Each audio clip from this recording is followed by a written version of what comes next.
you go. This is Emily C., my new bestie. I hate the idea that someone out there hates me. I even hate thinking that Al-Qaeda hates me. I think if they got to know me, they wouldn't hate me. This stole the show. Emily C. was phenomenal. There's something you need to know. What? You're doing great. Look at my baby. Here she is. Emily. 10 out of 10. Huge fan. I see Emily C says 123. I trust her. She's really good. Listen, Turtle, you gotta watch your language. You gotta watch your language. I'm already live. So you need to follow the FCC guidelines. She destroyed, left nothing in her path. It was so good.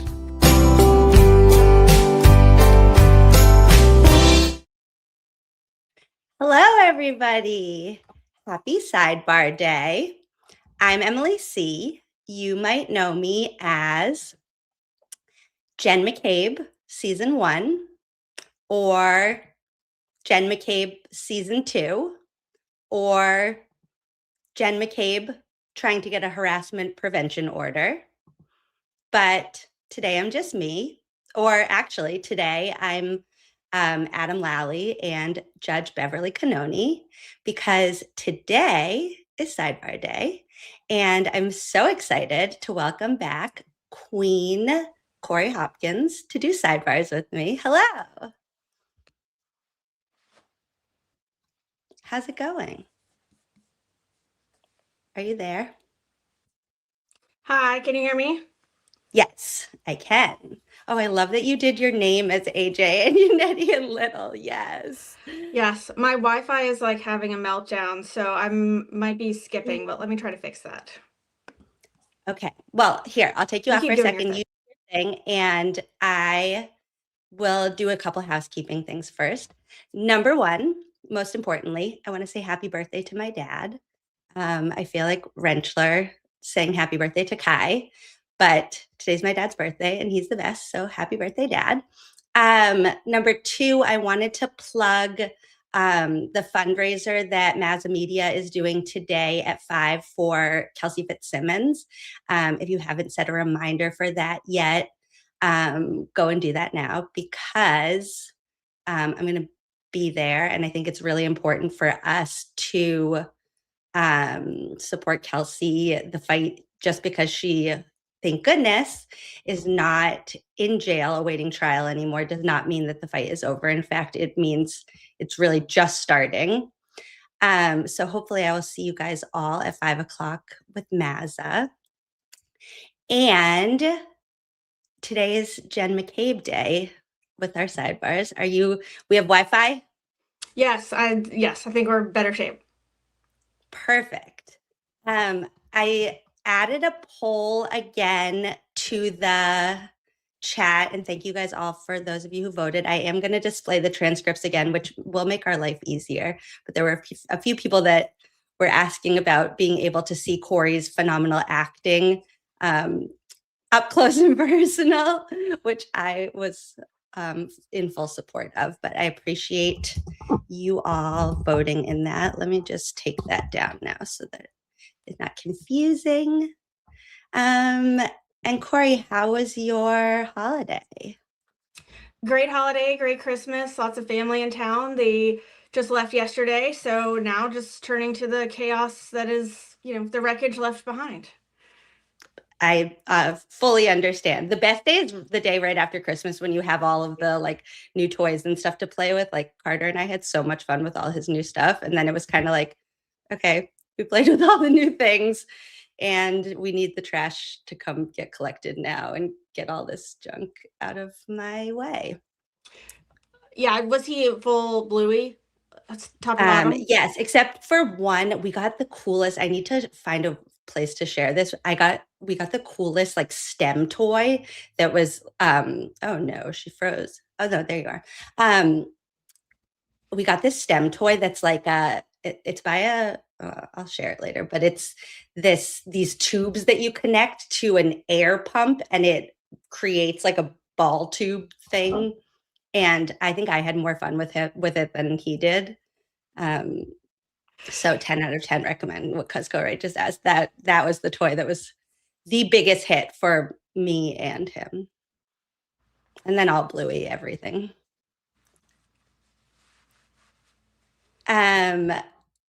I was so excited preparing for these sidebars that I actually I sent these to you. I created slides for us this time so we don't have to be like searching through the sidebars to find them. And I have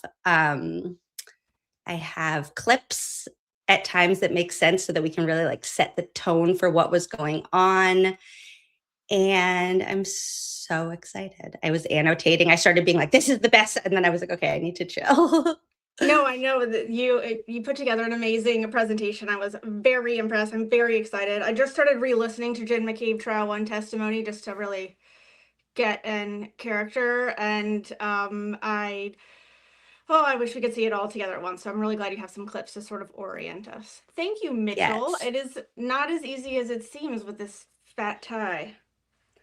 I saw a tip online where you put the tie like on your arm and you just flip it around 3 times and then somehow it's tied. So I thought that was kind of cool. Yeah.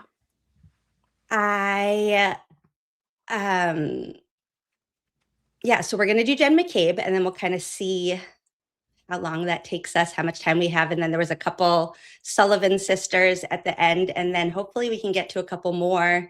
Yeah. And when are you thinking, oh, she's gone now, but when are you thinking the next, if you had to place bets on Norfolk County, when would you guess that the next batch of sidebars are going to be in your inbox?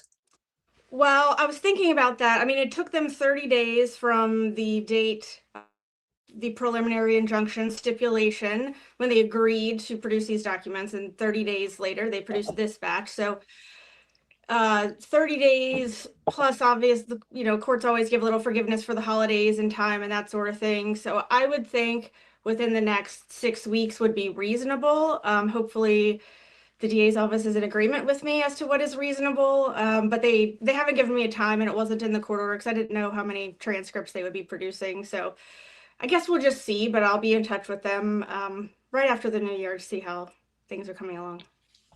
I feel like they live in fear of like an email from you popping up in their inbox. They're like, oh no, we're going to have to do something, aren't we? Probably more of like an eye roll type of response, but also forcing them to do stuff. This is a good question from Kenny. Did Chief Perkins, the interim chief at Canton, is he not there? Is he done? Was he going through the new year? I don't think he's going past the new year, if I recall. I don't know for sure though, but I was under the impression he'd be finished sometime in December, unfortunately. And I don't know if they've appointed a new chief or even what that process is, but I will miss him because I really enjoyed him. And I thought he was, I mean, everyone who talks to him says he's phenomenal. And I would say that there is a reason why that people have that reaction, but it's tough to explain unless you've interacted with him, but he's, I think, been a blessing to folks in Canton, I would think. That's such a good thing and a negative that it seems like he was great for this moment, but then he had no interest in actually sticking around. And it's like, you kind of want the good ones to want to stick around somewhere like that, but no.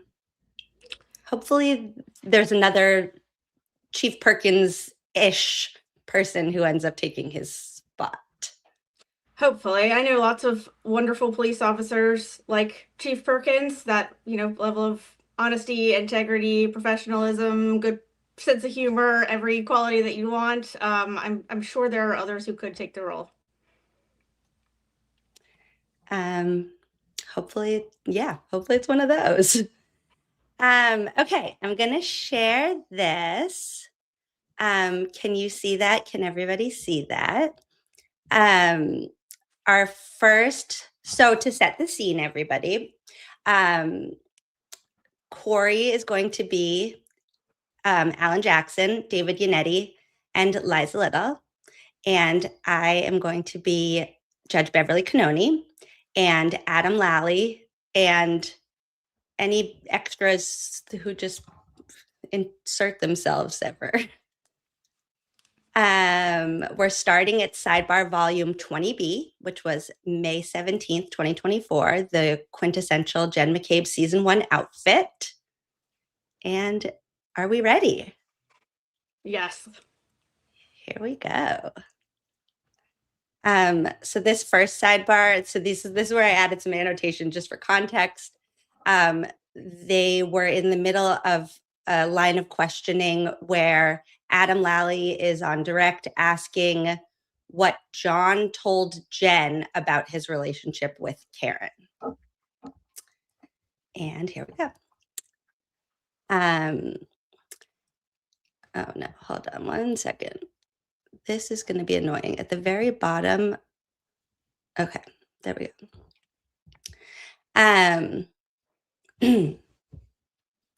I need to hear exactly what the response is going to be. Then I'll ask if you want an instruction. Your Honor, what my anticipation with regard to both this and when I ask the same question in regard to Miss Reed is really not much at all. In fact, it's really more the negative that I want to get out. Right.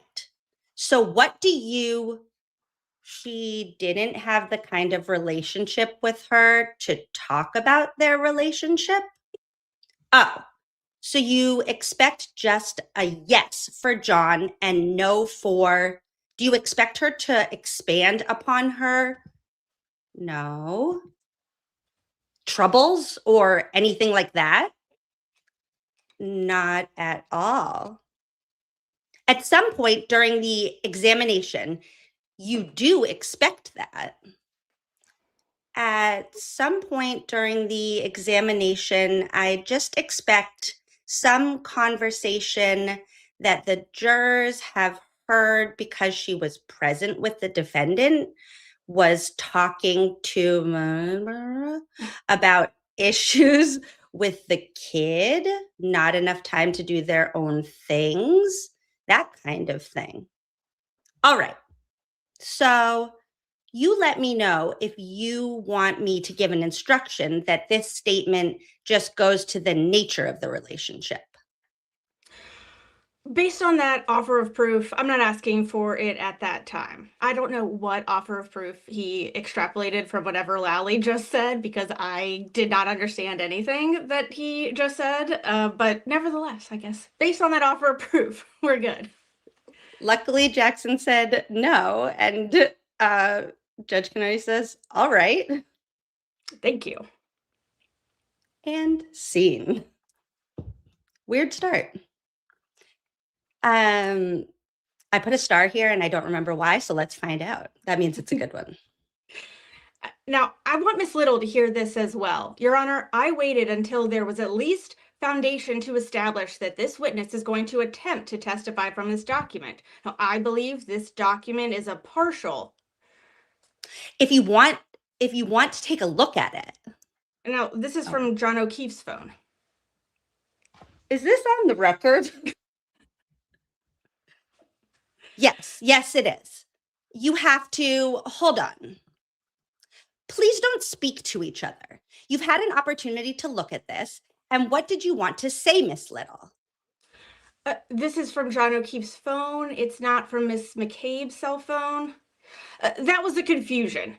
I don't know that she has the foundation to establish that these are actually her calls. This is given the fact that these are on her records. I've never seen her cross-examined on John O'Keefe's record. She's always been cross-examined on her own records. So that's my objection. I remember now why I started this. Because you're about to see Jackson be like, ooh, this is about to be really good for my cross.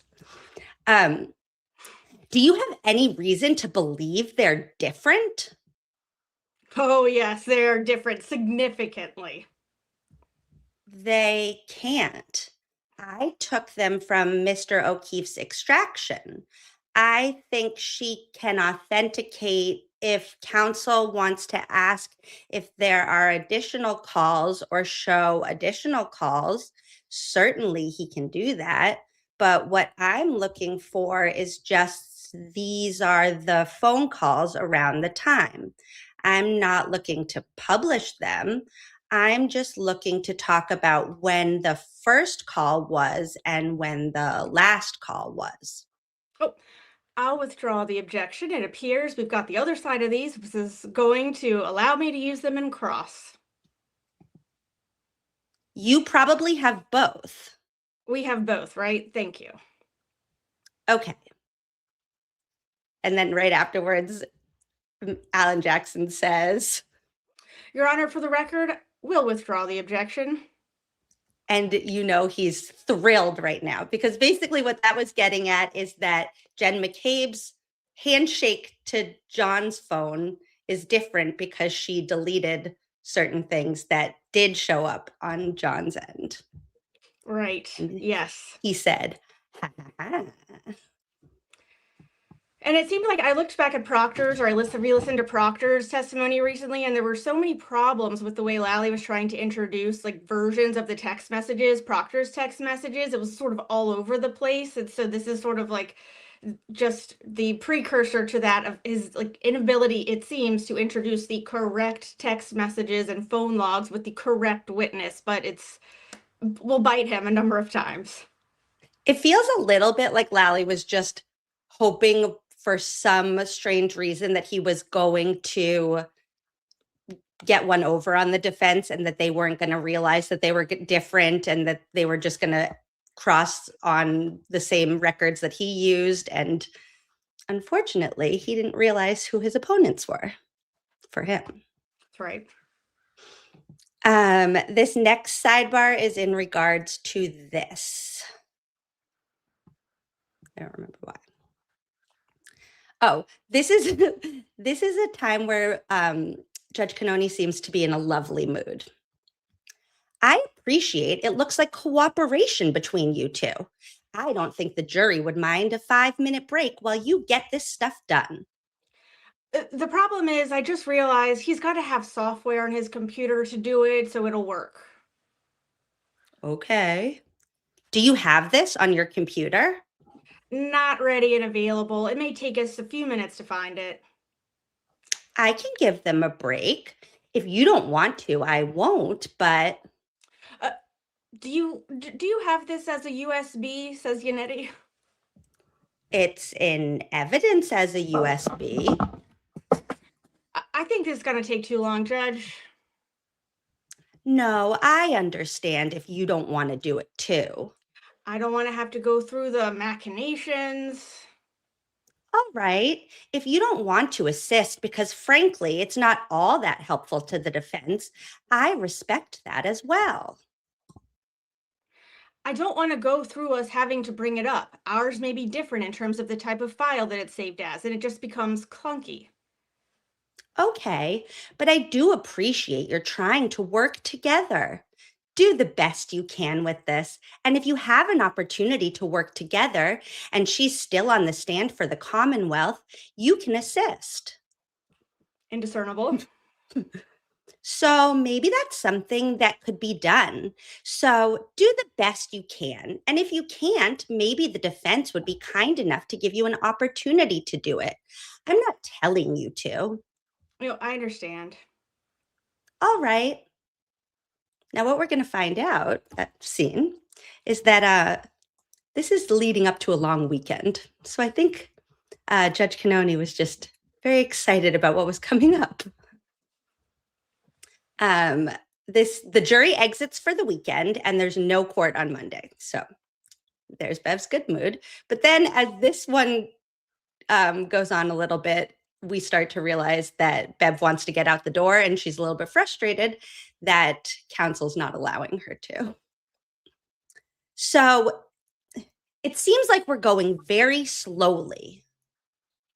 Slower than, I think slower than everyone would like. Stop repeating, okay? And I don't want to cut a defendant's case off, but it was repetitive. Geez, I cut out the whole waterfall. I think that meant to say waterfall, but it says water phone in the transcript. Mhm. Geez, I cut out the whole waterfall. I cut out everything. It took me a long time to get through the V marks. It took me way longer than I anticipated. So I will often tell counsel my observation of the jurors. You've got co-counsel, so I don't need to tell you. Yannetti, I understand. All right, this is the end of week 3, and we're about where I thought we'd be at about a week and a half. Am I wrong on that? No, I mean, I'd say by my estimation, we're about a week behind where I thought we would be. All right, I'm going to keep those 3 days off, that Wednesday, Thursday, and Friday. I would like everybody, the beginning of June, we go all day Tuesday and Thursday, because I think now we have to finish it by the 4th of July, which is problematic. Okay, I'd like an idea of next week's witnesses. You don't have to tell me, but I would like an idea. Are you continuing with civilians? Yes, but I think we're almost at the end of that. Okay. So, as I said to counsel, after Miss McCabe would be Miss Roberts. After that would be Laura Sullivan and Marietta Sullivan. Likely after that, I mean, I won't say likely because I have to confirm his schedule, but I think Mr. Higgins could be after that. I assume you might be cross-examining him. Do you expect it to be a long cross-examination? I do. I think he's going to potentially be one of the longest witnesses. Your Honor, after Jen McCabe, and I will tell you that Jen McCabe is not going to be short, Higgins and Proctor are the big ones. Other than that, I assumed. I think the court may not be able to tell, but I'm pretty peppy on my crosses, comparatively speaking. So when... As long as you leave the commentary out, it'll go much better. Fair enough. I'm going to stop you on that. Fair enough. I've curtailed it. A bit. I've curtailed it. But when it comes to the Good Samaritan witnesses, when it comes to experts like the medical experts, the coroner's office, etc., those aren't going to be long crosses. I don't know how long their directs are going to be, but I may make 4 points each and be done. The experts are generally easier to predict. Right. One thing I can suggest, and I'll just put it out there for counsel, I think personally from Good Samaritan, I get away with just Dr. Rice, who's the attending. He deals with both Mr. O'Keefe and the defendant. Very limited with the defendant, I would say, though. And then I have Dr. Fowler, who is the director of the lab. I think I can get everything I need in regard to the blood from him. It's not particularly difficult for Mr. Lally to lay that foundation. No, I get it. I understand. No, but in deference to your objection earlier, I did not let him put it into his opening. Understood. But it's fairly pedestrian. Understood. So I'm thinking as far as the RN and the PA, I don't think they have any sort of direct involvement with that. It would just be the phlebotomist, but I think everything that I can get from Dr. Fowler is also the director of the lab. So I think I can cut those two out. And I'm looking to see what else we can as we go along to try to move this along a little bit. Okay. I'd like advance notice of when, if you're calling Trooper Proctor, when that might be there are evidentiary issues that I'm concerned with. You don't have to tell me now. So, yeah, if you can consciously make an effort to cut out, people know what the house looks like. Now, this part I thought was interesting. They know the number of doors, which they know the layout of the kitchen, the same with the baths. So jurors are much more interested in the testimony when it's new to them. Of course. All right. Thank you all. We'll see you Tuesday. Thank you, Your Honor. Court in recess. Bev is already on 95 by the time Mr. Jackson says, thank you, Your Honor. She is like, there was a trail of smoke behind her. That's really funny. This is so like, she is telling Lally something that he has known for a decade. It's like, jurors are interested in the new stuff. They are not interested in repetition. If it doesn't have to do with the theme of your case, they don't need to hear the repetition, whatever. And she is saying it to him as though it's like A, B, C, and then D comes next. Like, we know, but the fact that she has to say it out loud is so painful to me to listen to. I mean, she's right, absolutely right. It's just like, Lally, dude, don't you know this? But it feels like she's talking to Lally.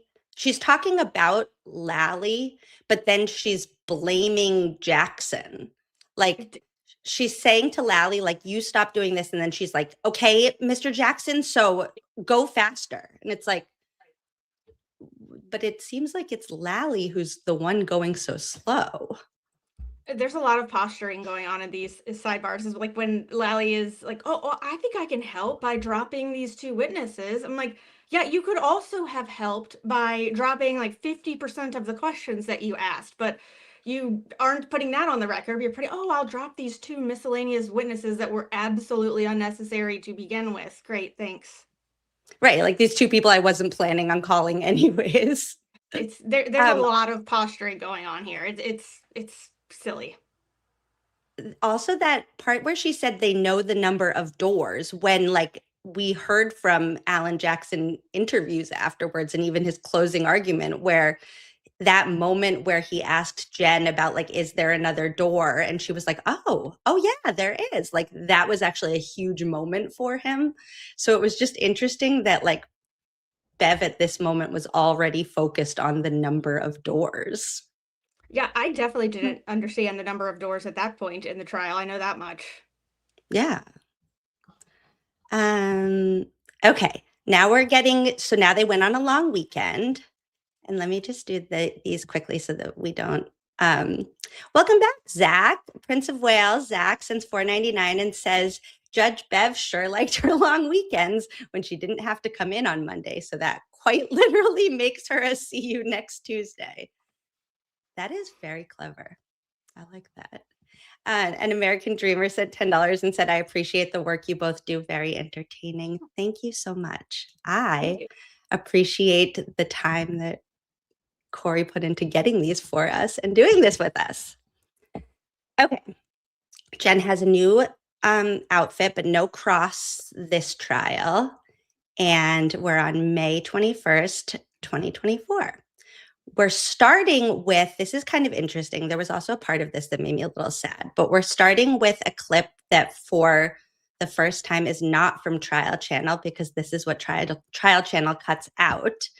But I want, oh no, am I going to not be able to do the videos from this? Oh no, hold on everybody. This is about to get annoying. Does it not? Why would it not play the videos from the slides? Why would anything just be easy? You are really good at troubleshooting these things. Every time I get on StreamYard, I like break something or find a new way to break StreamYard. So I'm very impressed that you can pull these up at all, not to mention the PowerPoint that you put together. Well, that part was not hard, but this isn't. Why wouldn't they just make it easy to play? Okay. Share screen. We're going to do the backup way.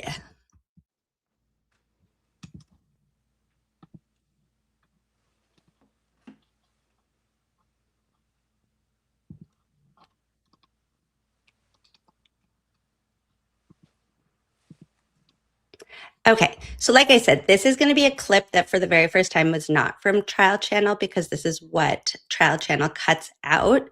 But they're just walking into court for the day. And there's an interesting sidebar that follows this. And there's a moment here that John's dad makes me feel sad. You'll see. And there's no sound.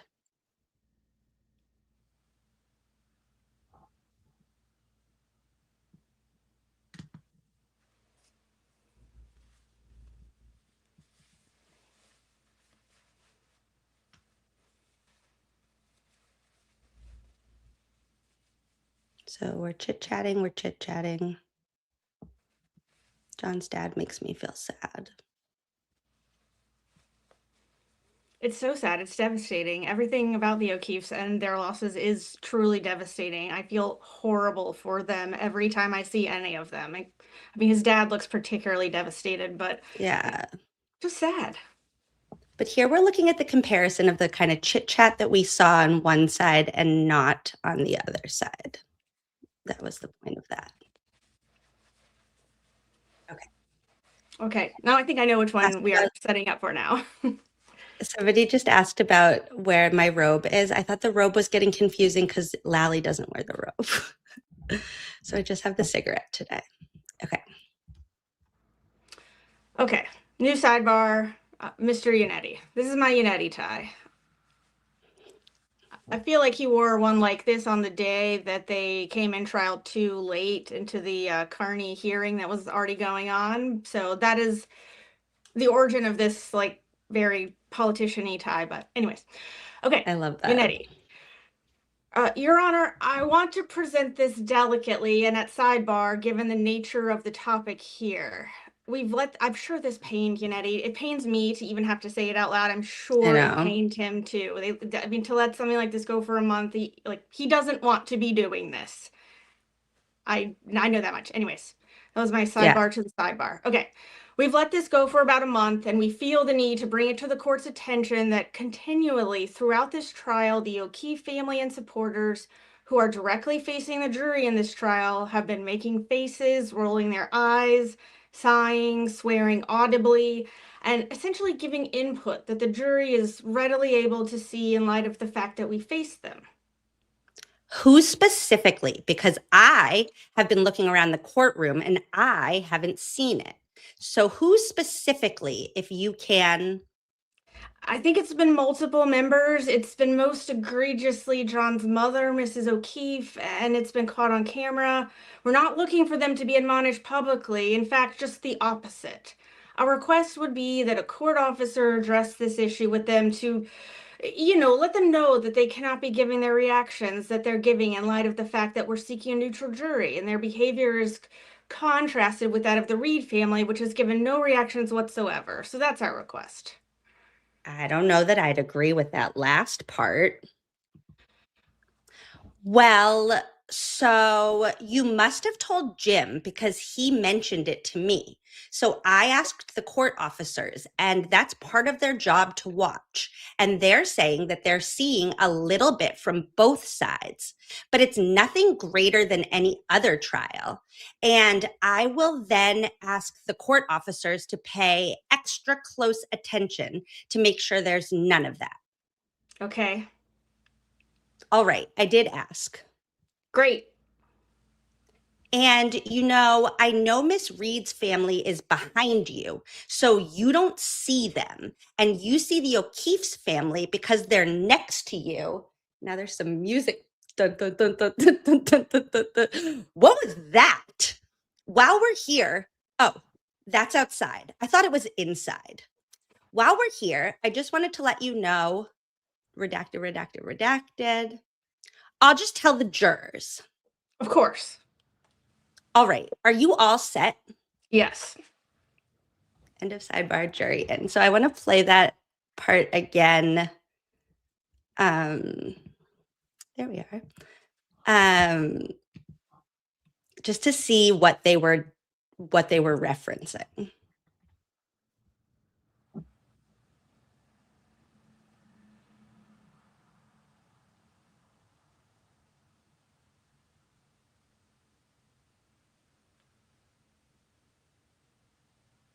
And granted, they're at Sidebar right now, but I think they're still not supposed to be. And the jurors are not in at this moment. They're not? No, because they entered right after that Sidebar. Okay, got it. Good old Craig Bates missed him, trial 2, although the law student, now attorney, did good. His little teeny tiny desk. So tiny. Oh God, the courtroom is so small. They are on top of each other. It's I mean, of course, that makes it much more important as to what the family reactions are to have the jury directly across from the gallery. I don't know that I've ever been in a courtroom where the jury was across from the gallery like this ever.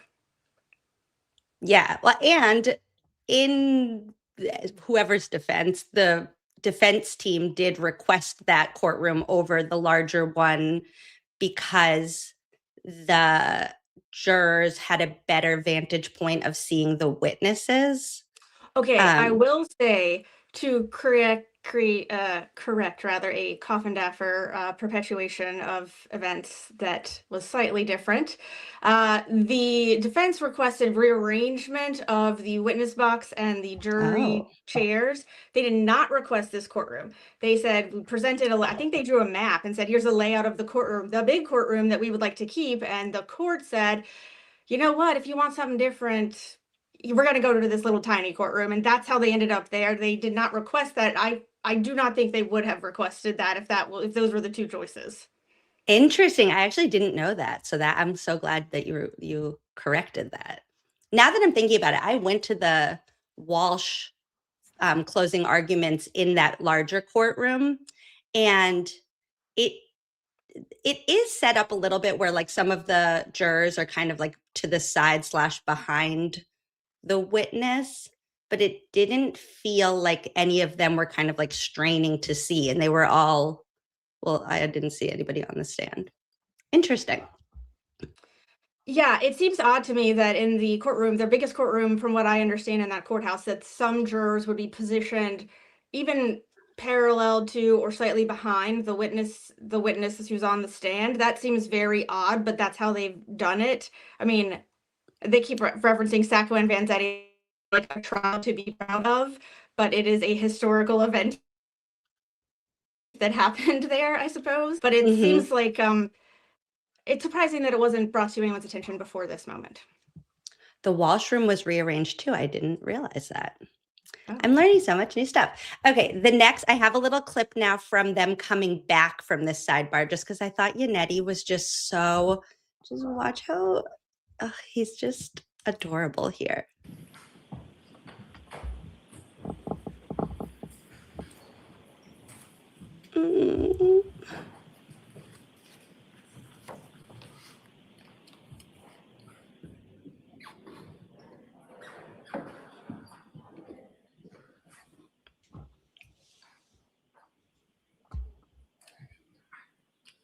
I like this. I like seeing what they're doing during Sidebar.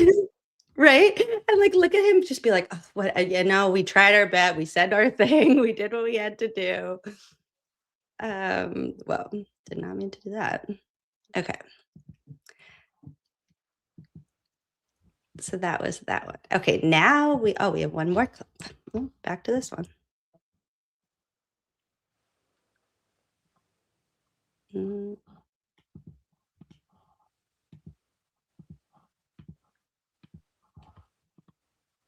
Okay, so now Jen McCabe is back on the stand, and here we go. Ms. McCabe. Can you hear that? I have no idea. I'm assuming the body was on the front lawn. The problem with that is you were looking at the front lawn, weren't you? I was looking at the vehicle and where it had moved. You know what the field of view is? Would you like to explain it? You had a clear and good view across that lawn to the SUV, didn't you? When it was straight out, I did, yes. You had a clear and good view of that SUV the entire time until it left, didn't you? I could see the black SUV, correct? Nothing was obstructing your vision. I wasn't looking at the ground. I didn't ask you about the ground yet. We'll get to the ground. Nothing was obstructing your vision, was it? No. So you had a clear and good, your words, not mine, a clear and good view of the SUV Yes. and everything in front of it. I never said everything in front of it. I saw the SUV. It's black. It has lights on. And as it moved, I could see it with its lights. And you had a clear view of everything between you and the SUV. All the things closer to you and the SUV. I wouldn't say that. So your view was obstructed on what was between you and the SUV, but not obstructed on the SUV? That's not what I was saying. No, of course not. Because if you had a clear field of view to the SUV, you could see everything in front of it as well, meaning between you and the SUV as well. If I'm looking straight out at an SUV, I'm not looking down at the ground. Let me ask you a question about that. You're focusing right now on my face. Yes. As you're answering these questions. Mhm. You think you'd see, I don't know, an alligator sitting in front of me if it was there? Objection, Your Honor. I think you would see something. Can you clearly see that there is nothing between you and me except a podium? Yes. Well, there's a table. And you don't have to look down to see that, right? Correct. You're looking directly in my face, but you can see things that are between you and me because you have a field of vision, right? Objection. So I'm going to see counsel at sidebar for just. Okay, and first, I love the moment where she proves Jackson's point by accident when she says, well, there's a table. And it's like, so you do have a field of view and you can see things that are in front of the thing that you're focused on. She just couldn't help herself from being snarky, and she exactly proved his point. That is exactly what happened. So now this is that sidebar. And Kanoni's already like, this is going to be annoying. Jurors, feel free to stand up and stretch. What's the objection? As far as I don't understand the relevancy of what she can see in a lit courtroom versus what she can see when she's looking outside. Okay, so it's relevant, so I'm going to sustain that. But I don't like demonstrations without some heads up beforehand. Are you almost done with this? Almost. It's argument, Mr. Jackson. It's not, Your Honor. This is cross-examination. This is such a huge point. What do you intend to do? I simply need to have acknowledgement that her field of view is unobstructed, and using myself as an example is not argumentative. It's obvious. It's a point of cross-examination. Every single time I get into it with, and he's doing it for strategic purposes. I get it.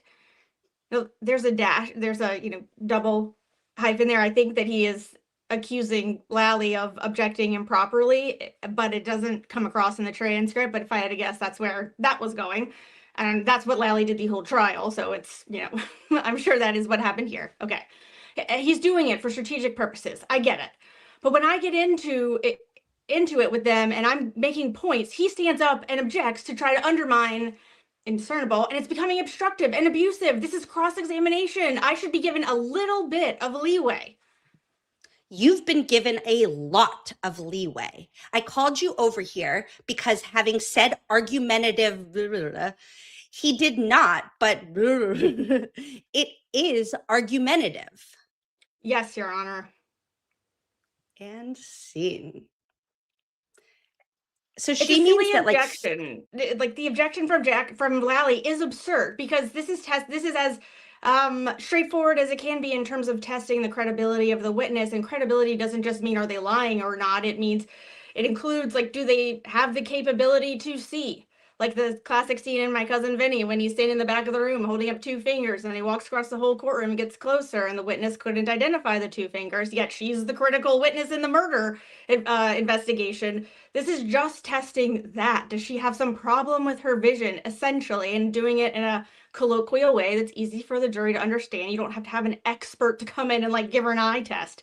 It's easy, it's straightforward. It could have been simple. But Lally has to object, and the court had to sustain, or I believe the court, was it Lally's objection? Anyways, it was silly. We should have been in and out of this situation in 2 seconds, but we had to go over to Sidebar and discuss the basics. It's funny too, because clearly Bev agreed. Like, the beginning was just like, the objection is ridiculous, that's sustained. But then she had to find a way to also admonish Jackson in it, because like she couldn't just be like, Lally, stop it. Like, is that a demonstration for him to ask if there was an alligator on the ground, would you see it?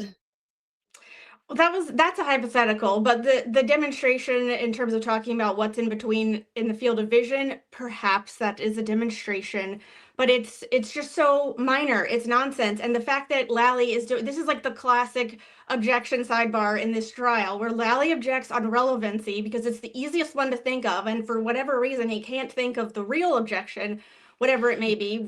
It's obviously relevant. It goes to whether the witness can see or not. And they're talking about what she saw that night. Like, it is relevant. And so the court has to, say, okay, it's relevant, dude. Like, come up with something else and let me just spoon feed it to you. I'm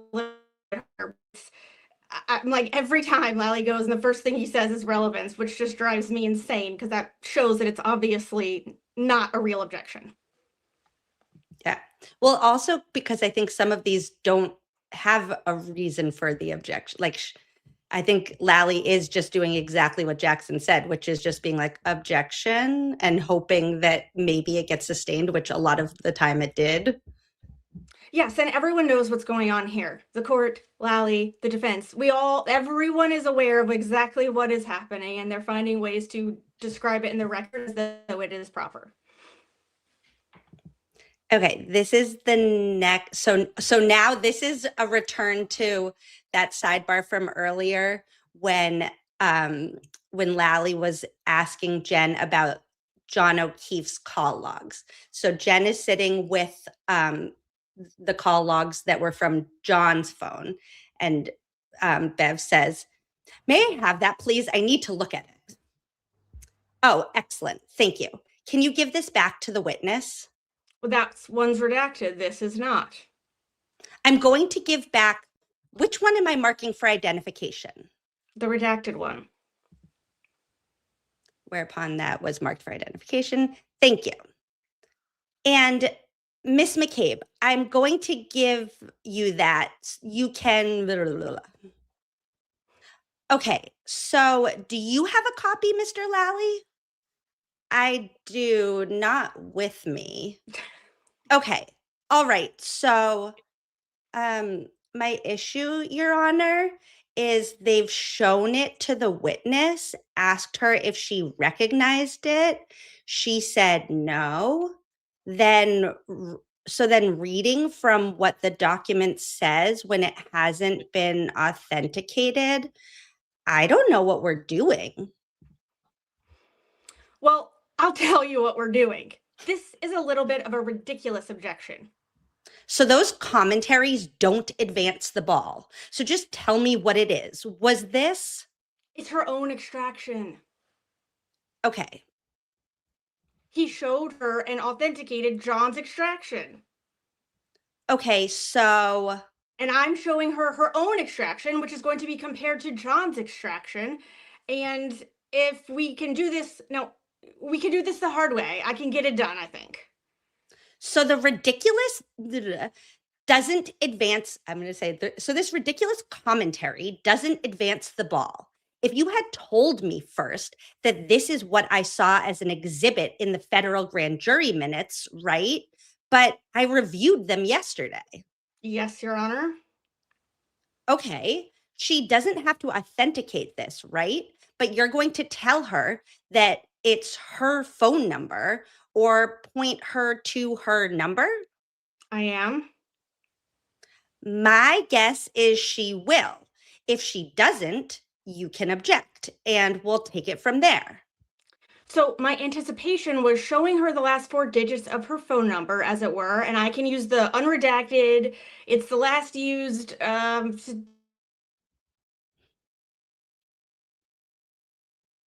no. Your Wi-Fi just cut out for 1 sec. Oh, am I still here? Yes, now you're back. We heard, so it's the last use. Write it indiscernible. It cut out. It got indiscernible. That number, and then the Apple ID is going to be her as well. Okay. I redacted the Apple ID just so I could enter it if I needed to, but I can ask the court to use the court's unredacted copy just to lay a foundation if need be. And Ms. Little says, I have extra copies as well. She's so prepared. Okay, all right. So I'm going to allow this and see where we get. Okay, thank you. And scene. So for that one, earlier in the sidebars, the court has admonished the attorneys. Really, it was the Commonwealth, I believe, that released that use an unredacted exhibit, and then the media has access to the exhibits, I think, 2 days a week. And so the media had access to the unredacted exhibit that had some of John's personal information on it. So she has already yelled at them for using unredacted exhibits. So Jackson was trying to use a redacted exhibit, but because it's redacted, Jen McCabe can't identify her phone number or say that, whatever records they're trying to introduce is in fact her call records. But she could authenticate John's phone records, which Jackson had originally objected to for this same reason. So it's just one example after the other of putting Jackson in a box and saying he can, the Commonwealth can do one thing, but Jackson can't. And then when he tries to do the same thing the Commonwealth did, they say, oh, there's the reason that you can't do this. And he's like, yeah, I know. That's why I objected to the other thing first. And I feel like it got to a point, at least in the retrial, where they were asking Jen to authenticate things as if she was the cell phone expert. And it's no, we're not asking you to say did you prepare this Celebrate report? It's just is that your phone number? That's all. Right. But my guess would be that they spent the most time, the Commonwealth would have spent the most time prepping her for her testimony. So she's the one who would have been most familiar with a lot of these documents. It really says to me, tip off that she has spent more time with the prosecutors than any other witness in preparing. But interesting. That was my thought. Oh, that is a good read on that. I didn't even think of that. I also did cut out, I think, that one that you just referenced where they were talking about redacting the phone numbers and stuff, just because it felt administrative, but maybe I should have left it in. There's a few of them, so there's more. Okay, now that was the end of that day, and now Jen's in her beige, and it's May 22nd, and this is while the jurors are entering. And I believe this leads into a sidebar, if I remember correctly. I really just like to get moving if we can. So there's one issue. It will be fine. Super brief. The court has some impounded phone records that we have never been provided. Okay. I just want to go through about 12 or 13 calls that are only in those phone records. They're right here. Oh, if it's the clerk, then it's Jim going, they're right here. That's it. So if you could just make those available to me and unimpound them for purposes of they're unimpounded with regard to the attorneys anyway. We'd like to make copies of those so that they'd potentially be highlighted or used. Jackson, there's about, maybe a dozen calls in here that she's not going to know unless she's presented with a copy of these records. So I just want permission to use these with her. You can use these. Okay, but it looks like, so let's mark these, please. Jackson wins. All right, so you can use this original, but if you put it in evidence, do you intend to put something in evidence? No. I was going to say, it looks like there's a lot of redactions that need to be made. Some were to refresh her recollection or see if she adopts them. Okay. Is there any objection? Only Mr. Jackson. Yannetti, I'm sorry. No. Okay. Jackson, it would be a lot easier if I had permission to highlight. If you want me to ask Miss Little to make a copy real quick, we've got a copy machine right there. Yeah, so we can't highlight. Okay, well then while I start with the witness, she can just, if she has permission to leave counsel table just to make a quick copy. Sure. And then when you finish with this, so I noticed yesterday, I think you asked for one of the exhibits before it was raised. I don't have a problem with that, but the exhibits are to stay with the clerk. Understood. So for this, for what has been marked 00 or 000 for identification, you can make a copy, Miss Little, and you'll need both, correct? The unredacted, or are you just... No, I just need the copy. Okay, so then if you could give it back. Sure. To Mr. Clerk. No problem. I'm ready. Okay. A lot of confusion just for Miss Little to get permission to go make a photocopy. It's so painful. Asking permission is good. It helps keep the decorum of the courtroom. People get out of control when they don't have rules and boundaries, but it's like a little much. And Jackson has repeatedly suggested ways to move this along. He has skipped lines of questioning altogether because he wanted to avoid the court's frustration with him and questions that he's more than entitled to ask. And at every opportunity, he is rebuffed. Why do I picture their photocopier being like those old ones that used to be at the library where you had to put like a nickel in and they were like so big and there's like a little coin slot at the top and it would be like I picture the same thing. I think very possible that it is a coin-fed copier in the courthouse. Like the next sidebar is like, does anybody have a few nickels I could borrow to make photocopies? Okay. This is about the printout of the group chat. And yes, those photocopy machines would get so hot. I love when Lally starts by apologizing. My apologies, Your Honor. I should say no objection other than the repeated objections that we made as far as, yeah. So you're not waiving any objections you made. So there were some that you didn't cover yesterday, and I'm just wondering if there's an objection from the Commonwealth. I checked off the ones that you specifically went over with her. Are there others that you didn't like that were beyond? I put them in groups, so not all of them were covered. But if there's not, that's why I was wondering if you're putting in the whole document, even though you don't cover them. I am, because she indicated that all of it was correct, although I didn't highlight certain of them because they are, quite frankly, sort of irrelevant. Okay. But I haven't, jurors seen all of it because it's all part of the same. So that's why I just wanted to make sure we're all on the same page, because there were several that were violated. You were on the same page with if it's coming in, all of these come in? Sure. So I'll quickly remind them of the digital evidence instruction. See, it seems like Bev wanted Lally to fight harder. Correct. She specifically stopped and said, basically, the Commonwealth, are you sure you don't have an objection? And he's like, I don't care. He's like, what are we doing? I don't know what's going on, you guys. Oh, poor Lally. Never seen anything like it. These are about Jen McCabe's phone calls with Proctor. Gosh, I didn't even remember that she had phone calls with Proctor. This is quite the memory lane. Okay, Jackson. I did not realize this, but these calls end on February 1st. There should be additional call records, which I'm not going to worry about. It's too laborious. Okay.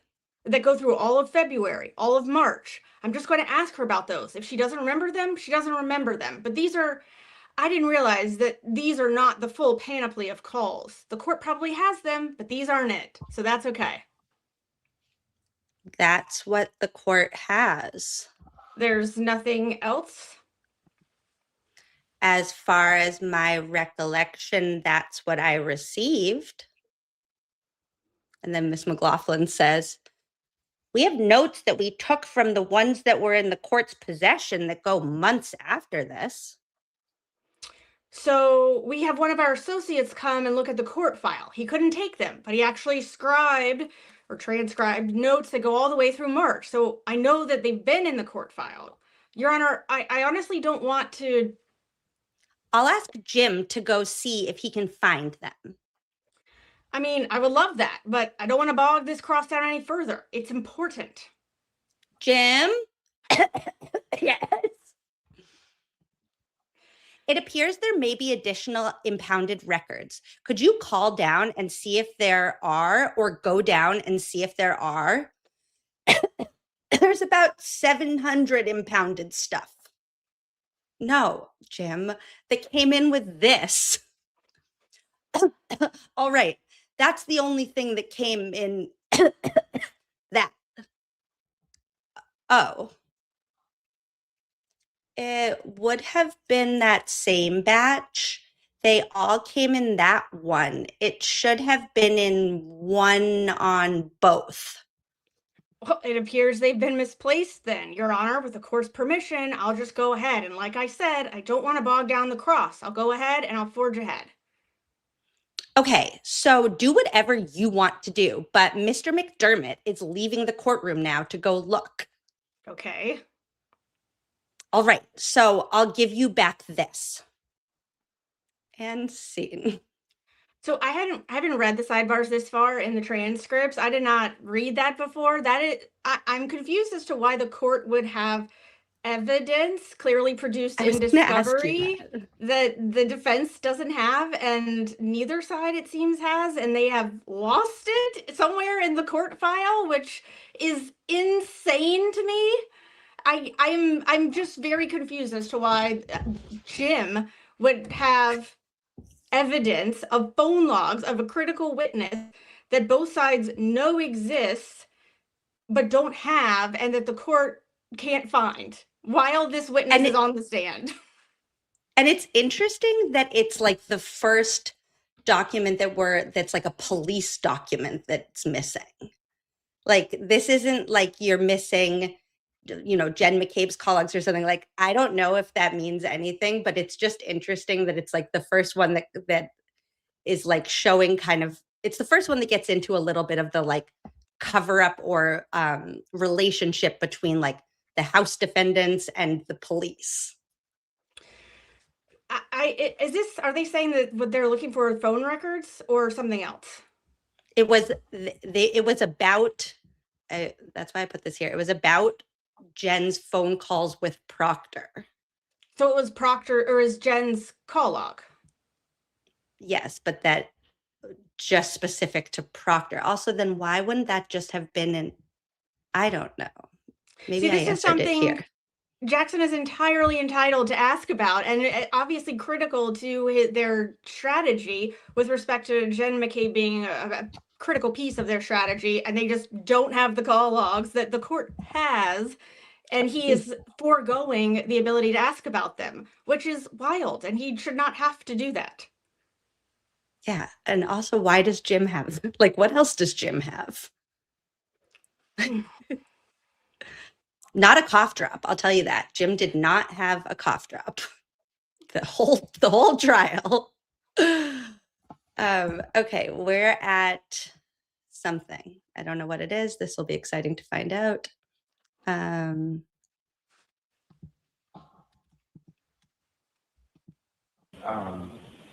You have 4 children, and you. Oh, also she looks stressed. This is recross or redirect. Redirect. That's what we're at. And hold on. I want to start from. There we go. Wish I didn't just do that. You have 4 children, and you were a mom, a homemaker, correct? Correct. At some point, you did work, though, right? Yes. What did you do for work? I was an elementary school teacher. What grade did you teach? 5th. One question, and we'll see where this goes. What grade did you teach? 5th. And how long did you teach 5th grade? Objection. Yeah, I'm going to see counsel at Sidebar. Okay. And that's where we are now.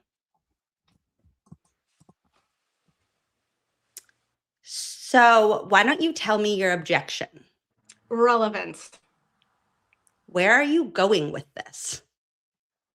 It's going to the fact that she has no familiarity whatsoever with Celebrate, phone extractions, or anything of that like.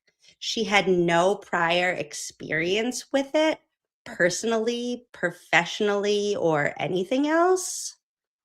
I'm not sure that's the way to do it. I don't think it is either. He's trying to humanize her and make her this little elementary school teacher. It's completely irrelevant. So you can do that other ways, but not that she was an elementary school teacher. Okay. Yeah, what do you think So about he's that, Emily? he's basically saying, like, she's just a dumb elementary school teacher. How would she even know how to read a Celebrate report? It's bizarre. It's a bizarre line of questioning to get at that point. I personally think Jackson nailed on the head that people like elementary school teachers. She becomes more likable. Oh, she's great with children. This is not to show that she can't read a Celebrate report. No one can read a Celebrate report unless you are an expert or just shy of being an expert. It's absurd. Jackson nailed it on the head, in my opinion. Yeah. And like, even the way that Kanoni says, like, you can do that in other ways, but not that she was an elementary school teacher. Like, Kanoni's even on Jackson's side on that one of like, Mr. Lally, like, come on. Yeah. Did we need to get into the exact grade that she teaches to show that she can't read a Celebrate report, or is just the fact that she's not a cell phone expert good enough? Because, come on. Also, I can tell you, like, a 5th grade teacher is like, you have to be like there was a whole show, Are You Smarter Than a 5th Grader? Like, you need to know, like, to be a 5th grade teacher, and any 5th grade teacher and the teachers in the chat would know this, like, you need to know everything about everything. You need to be like an expert on every subject because you teach every subject. You need to be tough. You need to be like on top of all of it. So if anybody could read a Celebrate report, I would put that on a 5th grade teacher. So it wasn't even getting at what he wanted to get at. I agree with you wholeheartedly. And it's like the age when they're transitioning from being like adorable little kids to little middle school hormone filled, like, strange people. Yeah. Now, if she had been a kindergarten teacher, people really do like kindergarten teachers, I can confirm. I agree. Okay, there's another one. Now I have to switch back. Hold on. You have 4 children and you... Oopsie. No. Hold, please.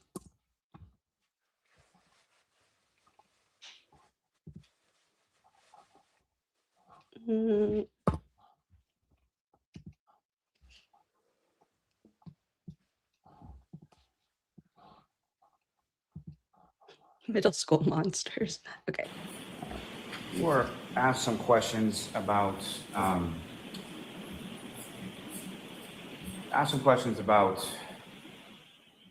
when you were on scene, and you indicated in your testimony on direct that you heard the defendant say, I hit him, correct?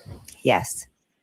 You also, early in your testimony, had indicated that earlier in the morning, the defendant had phrased that differently as far as could I have hit him or did I, correct? Objection. Sustained as to the form. You heard the defendant make a variety of statements over the course of the morning, correct? Yes. And more to my point, as far as you recall testifying at another hearing under oath in June of 2020, correct? Yes. And do you recall being asked some questions specifically about this topic? Objection. Allowed. Okay. Okay. I hit him.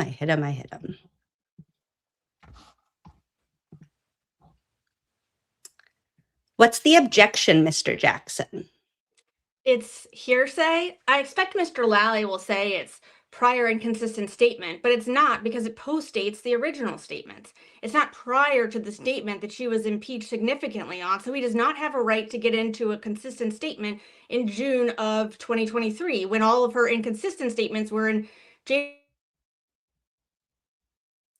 Oh no, not again.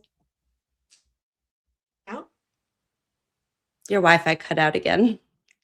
You're back. Nope, we're not back. Oh no. Okay, you're back. Okay, what about now? Okay. Yes. Great. Okay. It's hearsay? Should I start from there? Yeah. Okay.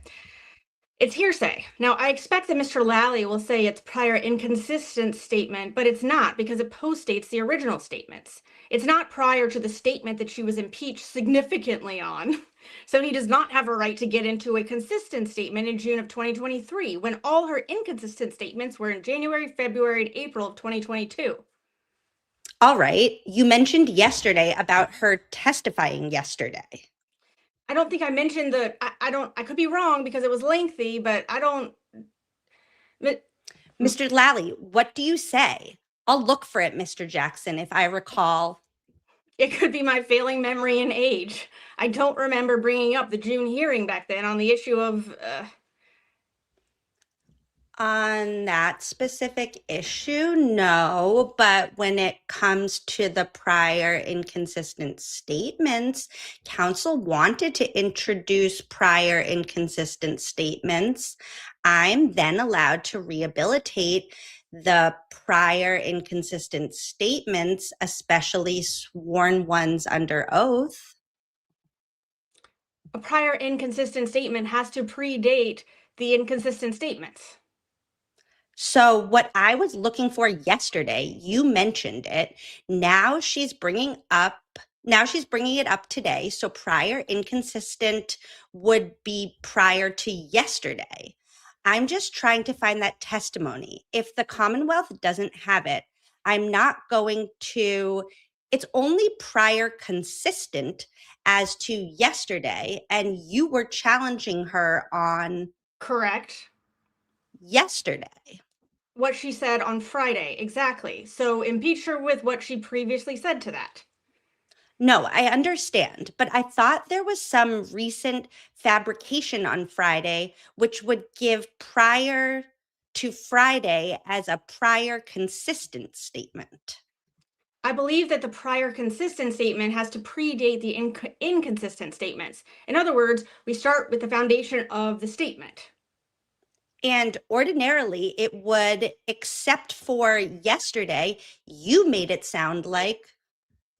I didn't. I didn't. I just said I was very careful not to say you've never brought it up before. I just said on Friday, you said X, but previous to this, you said Y. And that's what I believed happened, as far as there was a specific question about you've never said anywhere under oath or anywhere before those statements that you said on the stand the other day. That's absolutely not true. I wouldn't do that. That would be malpractice if I did that. I would never say that because I know she did that. Unethical is different than malpractice. Bev, oh my God, is she serious right now? I have not read these, and I cannot believe she accused Jackson of doing something unethical for no reason. But she's also saying, like, it wouldn't have been malpractice. It just would have been unethical. Jackson, I wouldn't do that. One is much greater than the other. Understood. No, I did not and would not do that. I would not make a knowingly false statement that she didn't XYZ. I was careful to move around that. What's the statement you intend to put in, Mr. Lally? Her statement that's entirely consistent with what her testimony was? What is the specific statement? The specific statement is, so there's two different portions within the federal grand jury testimony. It's on page 816 it's on what page? 816 is the first one. And then Bev is like, jurors, feel free to stand up and stretch. We're trying not to send you out of the courtroom, so please just give us a minute. Ugh. All right. Where is that? Right at the bottom of the page. Mr. Jackson, I'm going to let this in subject to I will strike it if it's not, but my memory was that the way it was built up on Friday being a recent fabrication. Okay, I understand. We'll have time. We can go through and I'll strike it. Understood. However you want me to strike it. Understood. Thank you. I don't understand what just happened. First of all, I will say I think in the transcription there were interchangeable use of inconsistent and consistent. I don't think that those words were either transcribed or said correctly in the first place, whatever it is. But the thing I find most striking about that is how she jumps down Jackson's throat about potentially having elicited false testimony, which I don't think he did. Let's remember this little exchange for when we get the transcript, the sidebar transcript for the inverted video, and see what kind of reaction she has, because Lally didn't even bring it up, and she's accusing Jackson of doing something unethical that he didn't do. And they don't have the transcript, as they say, Lally and the court, neither of them has the transcript from from 2 days earlier, and still she's accusing him of doing something unethical, which is a very serious allegation, and seems to be very upset about it. I just can't wait to see what happens with the inverted video. Yeah. Well, and what led up to that was Lally asked, was that just Lally who was just asking that? Wait, let's watch that again. Hold on. So this is what led up to that. He's trying to bolster her testimony. Or ask some questions about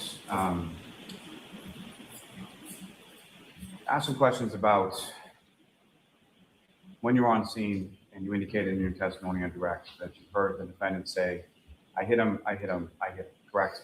Yes.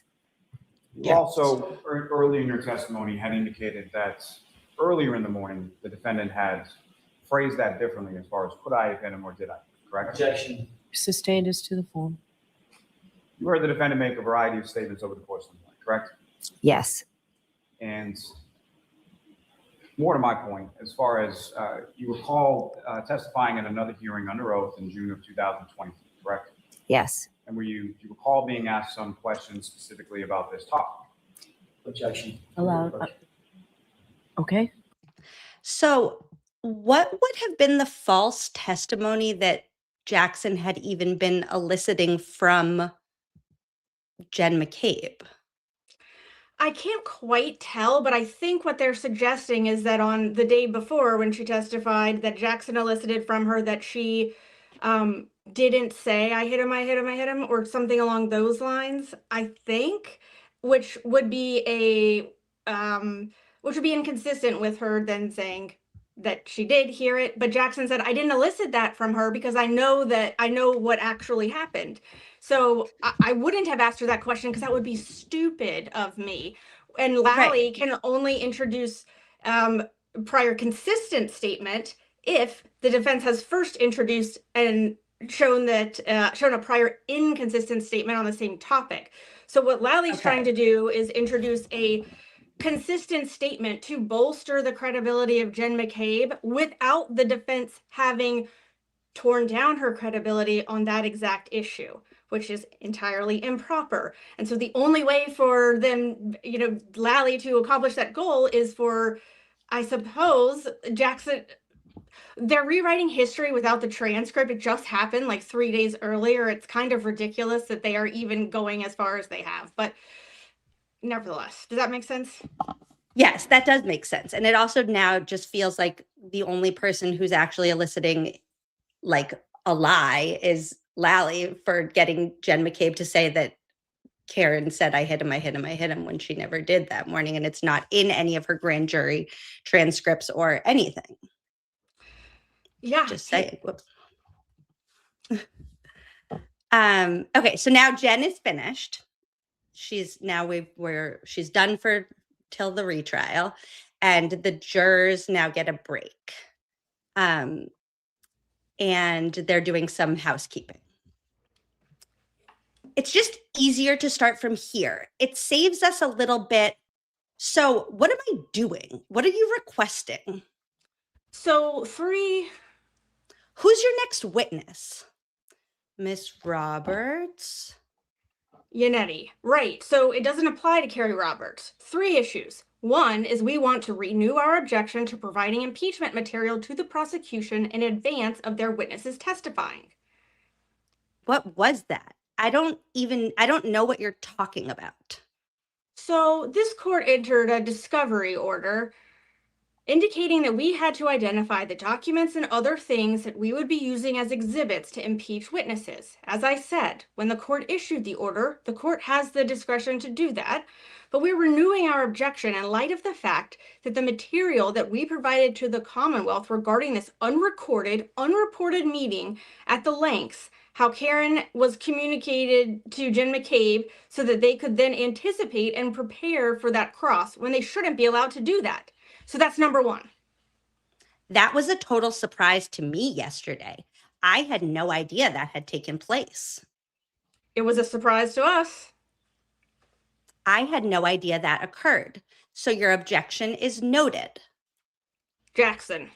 And just so the court knows, we had done extensive work on the forensic download, and we found the GPS coordinates. So we discovered it. She had never told it to Mr. Lally. She had never told it to the police. It was a complete surprise, and it was perfect impeachment.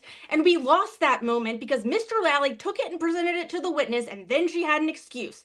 So I got the testimony out, but it was a little disconcerting that our hard work and our impeachment, which was pure impeachment, was being presented in meetings that we had no idea about, and then she gave statements that were not then discovered to us.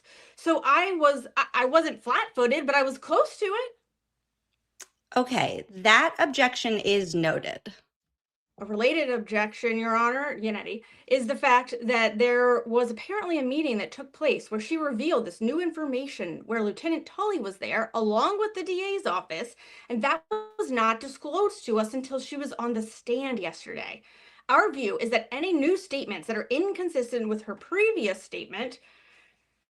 Okay, this should be Mr. Jackson's argument. It was your witness. I'll let go what he just said. Okay.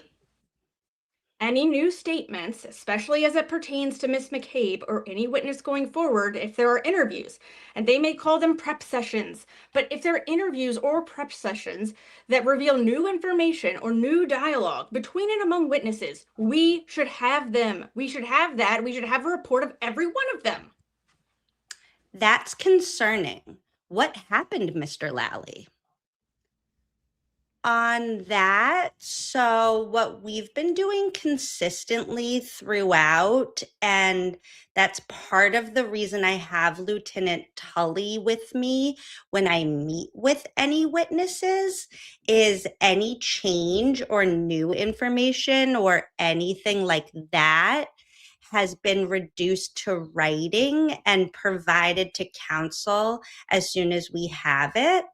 This I wasn't aware of. That's what I don't understand. When I confronted the witness, she said Mr. Lally had got it to them.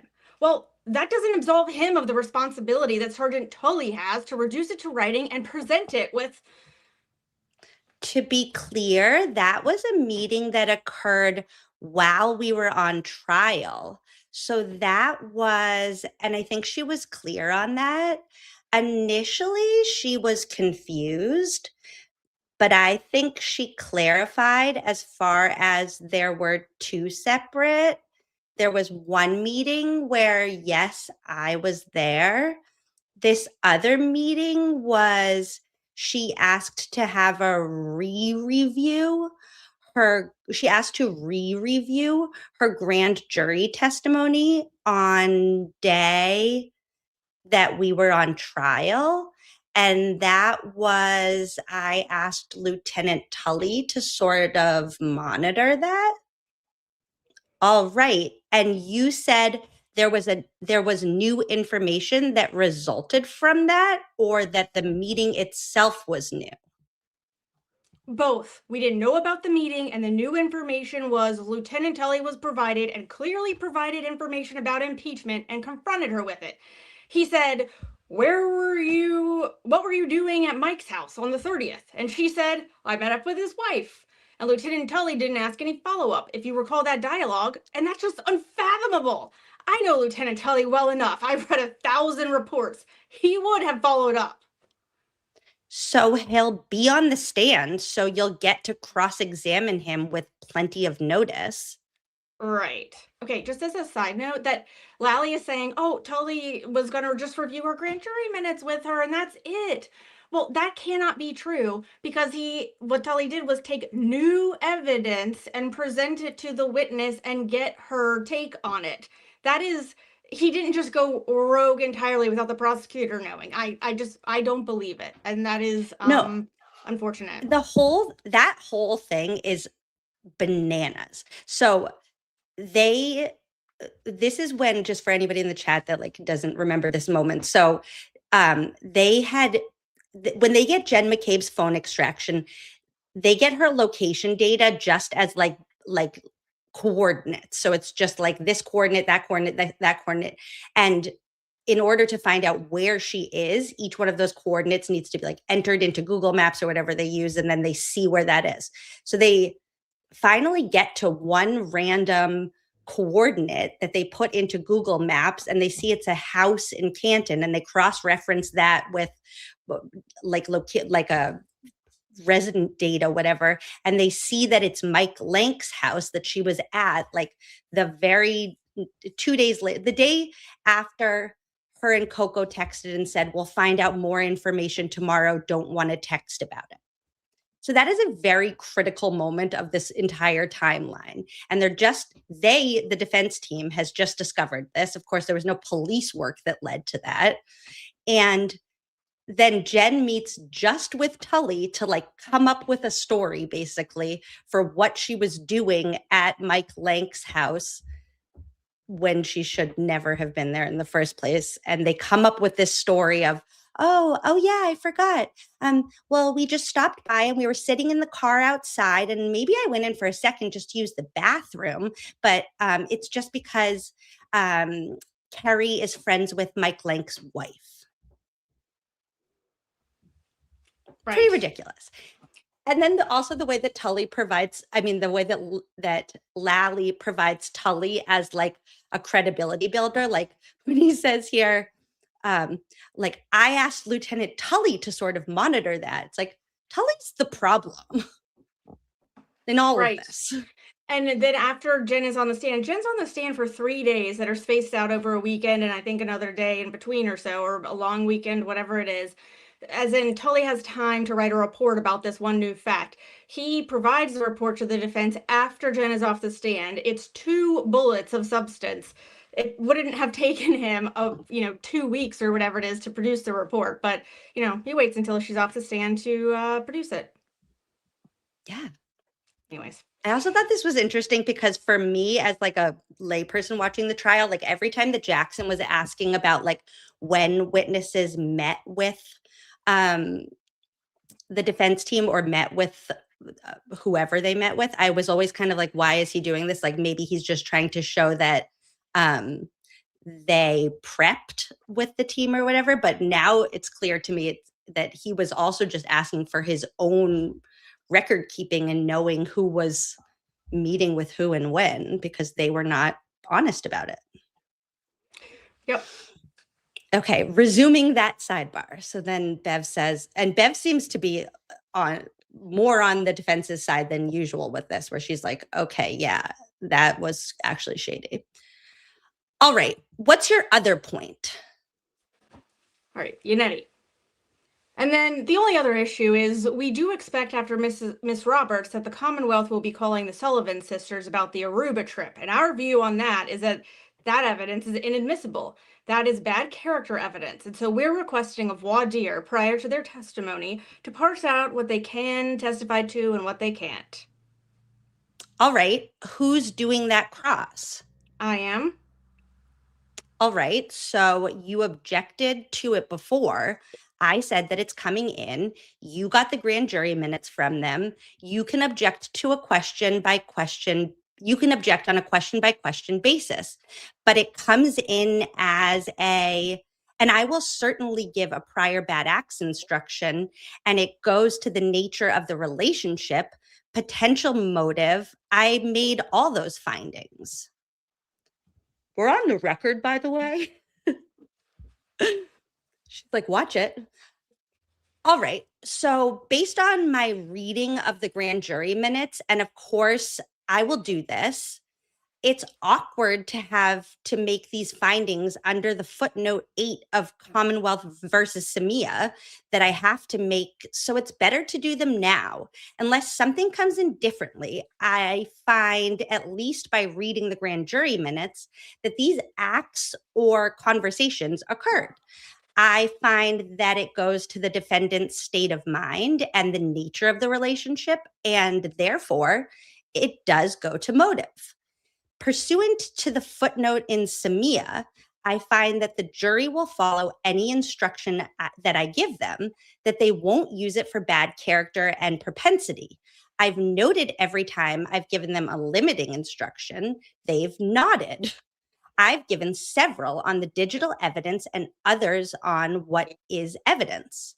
I find that the probative value is not outweighed by the risk of prejudicial effect on the defendant because of the limiting instructions. And as you know, Mr. Yannetti, Massachusetts case law is clear on domestic violence. It can go to absence of mistake and not propensity, but the case law is pretty clear that it does go to the nature of the relationship. So those are my findings. So the record is clear for you. So the record is clear for you there for appellate purposes.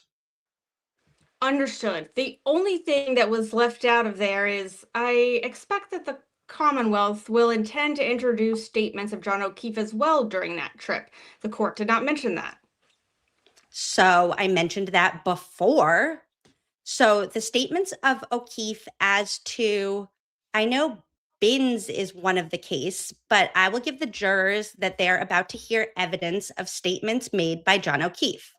These statements are being admitted only for a limited purpose of establishing John O'Keefe's state of mind. You're not to consider this testimony of proof that the defendant has bad character or propensity to commit crimes. The testimony of the witnesses recounting conversations with Mr. O'Keefe can only be used as they go to the defendant's motive or intent on January 28th and 29th. And only if you find the defendant was aware of John O'Keefe's state of mind at the time of the crime and would be likely to respond to it. There need not be direct evidence that the defendant learned of Mr. O'Keefe's state of mind, so long as you reasonably can infer from the evidence that she did learn of it. So it's Binns. Ms. McLaughlin, what were those other lines of cases? I have to grab my, Qualls. There are a bunch of cases on it. Right, just maintaining our objection to it. There should be a foundation laid in terms of how my client would have known about those statements if she wasn't present for them and didn't see them in a text message or the exception. Okay, I'm not sure that lines up directly with the case law, but we'll take it on a question. Yannetti, thank you. Who is doing the cross of Miss Roberts? Jackson, I am. Which is interesting because he didn't cross her. Okay, so we expect that will be a lengthy direct and cross today? Little, not as long as Yannetti, sorry. Little, probably 30 to 45 minutes. All right, so we may not even get to, hopefully we will, but we might not even get to these witnesses. Yannetti, understood. All right. Are there any other questions? I've given you enough of a response to make a record to save it for appellate purposes. Yannetti, appreciate that. Thank you. All right. So we'll take for us 15 or 20 minutes. She's like, I need my White Claw. Court in recess. And soon. So now we're on the Sullivan sisters. And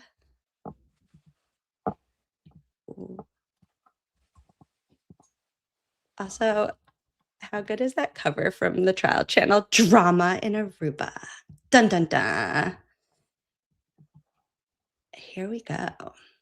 So we, the waiter came over. He started taking drink orders. Karen placed her order. I placed mine. Laura placed hers. Dave placed his, and then Josh ordered a dirty martini with blue cheese stuffed olives. I'll allow it. I don't know where it's going, and you can move to strike unless you wanted to see me, Mr. Yannetti. Like, Josh ordered a dirty martini with blue cheese stuffed olives. Okay. Seems really important to what happened a month later. Very specific detail. And also she says he's objecting and she's like, I'll move to strike it. Like, it'll get in front of the jury first and then I'll try to kind of take it back. And we all know that that doesn't really work all the time. And it's sort of silly when they're making a very clear objection, but she doesn't know what the objection is because they can't say it out loud. So we'll just let it in and see if we got to take it away later. We'll find out at some point. Also, the real crime was the blue cheese stuffed olives. Sorry to anybody who likes those. Disgusting. Olives generally. Okay. I love olives, but not blue cheese ones. Yannetti, I'm sorry. I expect that the next bit of testimony is going to be that my client ordered 2 drinks and that they had a laugh about it. First of all, it's not relevant. Secondly, one of the elements here is an OUI case where prior drinking should not be a part of this trial. So that's the basis for my objection. What do you say, Mr. Lally? Prior drinking is absolutely relevant to this trial as far as how much you know you were going to have.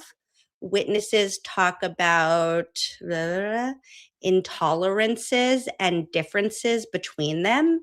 And the fact that she drinks, I mean, there's other statements that the defendant makes to other people about how much she's had to drink on the night in question. And she first normal amount. So I think anything I can do to establish what the normal amount is perfectly okay, if not entirely appropriate. Okay, just as a side note, I did read this sidebar before, and this drives me insane because they're trying to show that Karen drank a lot at a prior event, therefore she probably drank a lot the night in question, which is bad character evidence. It's propensity evidence. Say that they did it in the past, so that this person has a propensity to have done it at the time an issue here. It is totally inappropriate, like textbook inappropriate, which Lally knows, and if he doesn't, that is more alarming, but I think he does know. And the fact that he is trying to say it's totally appropriate is like he is explaining the definition of improper propensity evidence as he's saying, therefore it should be admissible. That to have bad character evidence admitted, it has to fall into one of the exceptions, like motive, habit is potentially one of them. If she was a raging alcoholic and drank every day, all day, maybe they could have established evidence of a habit. They didn't even try to do that because they can't. It has to fall into an exception. He doesn't offer an exception that it would fall into here. This one I really got under my skin because it is so wrong. But I will leave it. Well, and also, isn't there a level of that where it's like, aren't you also kind of proving the other side that if you're saying she drinks so much, then having a lot of drinks one night actually wouldn't impact her the same way as if you were saying oh, she never drinks and then she had all these drinks that night, so she must have been so drunk. Can it go both ways? I mean, he would need an expert to but the parties would need to bring in experts to explain that sort of thing as to how it affects your body to some degree. And it just, this is why we don't allow bad character evidence. This is the definition of this. I mean, could you, if you were accused of, driving under the influence and people were like, hey, look at a picture of her having a cocktail last weekend and this other time she had a cocktail the month before. That is entirely inappropriate as to what happened on that night. Anyways, this one, it's everybody has a bad moment that you could refer to about anything. Yes, that's why it doesn't come in, because it's entirely prejudicial, not probative of what happened. Anyways, all right, Yannetti. So Lally has just said, oh, we're just trying to establish that she drank a normal amount. I don't even know. Anyways, like, oh, okay. we're being nice. We just have her here to be nice to Karen. We're just doing a nice thing. Gaslighting. Okay, Yannetti. And of course, this does nothing to establish a normal amount. It's anecdotal evidence. You can't just pick up one night from somebody's life and say, that's how they always drink. It's propensity evidence. It's inadmissible. It's prejudicial. There is no point or value to it. What do you expect to get from her? What do you expect to ask? And what do you expect to get? You know, what I've asked is what happened at dinner. And that's what she specifically recalls from dinner, is the fact that Miss Reed ordered 2 drinks at the same time and that she, you know, drank while she was there. And as far as drank heavily while she was at the restaurant. And for what purpose? This is the court being like, Lally, give me one of the exceptions to bad character evidence. Just say one, anyone. I will allow it in if you could just articulate one of them. Again, as it pertains to, well, it also sort of dovetails into the next part that she recalls from this particular dinner, is that the defendant then goes, you know, I'm not cherry picking evidence here. I mean, there are things that go both ways. She picks up the tab, which is just a random tidbit. She picks up the tab and, you know, sort of goes on from there into, you know, what occurred then with the sister. I think it also goes to the defendant's state of mind. You know, it's talking about drinking that continues on throughout this trip, and whatever her state of mind is when she thinks she sees whatever she thinks she sees in the lobby between Mr. O'Keefe and this witness's sister. Okay, I just has to aside again. The state of mind is an exception to the rule prohibiting hearsay testimony. The objection is to character evidence, and you have to cite one of the exceptions to the prohibition on character evidence to allow it in. It's not a hearsay issue. It's not a hearsay issue here. So Lally's like, oh, also this other exception to something that is not at issue right now. That's like, it's not a thing at all. And what they're trying to do is these drinks and this dinner that Karen paid for happened the night before the incident in the lobby in Aruba. So Lally is trying to say it flows right into the same event. I'm like, no, it happened the night before. At some point, everyone slept off whatever amount they had to drink and were sober at some point in the morning, and then may or may not have started drinking again. They aren't connected. You can't connect them. There's nothing to It's not even it's not even character witness for if what was on trial was, did John kiss Marietta Sullivan or not? Like it's not, this dinner is not even character witness for that. Like it's not even evidence for that. That's a great point. I love that. This is just point. a random dinner. Right. And Karen paid for it. It sounds like Karen was a lovely person to eat dinner with on vacation. She got there, she ordered 2 drinks, like she's ready to have fun. She pays for the dinner. She's like a treat. I would love to go on vacation with her. She even tells Higgins in the text messages that she's like great on vacation. And now we have proof. We have proof. She buys the dinner for the birthday boy and the whole group. There's at least 6 of them that have dinner together. And you know that in Aruba, those dinners out are not cheap at all. They're like upcharged by double. And she picked up the tab.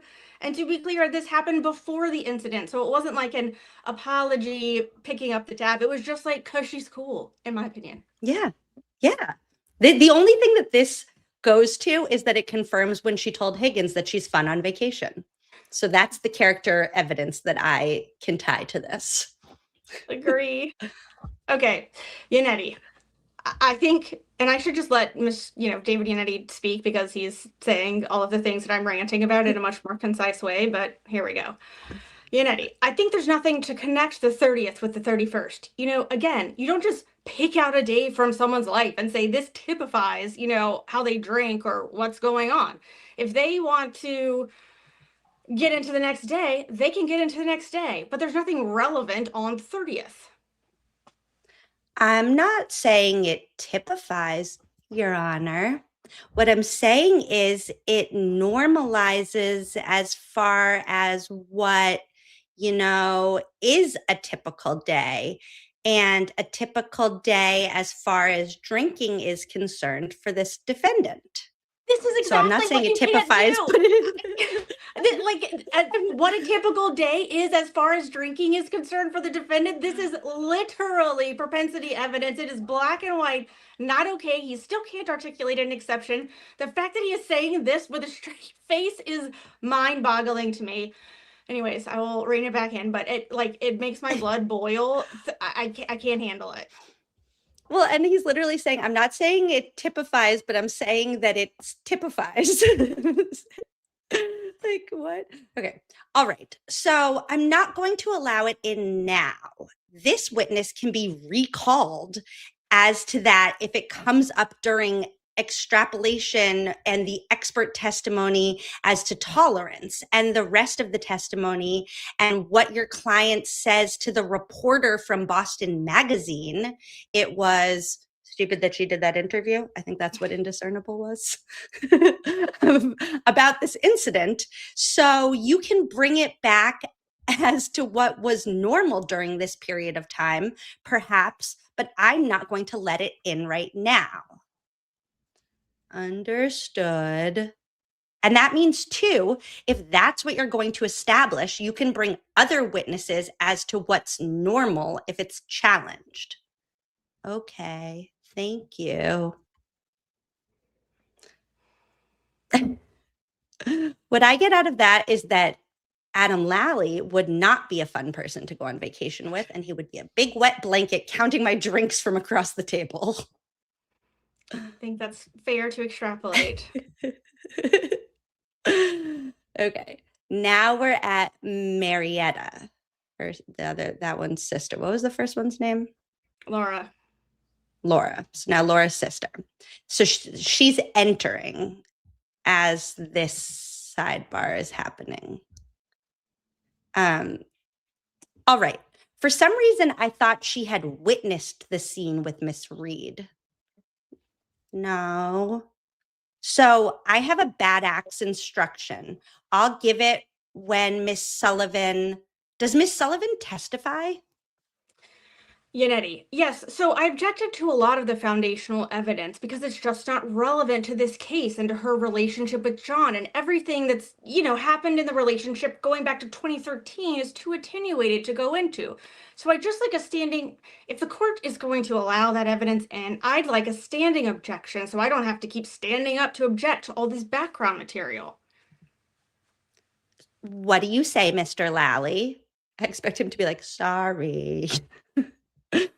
Well, I mean, as it pertains to this witness, obviously that personally affected, and that's how she knew John O'Keefe.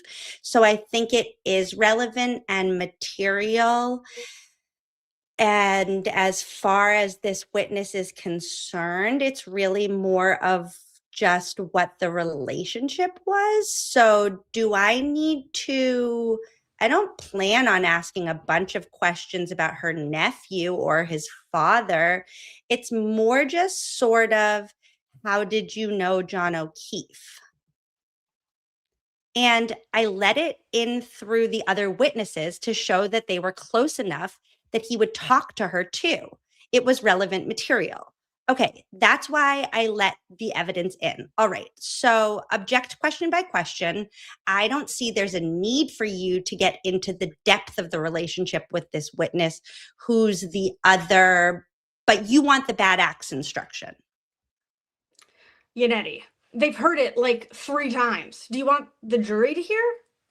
Jackson. I actually like it because it's appropriate. Well, that's why I gave it.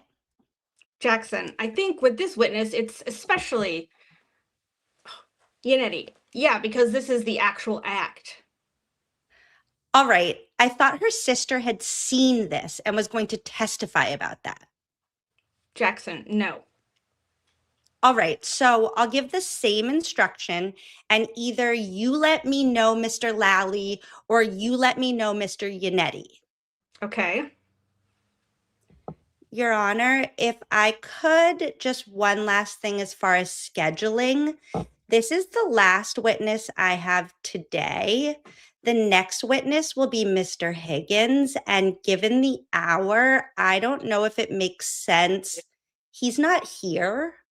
I didn't anticipate that we were...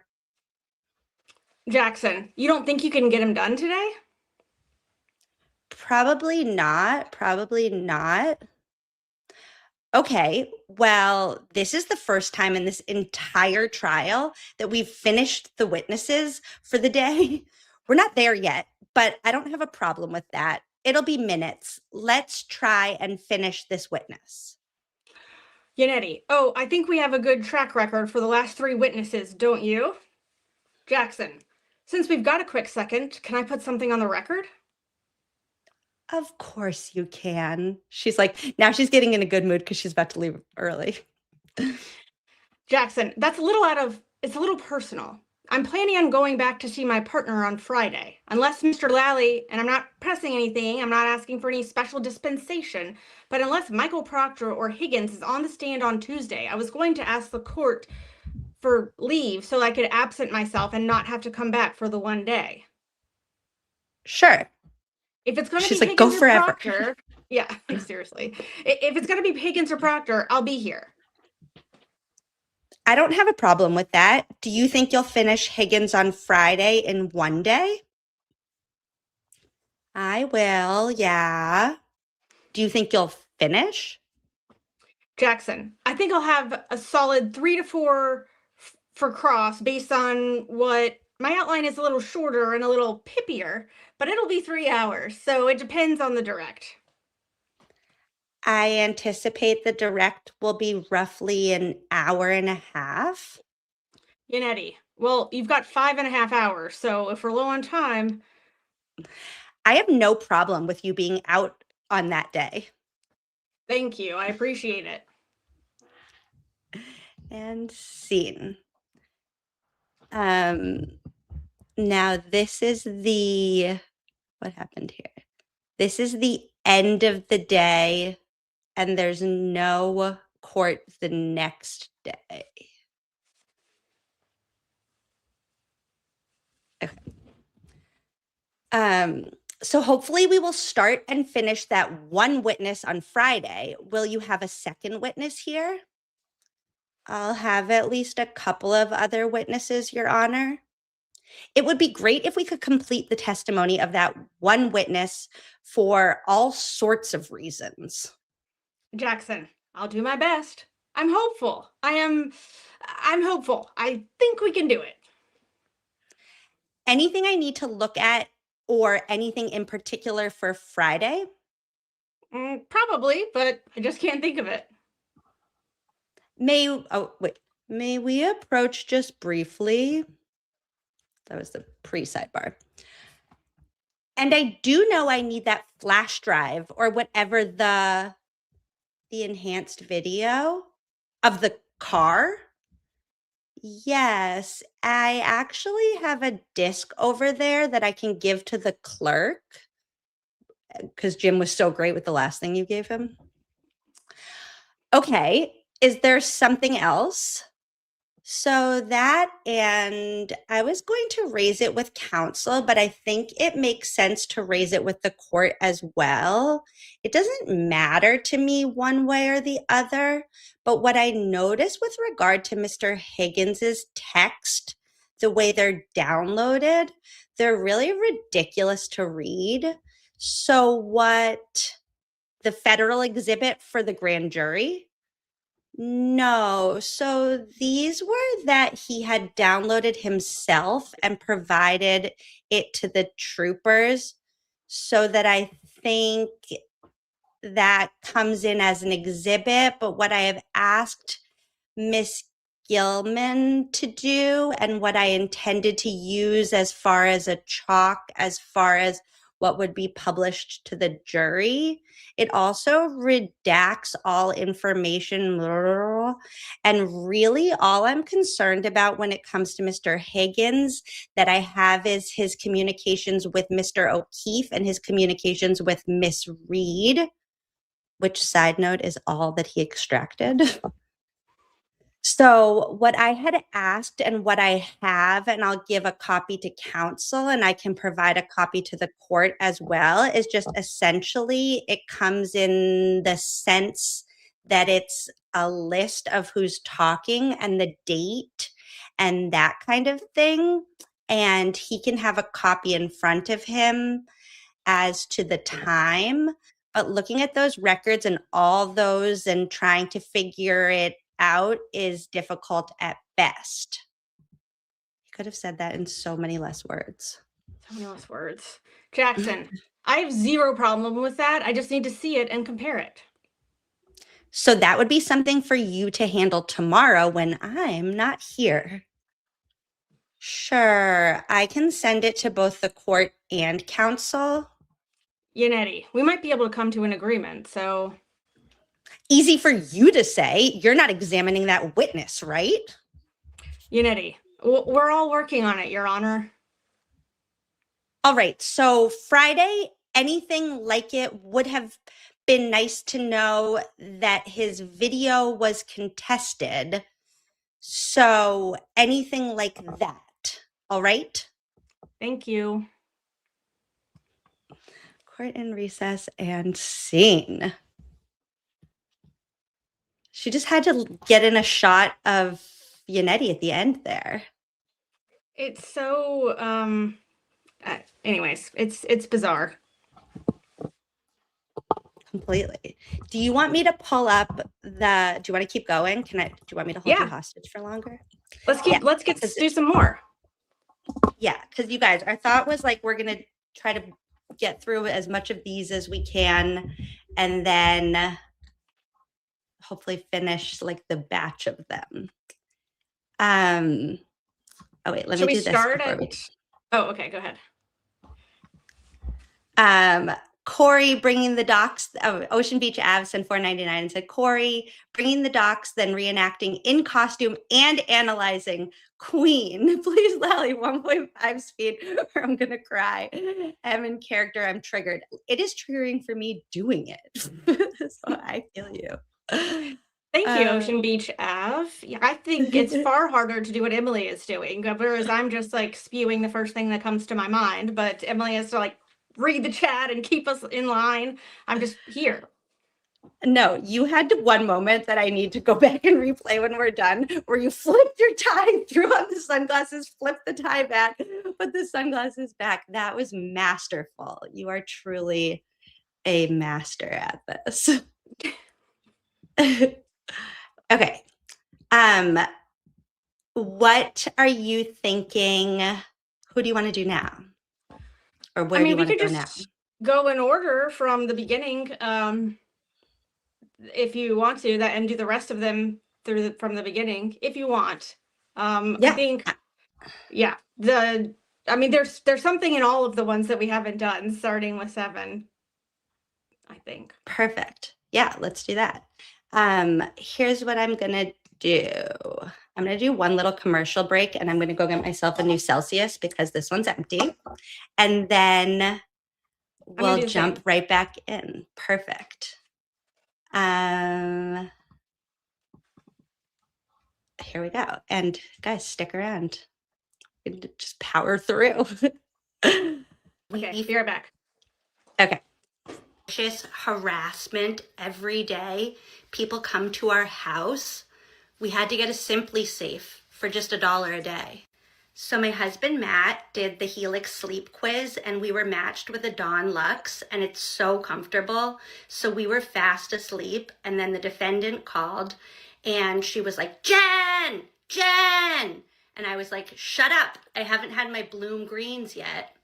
So I went downstairs and Bloom has a bunch of new flavors. So I think that morning I had strawberry.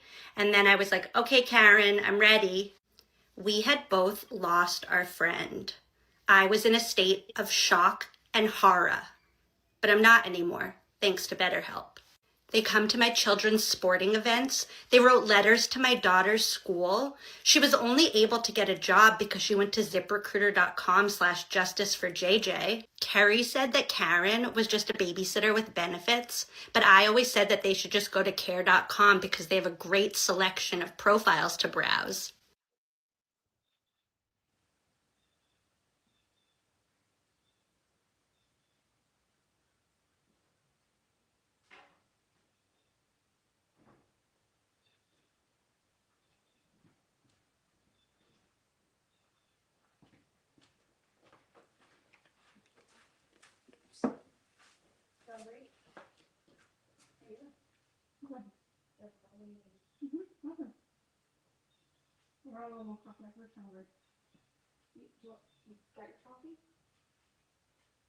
One came right upstairs, yep, and he gave me a kiss goodnight. And because he was such a good little boy, I let him pick a toy from his Love Every box. You know, I'm not proud of these text messages. It is what it is, and I take responsibility. But, you know, at the same time, John was a friend, and that's why I'm on Tinder now, because it starts with a swipe, and then I can say, you're hot to any females out there. So Matt was downstairs eating cheese because he's on a crazy diet. So I got him a subscription to AG1 because cheese actually isn't good when you're on a diet. Once Caitlin left, I just did my final cleanup of the house. I just love my Swiffer sweeper so much. I was just Swiffering all over the house.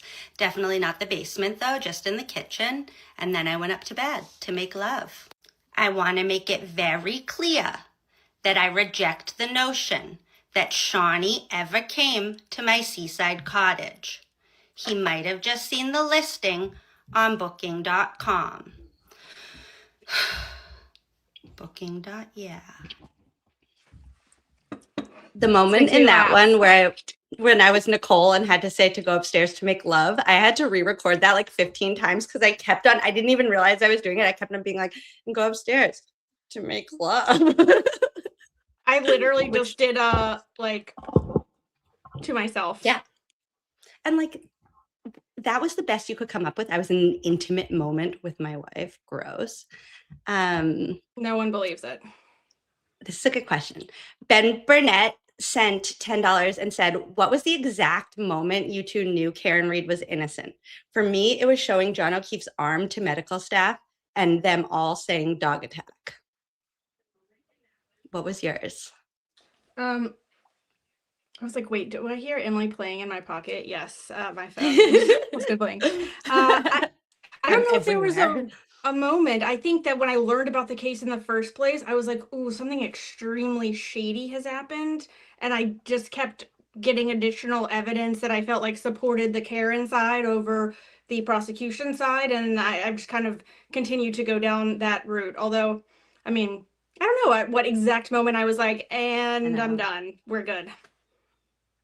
I feel like I first learned about like the fact that there could have been another side to the story when Aiden hit that first article, and it was like the Google searches were kind of like on the news, but then I didn't get like hooked at that point. It was like kind of like I think I heard that it was like somewhere in the recesses of my brain. I had heard about the actual event like on the news that night. And then again, like somewhere in the recesses of my brain.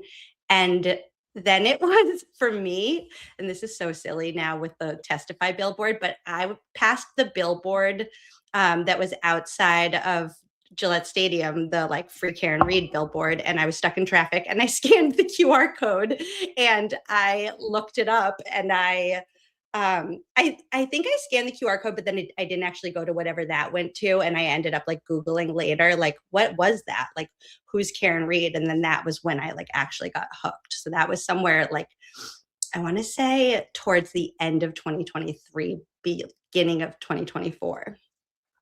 Right before, yeah. Okay, yeah. But I don't know.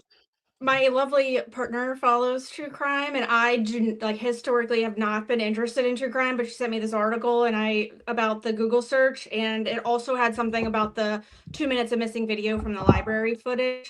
And I was like, oh my God, wait, if this stuff is true, how is this woman still being prosecuted? Even if she did do it, this seems like very bad. And it also seems like she didn't do it, but it's something is like super wrong. And then I think shortly after I read that article, like weeks, was the hearing with the courthouse steps, you know who did it, Steve, whatever, that one. And from then on, I was like all in.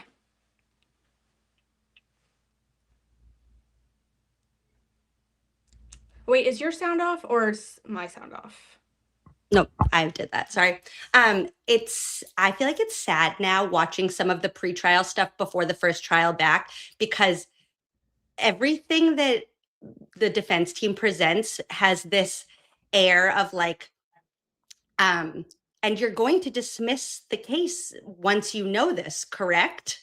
Like, here's some new evidence that like any judge would dismiss this case on, correct? And then it just never happened.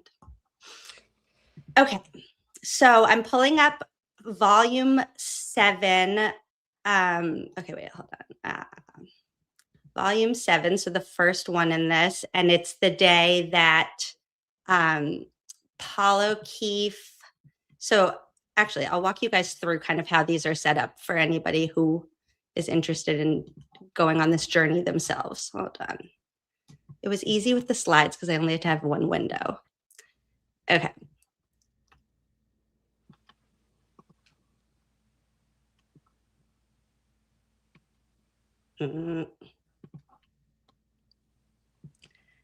So at the on the second page, like in the index of these, it says who the witnesses were for that day. And then this is a lesson specifically for Nurse Kim, and that is how to do Control F. So when you do Control F, this little box will pop up that says search in document, and then you type the word sidebar. And then as you click these arrows, it will take you to each one of the sidebars. Nurse Kim, that's for you. Nailed it. I was going to send her the ones that I did with the bookmark so she could just click, but then I think this might be easier than doing a tutorial on bookmarks. This is like teach a man to fish kind of thing. Like, now you know how to fish. When she did that and she got so close and then she was like, do I need a co-pilot? I have not laughed that hard in a very long time. She was like, should I join the conversation? I was dying laughing too. And I was literally screaming like, you're so close. Yes, it's the next button. It's just the carrot up, down. And then do I need a co-pilot? And I was like, oh, sweet Jesus. Should I join the conversation? Then she said, no, it's non-consensual. I shouldn't. What is happening? That was so funny. Okay. But this one I think is all just redacted, whatever that, they're talking about juror issues. And also, you guys, this was the first one that I ever saw when Corri first got these, and I opened that up and I was like, if every single one of these documents is redacted like this, I'm going to lose my mind. So luckily they weren't. Very few are, although I think we know that the serious juror issues happen in the second half of the first trial. So we'll see what the second chunk looks like. Yes. Okay. And then this is also like, because, oh, I do have a headband. Hold on. I mean, you don't need it. Obviously, you can get into character without props, but. Let me check. Hang on.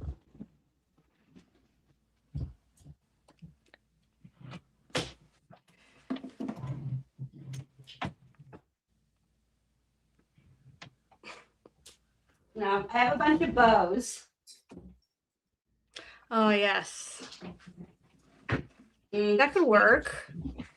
I feel like the bows and headband don't necessarily align with her like killer instincts of Laura McLaughlin that I'm confident that she has. But maybe it's like a throw you off thing. I don't know. But I just need to smudge my eyeliner to be Laura McLaughlin.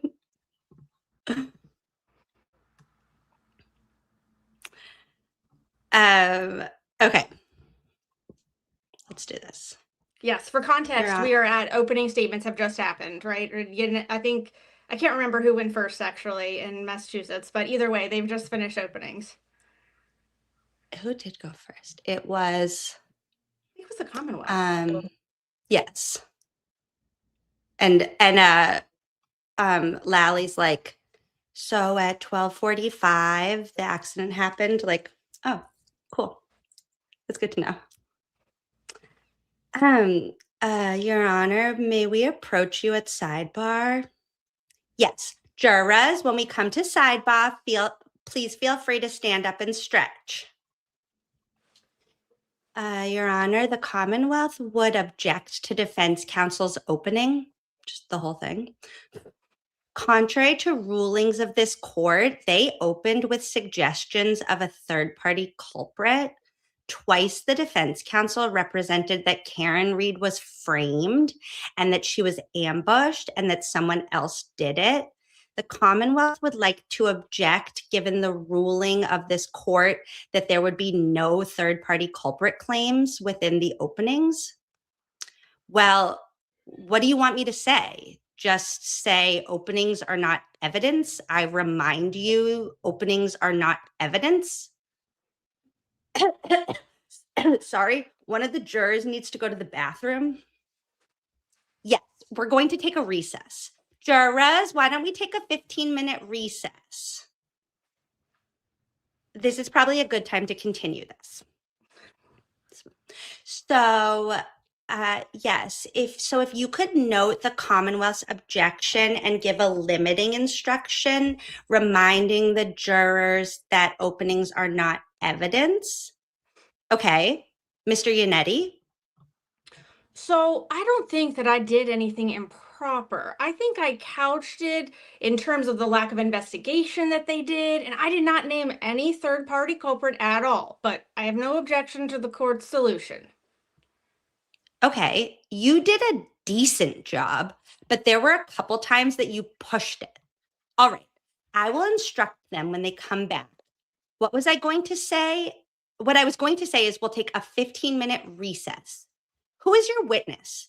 Do you have more than one for now until 1 o'clock, or do you just have one? Probably just one. Okay, and that is Paul O'Keefe. All right, so we will take a 15-minute recess. Thank you. All right, 15. And then whereupon a lot of things happened. Okay. Yeah. See, and Paul O'Keefe, we now know, was drunk, so that's cool. Okay. Whereupon the Sidebar conference follows. I don't know. I'm having trouble with regard to this witness. So they were in the room around the same time, but they did not see each other. What are we talking about? I think this is Paul and Erin O'Keefe. Okay. Okay, that's what I thought. So the next witness, there is conversation between her, meaning Mrs. O'Keefe, and the defendant in regard to what happened. With this witness, it may well be hearsay. Okay, so no instruction? Unless the court feels it appropriate for the 2021, which I'm fine with that. If that's what, I can do that in the final charge. Okay. Yannetti, Just to confirm, if I may address the court, I'm just making sure. There was some indication on a report that Paul O'Keefe had told police that he did not go over to Karen and John's place because they were fighting or something like that. That's what you're referring to in terms of what you're not seeking to elicit from him. Correct. So he gets that information from his wife, not directly from your client. Okay. But no, I'm not seeking anything about. Then that's fine. So you don't want me to draw attention to it with an instruction. Correct. Okay, thank you.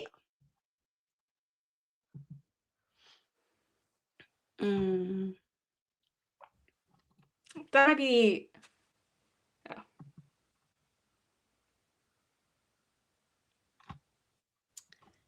Okay. So they're not marked as exhibits yet, but what I'd like to do is show this witness some video from the ring, whether she's on the ring footage or it comes from that day. So is this going to be an agreed upon exhibit? Is this going to be an agreed upon exhibit? I believe so, but Jackson, just explain which one it is, which ring video it is. Probably I think there was one when he arrives back at the house from the hospital along with his friends and Miss Roberts. And then there is when Miss Reed arrives with her father. And then basically just to identify who these people are in these videos. And then there's a couple just in reference to sort of snow removal from the driveway and when that occurred. Yannetti, we have no objection to that. That's fine. So let's mark it as an exhibit. That's fine. Okay. I think that's all of them for this one. Oh, wait. Nope, one more.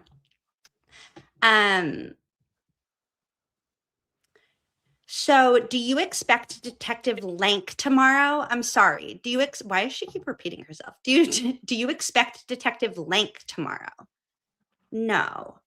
Okay, because whenever he testifies, I'd like a voir dire on the issue of the prior allegations.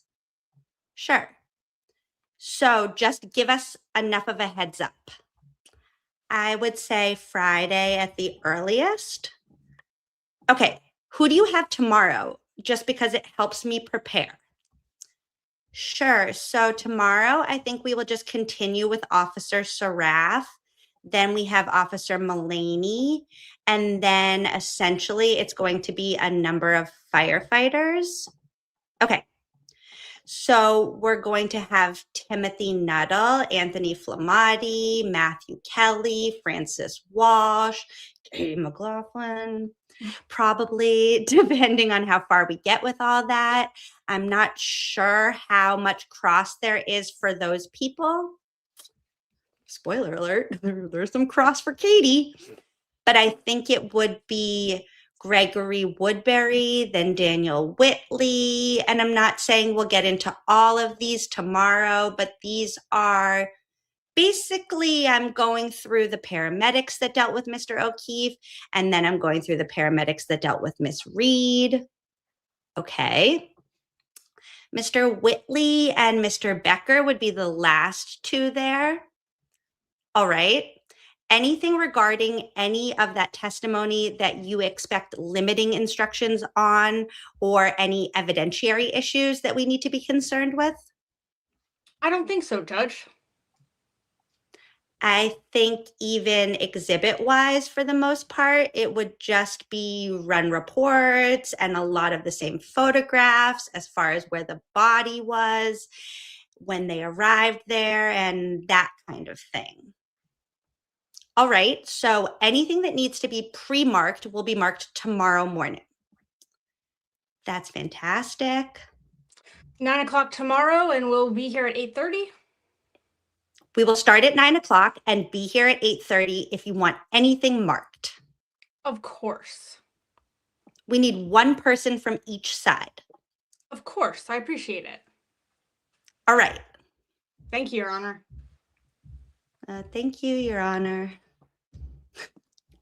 That's that. I feel like Lally just remembered to say thank you like a little kid when it was like Yannetti said thank you and he was like, oh yeah. Oh yeah, my manners. Thank you. Yeah, everyone is on their best behavior on day one. Exactly. Okay. So now we're in, the witnesses in this one are Saraf, continuing from the day before, Mullaney, Stephen Mullaney, Timothy Nuttall, and Anthony, as Hank would say, Anthony Flematti. Oh, there's just one sidebar in this one.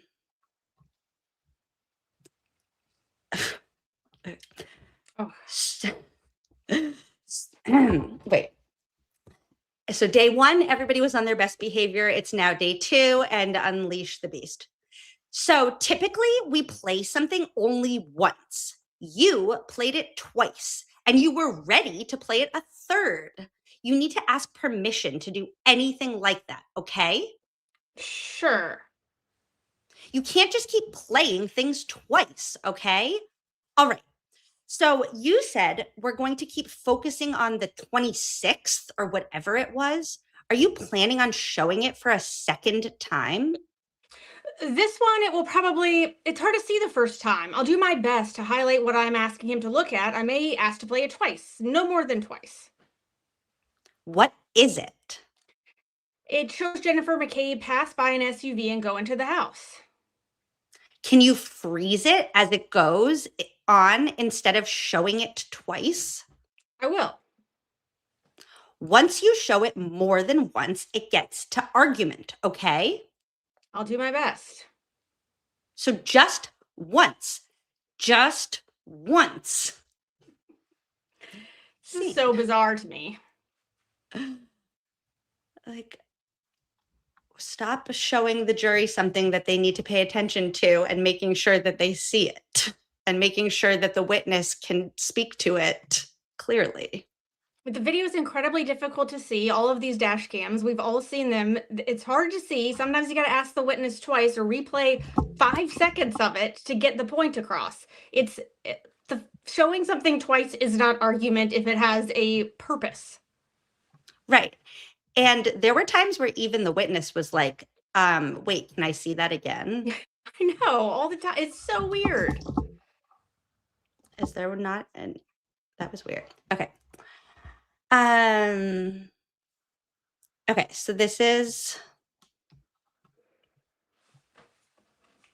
Anthony Flematti, Matthew Kelly, who's Francis Walsh? I don't even remember that. And Katie McLaughlin. All right, so what are we looking at? You said Exhibit 379. Yes. It's pre-marked and stipulated. I know. I just want to know what this is. So I expect there's going to be some real different versions throughout the trial. The top is the dash cam from Saraf, which he's already testified to. The bottom is the dash cam from Goode, which he will testify to. And Saraf indicated was consistent with Goode's vehicle pulling up behind him, and they've been synchronized. All right. I don't want you telling the jury all of this, showing what's up there and asking him what he sees, not this big, long preface of what it is. She just asked him what it was. Like, she doesn't even know. She asked him a question, he's explaining, and then she's like, okay, don't say this to the jury. He's like, I wasn't going to. Anyways, can I orient him that they're two different dash cams? You can say that, the Saraf dash cam. If the court is satisfied. Show it without comments. That's fine, that's fine. She hates a comment. Whereupon the video, so they finished that sidebar. They put the video up, and then Bev says, actually, I need to see counsel at sidebar. All right. There is one exhibit It's a compilation. It's a man-made exhibit, right? Yes. So I'm not sure I want to let all of these man-made exhibits like this in. I understand that there are 600 exhibits and there's probably 100 exhibits of snow. There are a lot of things that I have not seen. So just because you all agree doesn't mean things are permitted as exhibits, okay? So you're asking him to focus on the top, but you're still pointing to at the bottom. What is the purpose of doing this? This is the exhibit that they just talked about at the sidebar where she explained what it was. She knows it's a compilation. She said, okay. And then they go and she's like, what are you doing with the compilation? So anyways, Jackson, once the bottom exhibit, which is synchronized with the top, once he makes his way to the stand, I'm going to ask him a couple of questions about the bottom and whether or not he recognizes the individuals only. And well, pointing to the top and asking him to focus on the top. My side note, Bev, you said that he could only play this once, so he's trying to maximize by doing both at the same time. If he could play it twice, this wouldn't be an issue. This is the absurd gaslighting that drives me insane, where she puts him in a box and then he tries to like deal with it and she's like, what are you doing? Anyways.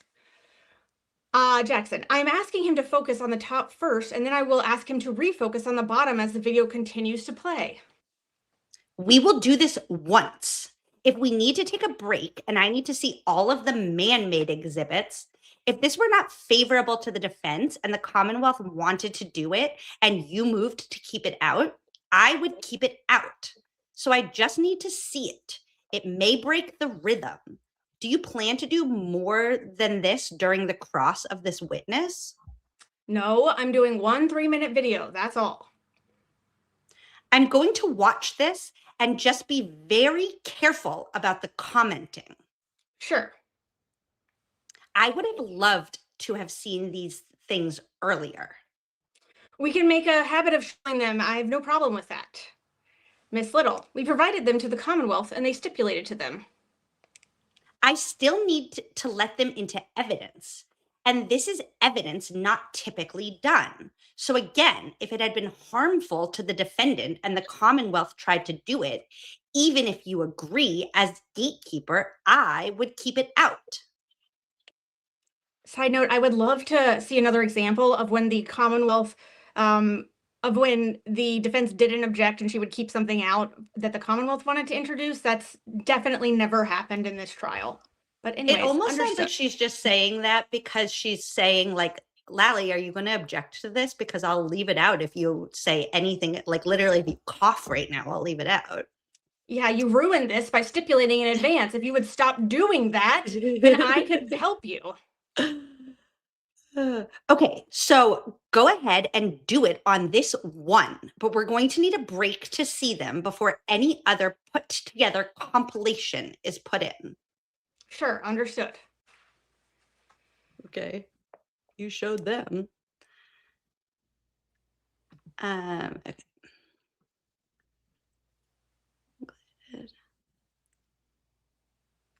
And then they finish that. They take they tell the jurors they're taking a 15-minute break, and then they start another sidebar just immediately following. So we've got a jury trial going in the first session courtroom, redacted. So when something like this happens, it will sort of be an abrupt recess. Just keep everybody. Yes. They just open the door so people can go out. Okay. Why don't I watch this? How long is this? 3 minutes? Why don't I watch this now? Closer, please. You need to come close. I was reminded, I'm happy to play the 3 minutes. This has already been, not this particular video, but we have a synchronized video, I think, already with Goode's and Saraf's videos. One at a time, counsel. And Miss Little, I appreciate if Mr. Lally is questioning a witness, you can't object. Okay. You can certainly reach over and tell him to object, but you can't object. Okay. just as this is Mr. Jackson's witness, I'd like to see this. Sure. We will ask the witness to step out. Okay.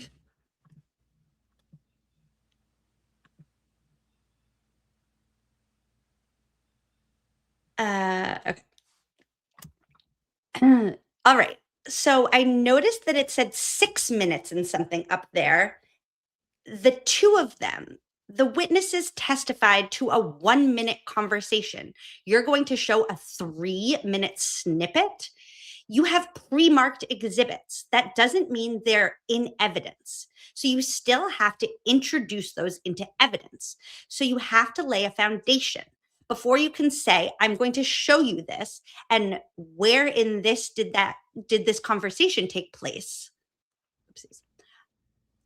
He has to acknowledge that it did take place in there, and if it doesn't, it's not coming in. I'll lay a foundation. Okay, so you need to, but there was confusion about you pre-marked 600 exhibits. That doesn't mean they're in. So far, there are maybe 15 exhibits in evidence. Your Honor, may I talk with Mr. You can go ahead and talk. Let's save the time. What do you want to say? No, I just wanted him to relate something to the court with regards to Saraf that is in evidence with regard to Goode. That video will be in evidence, but it's not now. I understand. I don't understand what's going on. And it won't be until I let it in. Do you understand that? I completely understand that. My request to Mr. Jackson would be that it be admitted. What's that? Debene? Debene. What does that mean? It means basically provisionally. Okay, provisionally valid. Like, we're going to let it in with the understanding that something else is going to come in to formally authenticate it. We'll just let it, just to make things easier. It's not up for debate. Neither side still, by the way, is disputing or objecting to either of these Goode or Saraf videos. And the court is like, wait, hold on. There's a huge issue. And Lally's like, I like literally do not care at all. I'm happy to let it in on good faith.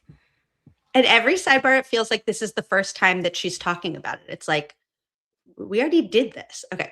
Debene, given that we fully expect it will be admitted goodwill, we're not going to do that with 600 exhibits.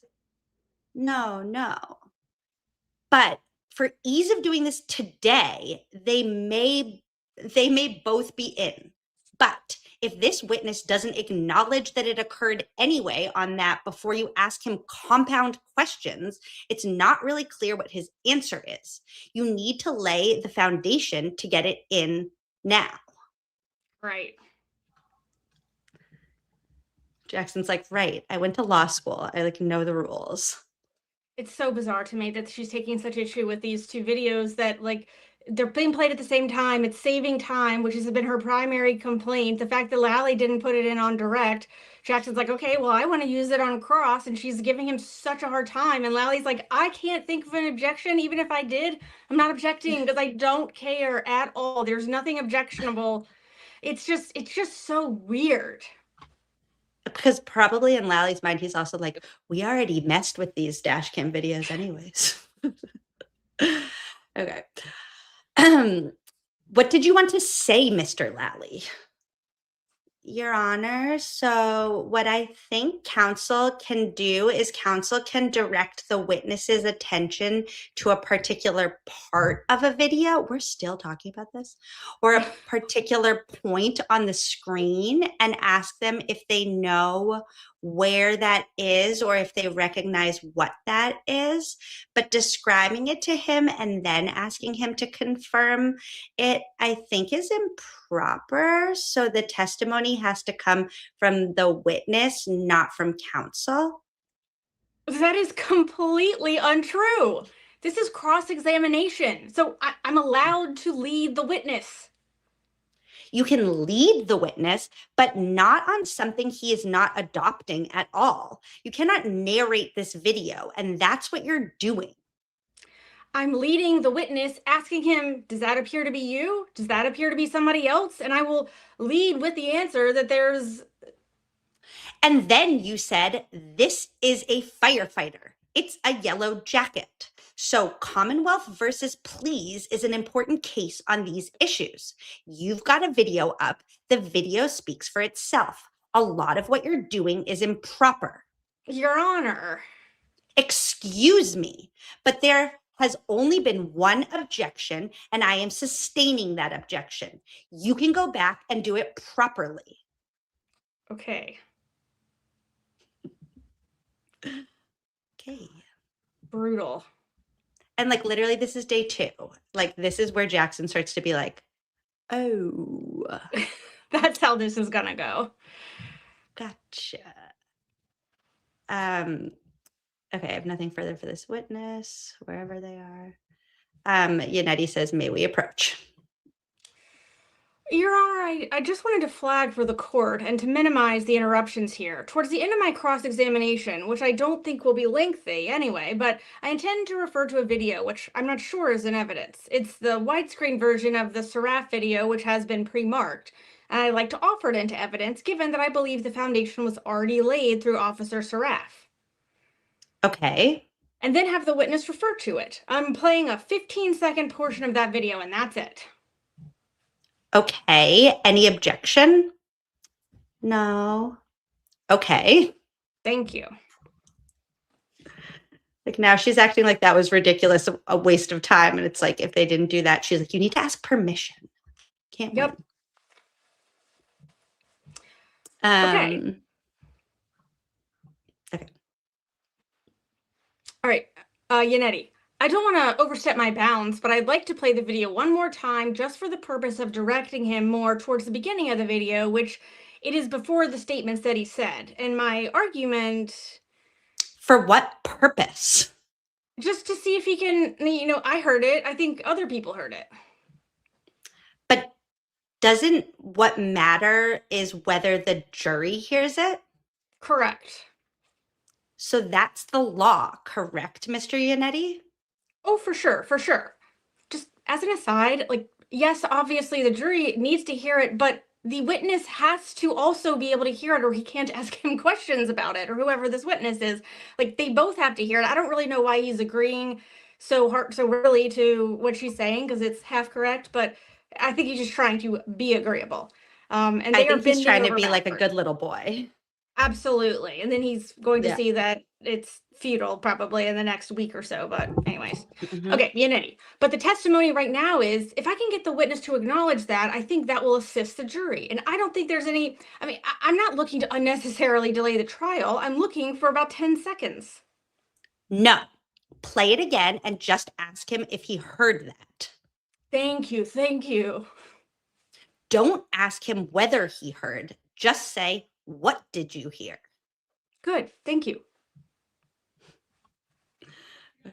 Wait, and then he starts, Mr. Kelly, I got permission to play it one more time. He's like, I asked mommy. She said we can have a play date one more time. For a 10-second video, it's totally wild. Look how much time it took. If he had just been allowed to play 10 seconds again, we would be done and at lunch. Okay.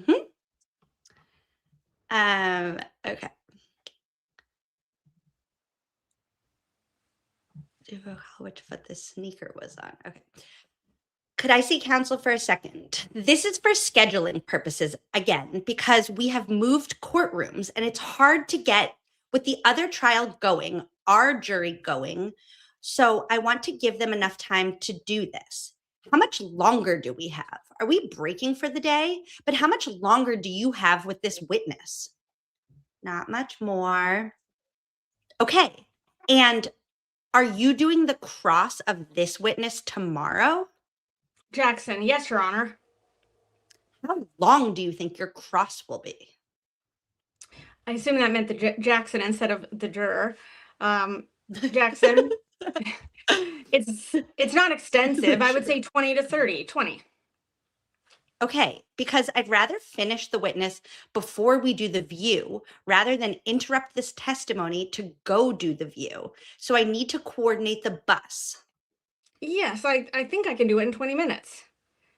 Then Yannetti says, so we can get going around 10:30 at the latest. All right, 10:30. And I think it's about a 2-hour view. I don't even think it's that long. Lally's like, well, we could just be in and out. I don't really want them to like pay attention. I have mundane things to worry about, ordering lunch and things like that. No, I understand. But I mean, for me, no. I mean, from Dedham to Canton on scene, probably 10 minutes at the most, 15 minutes. I mean, I don't know why. Then why is it going to be 2 hours? I'm sorry. Then why is it going to be 2 hours? I didn't know it was. I was told it was a 2-hour view. No. That's not from us. Yannetti, that would be the max. I think it's going to be shorter than that. 10 minutes might be a little, I mean, because the vehicle will be there as well, which we need to address. But I think we can probably do max an hour, hour and a half, like on the bus there and back. I think we should be able to do that. Yes. I agree. Okay. Who are your witnesses for tomorrow? So that would be Miss McLaughlin, Lieutenant Woodbury, firefighter Daniel Whitley, another firefighter, Jason Becker, and then probably some combination of Lieutenant Gallagher, Sergeant Goode, and Sergeant Lank. Okay. Depending on how far we get. I'm sorry.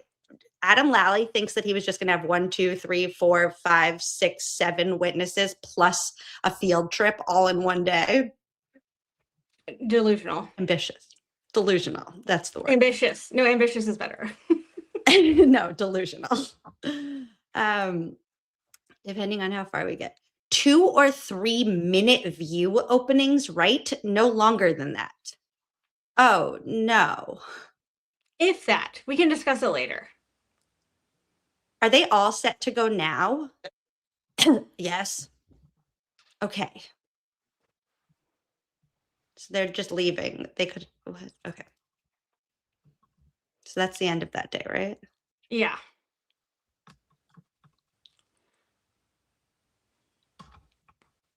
Right? No. There's one more about the view. Oh, right. Okay. After the jurors leave. Just briefly, Your Honor, Yannetti. I thought it would be helpful to get some guidance from the court in terms of what you expect with regard to the view. There would be a brief view opening in the courtroom, a couple of minutes each. Yes. When we get to the site, do you allow counsel to, direct the jurors to look at, point out stuff? How much input can counsel have on the view? You can draw their attention to something. You can't tell them why you are drawing their attention. Oh, of course not. But you can draw their attention. Typically, we start with the prosecutor. I ask you to look at whatever, and then we'll ask you, typically the prosecutor asks the defense counsel, do you want to add anything? Yannetti, okay. Yannetti, okay.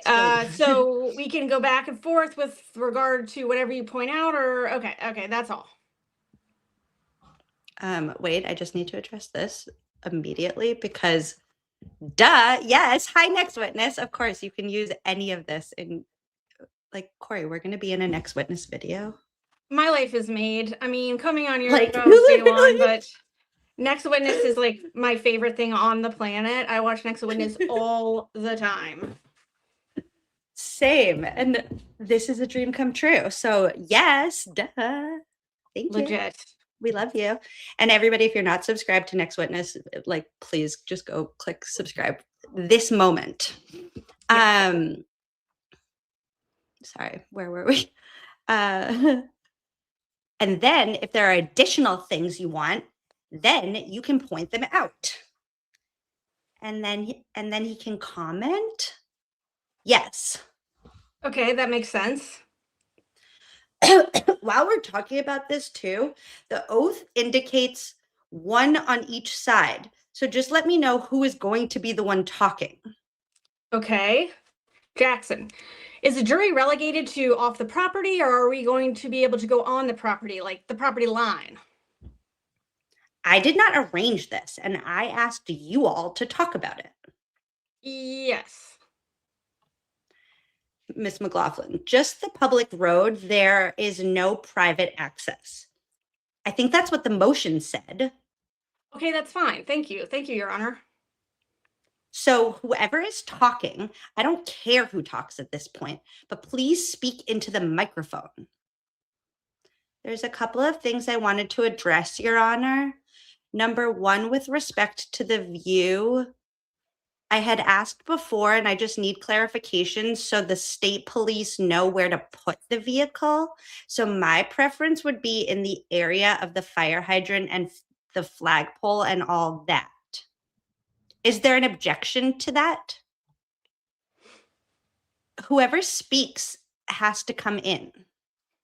There's no particular objection to that. I mean, I guess it depends on where it is, but no, the area of the flagpole, the fire hydrant, Yannetti. The only thing I'd be concerned about is I think we're going to be standing by the area by the flagpole on the street and pointing out things. The car might be in the way if it's parked right there. I would ask that it be parked backed up closer to the driveway if possible. You can face it toward the flagpole if you'd like. Okay. Okay. A couple of car lengths. Jackson. And all of that is consistent with the testimony as well. So you have a million pictures of this. Why don't you all just pick a picture, put an X on it, and tell the state police to drop it there? That makes sense. I'm fine. Two other things just briefly I wanted to flag for the court and for counsel. So one of our witnesses is Miss Terry Kuhn. She is with the veterinary lab at UC Davis. Okay. There is an issue which I can get into if you want me to, but I'd prefer not to. She has a child that, so it's a personal issue. So you don't need to get into that for these purposes. So she has a personal issue. She needs to testify at a certain time period, and it may be significantly out of turn for where I normally would have had her come in. So what I would like to do is essentially fly her in on May 14th, have her testify on May 15th, and be done on May 15th. May 15th should be a full day, so that's my intention to get her done. Yannetti, we would certainly accommodate the witnesses' schedules. We appreciate the fact that you're giving us a heads up in advance about when people are testifying, and we will do the same for you. Sure. All right. May 15th will be her testimony, regardless of where we are. That would be my request. Yes. Okay. So there is no objection? No objection.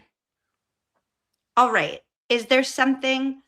One last thing, Your Honor, because I had representatives from media approach me about it, indicating with regard to the children and videotaping their testimony, their indication was that they would abide by whatever the court orders.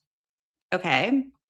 They indicated that there was nothing in the written order regarding that. So my request would be if the court could supplement or put something in writing in reference to that. Okay. You are putting on live witnesses and perhaps reference to the SANE interviews when they were even younger? Correct, yes. All right. So what is the Commonwealth asking me? They cannot film the children. Basically, that's what I'm asking, is that there be some sort of supplemental to the court's order regarding... So this is basically just them. We don't have to read that part. They're not going to film the kids. And then they talk about that for a long time. To ask. Yeah. Like, exactly. Hey, is there anything I can just hand over to the media because I'm scared to talk to them? And she's like, I was going to. And he's like, no, I know, but like, they're very much bothering me. He's like, they called me twice and I said, no, you can't film them. And they said, okay. And I just want to be able to hand them something. Okay. I feel like I should just like preview a couple of these to make sure there's like anything like good. Okay, yeah, we could probably skip this one, although there's, or, there's a good Oh one. no, this one's good. Yeah. We can Okay, start can we just jump? Yeah, let's start in the middle. So they're just randomly talking about a dash cam video or something. Wait, spend time is they're like looking at something. She's annoyed that the court's annoyed that the court did not get these videos in advance or whatever it is. Okay. So nothing really is in evidence, and that's part of what I'll talk about here for a minute as well. Mr. Lally, I would like at least the corresponding Commonwealth dashcam videos that the Commonwealth has, the original dashcam videos that the Commonwealth has introduced. That's one. The second thing is yesterday, Mr. Jackson, you referred to the court reporter as Nancy. We are much more formal than that here generally. But my big concern is that I've known Madam Court Reporter for 35 years. I've never called her by her name, particularly in a case where people's personal information has been put about on the internet. I cannot allow that. All right? I don't think you meant anything by it. I certainly didn't. I'm not saying that you did. We have to be extra careful about that. The third thing is please come to Sidebar before any videos are played that I haven't seen yet. Okay? Sure. What's been going on with the exhibits? I know you've pre-marked a ton of exhibits, and I know Madam Court Reporter has been here all day marking exhibits, close to 600. It's too sloppy. We're going back to the old-fashioned way. Yesterday, the exhibits are available for the press on Tuesday and Thursday afternoons. That wonderful person from the clerk's office here that is doing that had the good sense to send it to me beforehand. And the exhibit number 140, the fire department report, when I have reviewed it, I don't see these exhibits. Ordinarily, when exhibits are introduced into evidence, I get to see it. I have a copy of it. They are supposed to be held by the clerk and held overnight.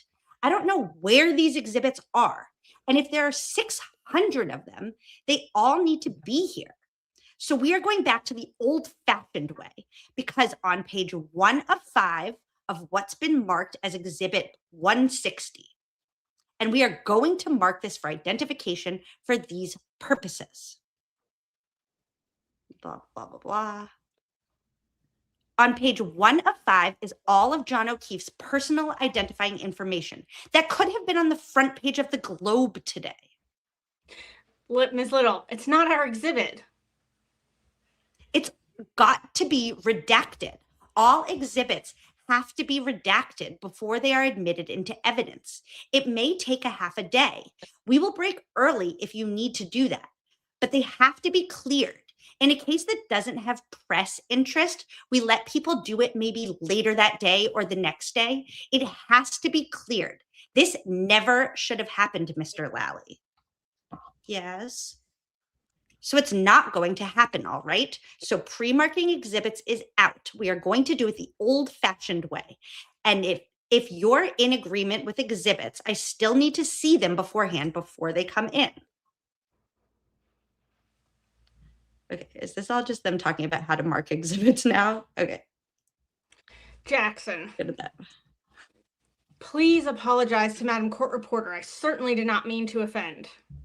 Nobody thinks you meant it. And I think it just underscores the point that the less unnecessary chatter, even during questions, the better.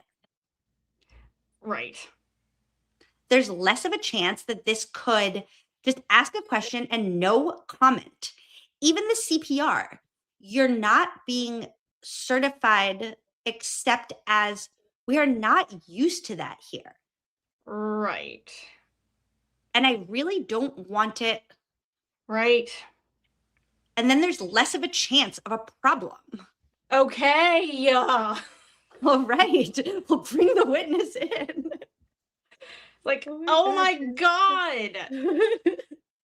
Like, Lally's the one who did the thing that was wrong anyway in the first place. And she's like wasting no opportunity to rip Jackson. I'm not saying Jackson is perfect, by the way. He goes too far. And particularly in the first trial, there's plenty of instances in which he goes too far in the comments. I agree. But the way she delivers it, and they've barely gotten started in the trial, like, it's too much. Well, I also feel like Jackson is like doing something here where he's like kind of sussing out like where the line, like he's being like a little kid at the beginning of school who's like trying to figure out where the line is and what's crossing the line. And he's pretty quickly finding out that everything is crossing the line. Every trial lawyer in front of a new judge is going to test the waters to figure out what is the line. And the line is very confusing because there appears to be almost no line for Mr. Lally. Right, exactly. So there's not a uniform line. I think this is like a 1 second sidebar. Okay. But there are a lot in this particular one. I don't think I read any of these ones yet. Where am I? Okay, this is getting into some of the good stuff with Laura McLaughlin. What is the objection? Relevance. How do you respond to that? Your Honor, this witness has a deep friendship with Caitlin Albert. She knows the Albert family. We have photographs of her traveling with Caitlin Albert, going to the beach with Caitlin Albert, going... How old are those photographs? I'd say probably, I mean, they're adults. She's only mid-20s or so. I won't ask her age, but they can't be more than a couple of years old, 2 or 3 years old, I would guess. They have social media accounts with their friends. They tag each other. They vacation together. They drink together. They socialize together. She is diminishing the relationship between Caitlin Albert and her knowledge of the Albert family. I think she knows the Albert family. I know she knows the Albert family. And she knew where the import of 34 Fairview Road. I don't believe it's the first time she's ever been to 34 Fairview.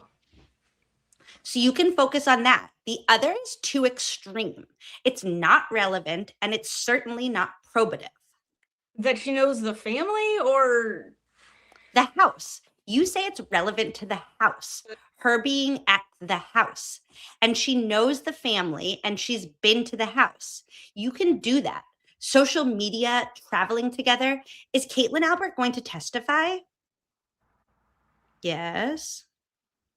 She was just one of the people at the house that night. Correct? She was also at the Waterfall Bar that night. Yes. It's not probative. If any relevance, there's a little bit of a stretch too. But I'll let you get into that.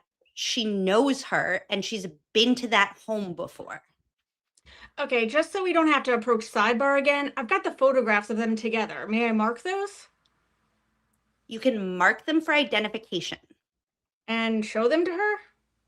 No. Your Honor, for the record, I have never seen any of this.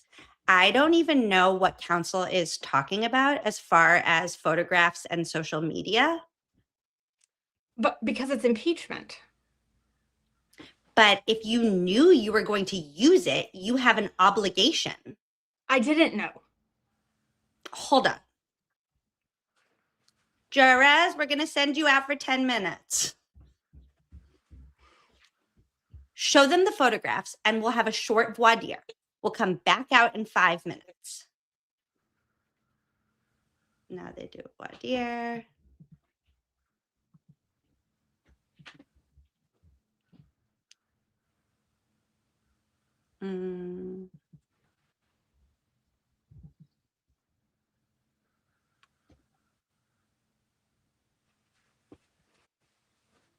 So you had said they'd been out drinking together and all of that.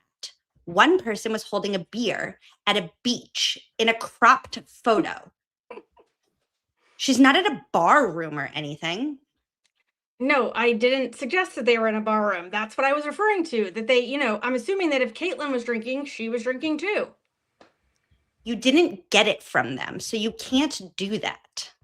I'd forgotten to, and I should do it here at Sidebar. I'd forgotten to actually refer to the third photograph. Is it J or K?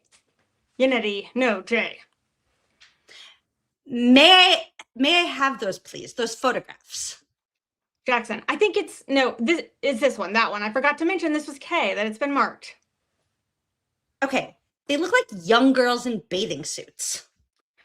I do want to make a record that I disagree with the Commonwealth in terms of the Rule 14 objection. The reason that we disagree, this is pure impeachment, as the court well knows. Ooh, like things like that pain me. I'm like, oh, Jackson, it's condescending. Don't say that to the court. Okay, but whatever. It's impeachment, as the court well knows. This is not something we're going to use in the case in chief. I mean, indeed, I can show the Commonwealth and I can show the court my order of proof in terms of my outline. I literally do not bring up the photos unless ... she denied the relationship or was trying to distance herself from the relationship. I think that's obviously some level of deceit on her part. She knew that there was a relationship, and I can prove there was a relationship with these photos. The level of the relationship is up to the jurors to decide. But she said, her first answer, Your Honor, was, I said, who is Caitlin Albert? And I just left it. And I just left it open for her to say she's a friend of mine. And she's an acquaintance. We went to high school together. I've known her for 10 years. And she said none of that. What she said is, there was a girl in my high school with that name. And that's a lie. And that is why and now she's changing that story. Because I'm about to impeach her with these photographs. I don't think that's a violation of Rule 14. This is pure impeachment. Mr. Lally, what I'd say is I don't think that is a lie. I think that's exactly what was borne on her testimony in voir dire. The last thing I would just say to flag for the court is that this is a witness who has been harassed by Mr. Carney. What? On this specific... Mr. who? Mr. Carney on this specific issue. So if we are going down this road as far as impeachment is concerned, I intend to get into that. Come to Sidebar before you do. So I find that it is a violation of Rule 14. These photographs won't come in. We will keep them handy in case you need to refresh her recollection. They are not to be shown on the screen. Understood. I expect that the press will not see these photographs. No, of course not. Of course not.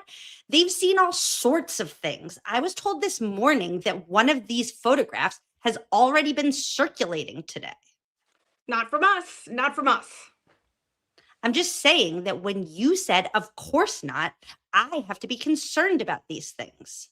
I understand. I just don't want the court to cast aspersions on us that we were out there leaking stuff, which, by the way, is exactly what the court is doing. And then she realized he adamantly objected to it, and she's like, "Oh no, it's just it's so obvious what's going on here. It's anyways." Well, it's like, Bev, where do you think that these pictures came from? Like, the defense team didn't like dig these up in an old newspaper. These came from the public.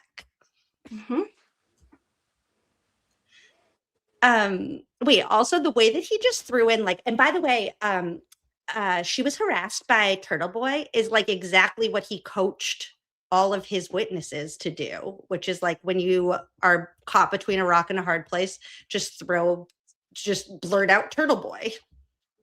It's bizarre. And the court's like, wait, what?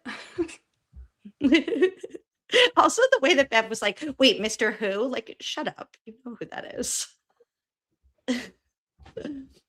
No, I'm not saying that. We don't play those games. Am I allowed to refer to the photo and just not show them? In other words, what is this a photo of? Does it appear to be you, to be a photo taken with Caitlin? No. You can talk to her about her relationship. I think she will tell you she was at a beach. Okay. No, she won't. You can talk, and if she doesn't, you can show her. Okay, I just want to make sure I'm clear. I don't want to overstep. Can I ask, have you ever been photographed socializing with anyone? Sure. Okay, I think I'll get the answer and then I won't have to show it, okay? All right. Okay. He's clearly like so confused as to what like he's allowed to do because it's so outside of what she is saying is so outside the norm of what his daily trial practice would be that he's like, okay, so wait, can you just say the things? Because like this doesn't even make logical sense. I can't figure out how to ask a question because you basically banned everything. Well, and like prepping for a trial like this and them not, they had a list of firefighters. They're going through the footage or whatever, and they're seeing, okay, this firefighter did this firefighter did that. If he didn't know that any of this relationship existed before like that week, then he's prepping for this as if it's going to be a normal conversation with a normal first responder. Like, hi, what was your role that morning? What was the weather like? What did you see when you came on the scene? How long were you there? The end.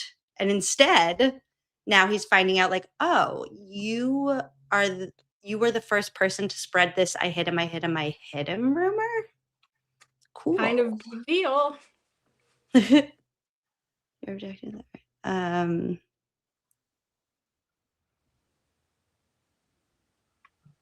All right, we go to the next one. This is short. Yeah.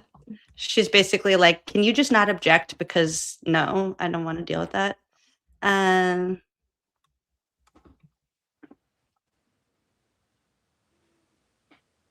Okay.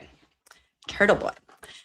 So my next question is how she knows, and then this sort of gets into the area of not only Mr. Carney, but this witness also had a visit from a defense investigator in which the defendant was in the car parked outside of her house at that time.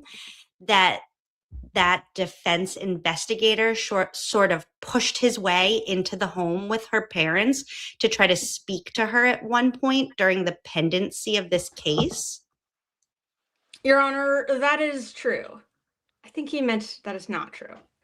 Yeah. First of all, there is no male defense investigator who has ever approached her.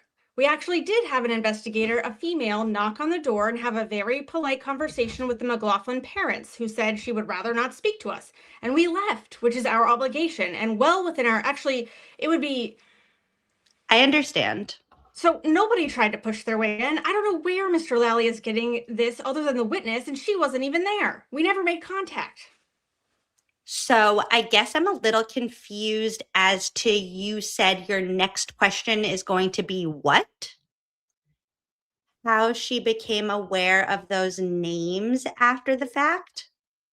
I thought she testified she saw it on the news. Yeah, that's what she did say. Again, I don't know that the news is necessarily Channel 5, Channel 4, or things of that nature. You brought it up. I can't, that's such an absurd thing to say. Like, he's eliciting something that he knows he shouldn't have, and then he's like, well, it could have been, I don't know, Channel 10. That makes all the difference in the world. You brought it up. I'm going to let you lead through with what do you suggest, Mr. Jackson? She knows they've gotten themselves into a pickle, and she's like, oh, I don't know how to untangle that. Okay, fine. Jackson, I don't think this has any, if this is the Commonwealth way of trying to sully the defendant, then No, I'm asking for suggestions on how you brought it up about she learned these names, knows these names. She testified to it, and the fact that she watched the news. That was on voir dire. And I think he should be able to lead her and say, well, that's why I asked for suggestions. Say, is it true that you learned this on the news? That was your testimony, and leave it at that. I'm not going to let you get into the Carney stuff through this witness. There may be other witnesses, but not this witness. You can lead her what she learned by the news broadcast. If it was social media news, that's fine. Understood. Like, it is like bananas that they're even bringing up Mr. Carney at all. And any of this. Like, okay, you mean there was a journalist covering this story? Cool. I'm not quite sure what the issue was, but it seems like an absurd jumping through hoops situation. Lunch recess, whatever. Oh wait, what was this one? Was it? I think it was.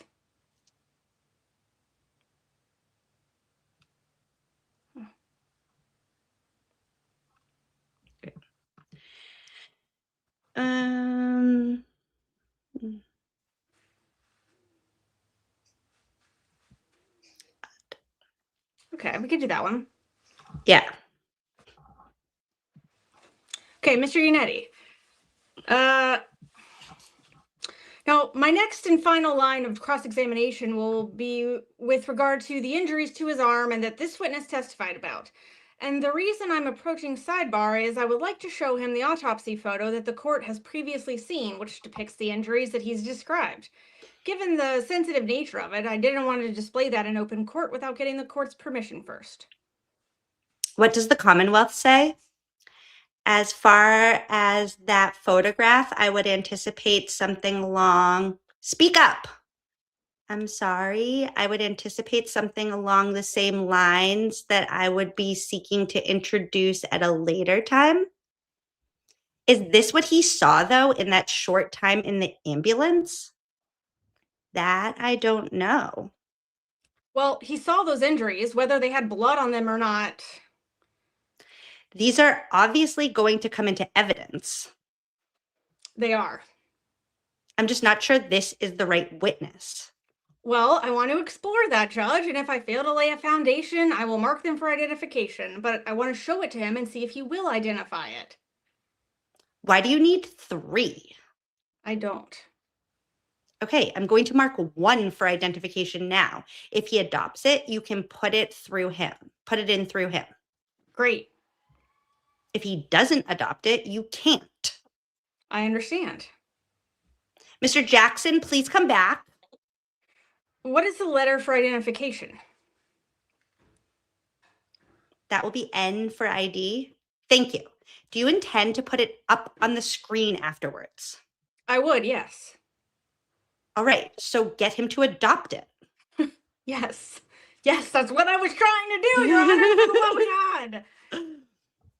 One thing I was wondering about is it like just occurred to me recently, like I wonder if the like House defendants didn't realize what John's arm looked like, because he had a sweatshirt on and there were like holes in the sweatshirt, but it wasn't torn. And I wonder if they just thought like, oh, you know, he got like bit a little, like there might be like a couple little like scratch. Like I wonder if they didn't realize how bad his arm was. It's really funny that you say that, because I was talking about that this morning with someone else. Whoever may have seen the arm the night before, whatever happened, I do not think that anyone realized that there was anything on the arm until the next day, until he was in our ambulance. Yeah, and like that, once that like kind of popped into my mind, things made a little bit more sense, because this whole time it's been like, how could they just think that nobody was going to like notice that? And it's like, well, if it hadn't been bad when they saw it, then that explains it all. Yeah. Okay. I think that's a quick one. Yeah. He still wants to put something up on the screen, and he's like begging. He's like on his hands and knees being like, can I just put this on the screen?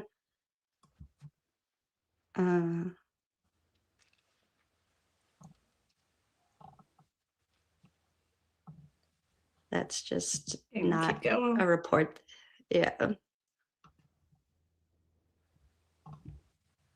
Okay. That's just that people are reading, and Lally gets annoyed about that.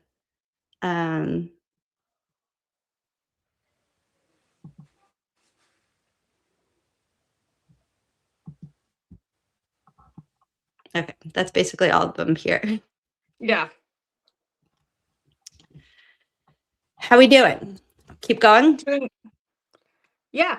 I mean, I'm good to go. You tell me your No, people's- I'm fine. I don't want to. I just want to make sure I'm never like holding you hostage. But you're the one who. You're good to go. I'm here for as long as you want to be. All right, no worries. I won't be shy about telling you if I have to go. Perfect. Okay, Gallagher, good. And no, did we do that one already? What number were we just on? We haven't not done that one. We may have done like a brief one, but we didn't do that one. We did 12 and 19 the other day. Okay. Sidebar.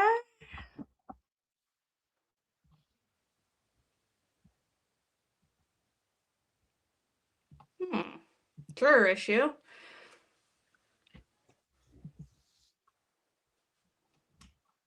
Wait. We may never know. Wow. Paging Victoria George. Where's Sidebar? This files. Okay.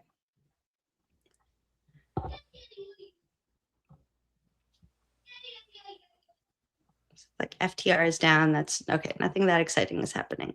They get in this one, they get into it again about how to mark exhibits or something. I remember. Okay.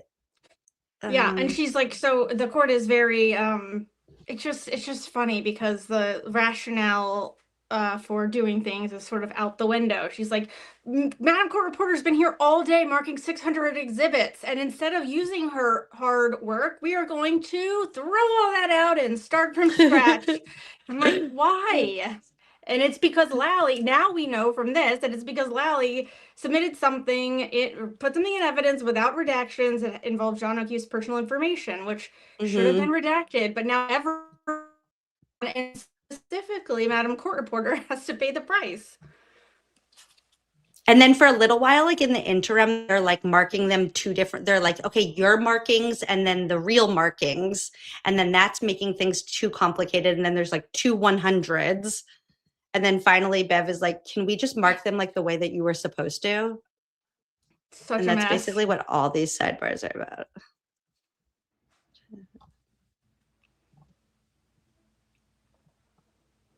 Okay.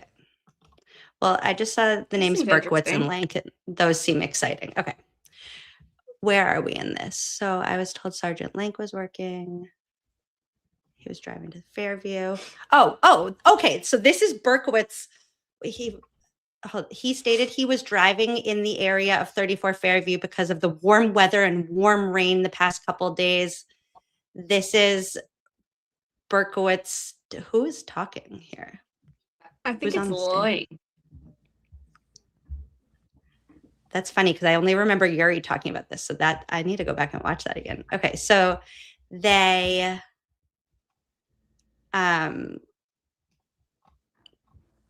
so Berkowitz now has like impeccable vision where he can see something that nobody else could have seen for days and days and days just as he's driving past. And it's a big old piece of taillight on the front yard of 34 Fairview. Okay, so I just re-listened to part of Higgins's testimony from trial one, obviously.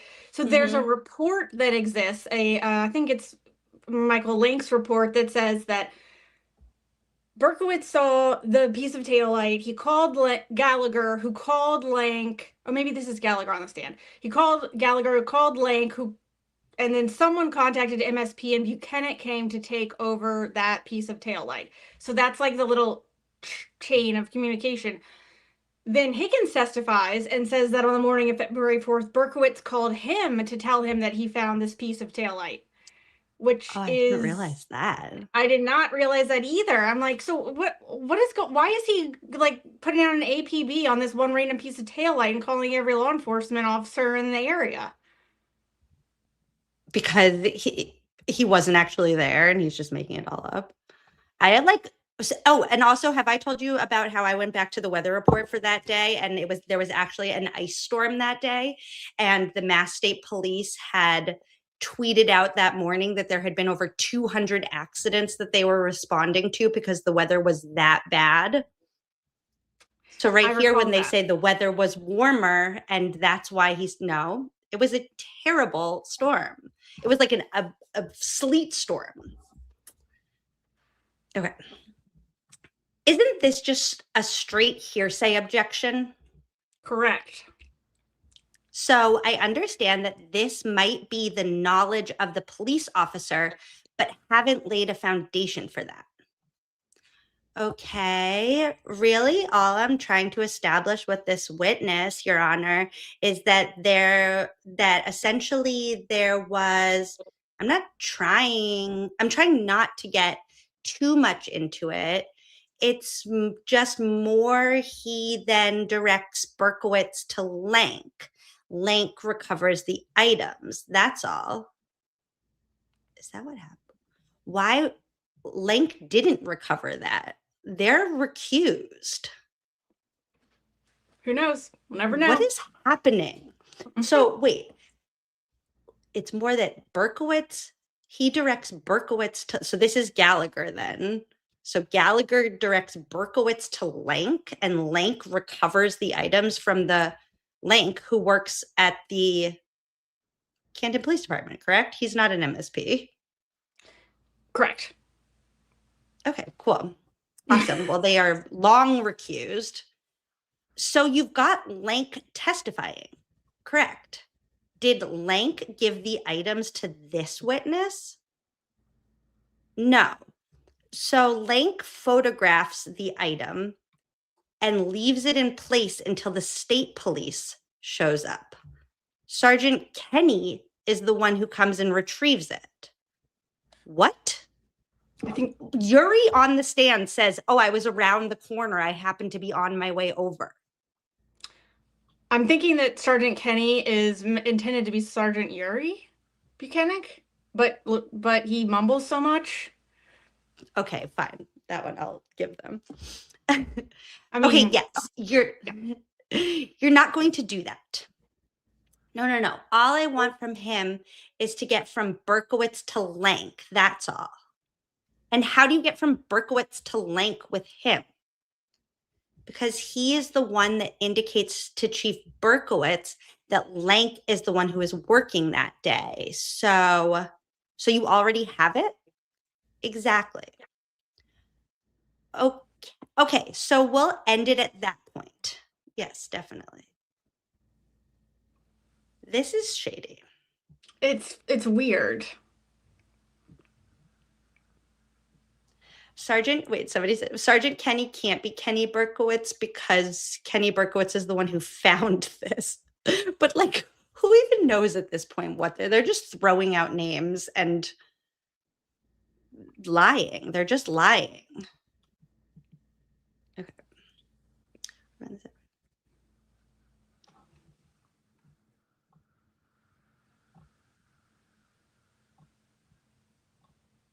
Okay, let's do that. There's an objection. I'm just going to skip to like the good stuff. There's an objection. Lally mumbles some stuff. Okay. And the court's like, is it in a report that we've known about? Jackson. Generally, yes. If he had reviewed all the reports, he would know, this lieutenant would know as a supervisor that Sergeant Lank had a certain relationship or had a relationship, which he just testified to with the Alberts. I understand that, but your question was whether he knew what he had done before he got there. Correct. The only way that he would know is if Lank had informed him. I've already interviewed these folks, and that's what I want to find out. Why did you task him to do something that he had already done? If he says, I didn't know, then I'll live with that. All right. So the question that was asked, you can ask. Okay. I'm going to allow it. Wow.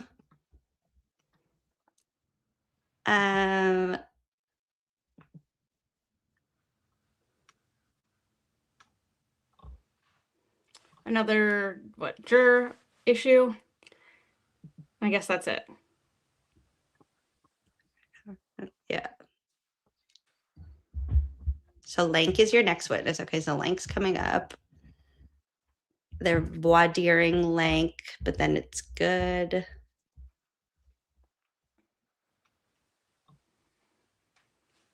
Oh, wait, didn't we read this one? I'm having deja vu. I don't think we've read this one. Or I don't know that I've read this one talking about Trooper Paul. This is the one. Okay. Let's do that. This is where they start talking about how to display the Goode's report in a way that shows that Goode had a report that had that picture of the tail light. I mean, that had the picture of the scene with no tail light, and then they added in another bit of tail light, right? Okay, so Whatever, maybe we'll we find. already did this one. But maybe this is a different one. Never mind. Let's just. Okay. Can I see it, Mr. Yannetti? Sure, of course. That's the beginning of the report, and that's the paragraph. Who wrote this report? Not Sergeant Goode, somebody else. Right, I know, from state police. But why don't you take that and tell me the author while I read this? It's Trooper Paul, Your Honor. Yes, Trooper Paul. Okay, is he on your witness list? Yes.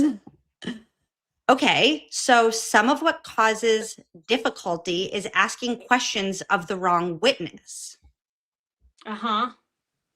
So he didn't adopt any of this, right? That's really not what the report says, Your Honor. He had nothing to do with the reconstruction. In any reconstruction report, they're going to list who was the primary investigator is with the involved department. So whoever they spoke to on scene or whoever wrote this OF report is going to be listed in the recon report as a primary investigator. That doesn't mean he had anything to do with the reconstruction.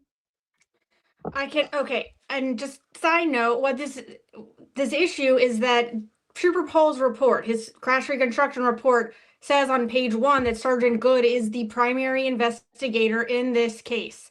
So they're asking questions of Goode about it, and the court is like, "Oh, this is the wrong witness," and he's like, "But I'm looking at the report. It says he's the primary investigator.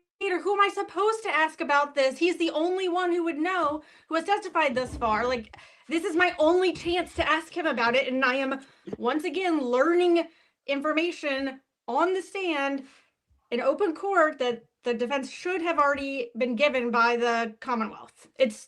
There are also so many times in this that we're supposed to just ignore what is written in the one. We don't have any recordings or anything. So it's like, oh, this police report says that Julie Albert was at 34 Fairview, but we're not supposed to pay attention to that because now she said she wasn't. So ignore that.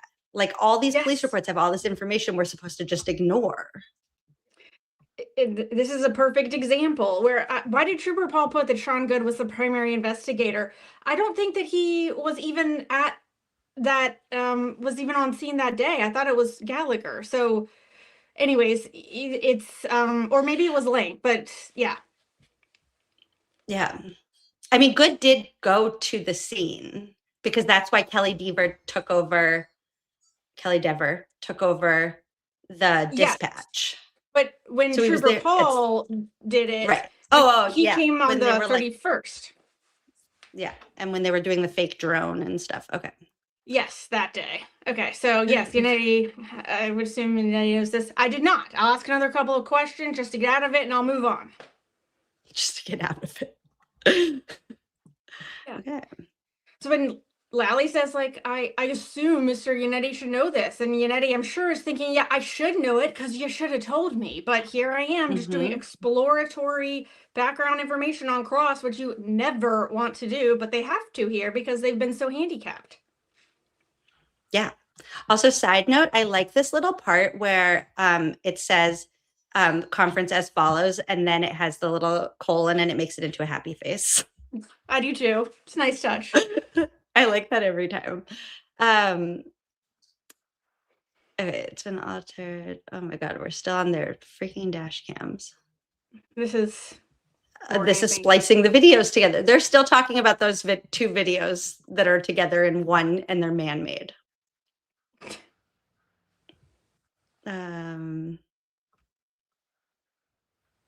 I I like every time that Lally starts with, I don't understand. I don't understand the relevance or why he's reading in a report from the morning of the death of John O'Keefe from an officer who was one of the first on the scene. I have no idea. Is the Commonwealth try? Okay, what is happening? Let's do this one because this just got weird. Okay, I don't understand the relevance or the point of this. If he's just going to read the entire report word for word, or... No. I just wanted to say the reason I wanted you to come to Sidebar, sure. If the Commonwealth tried to put in a police report, I would shoot them down right now. I understand. So what are we doing with the screen and why are you reading to him? Okay, so the portion that I just read, it's essentially all I'm going to ask him. What page are you on? Because I have...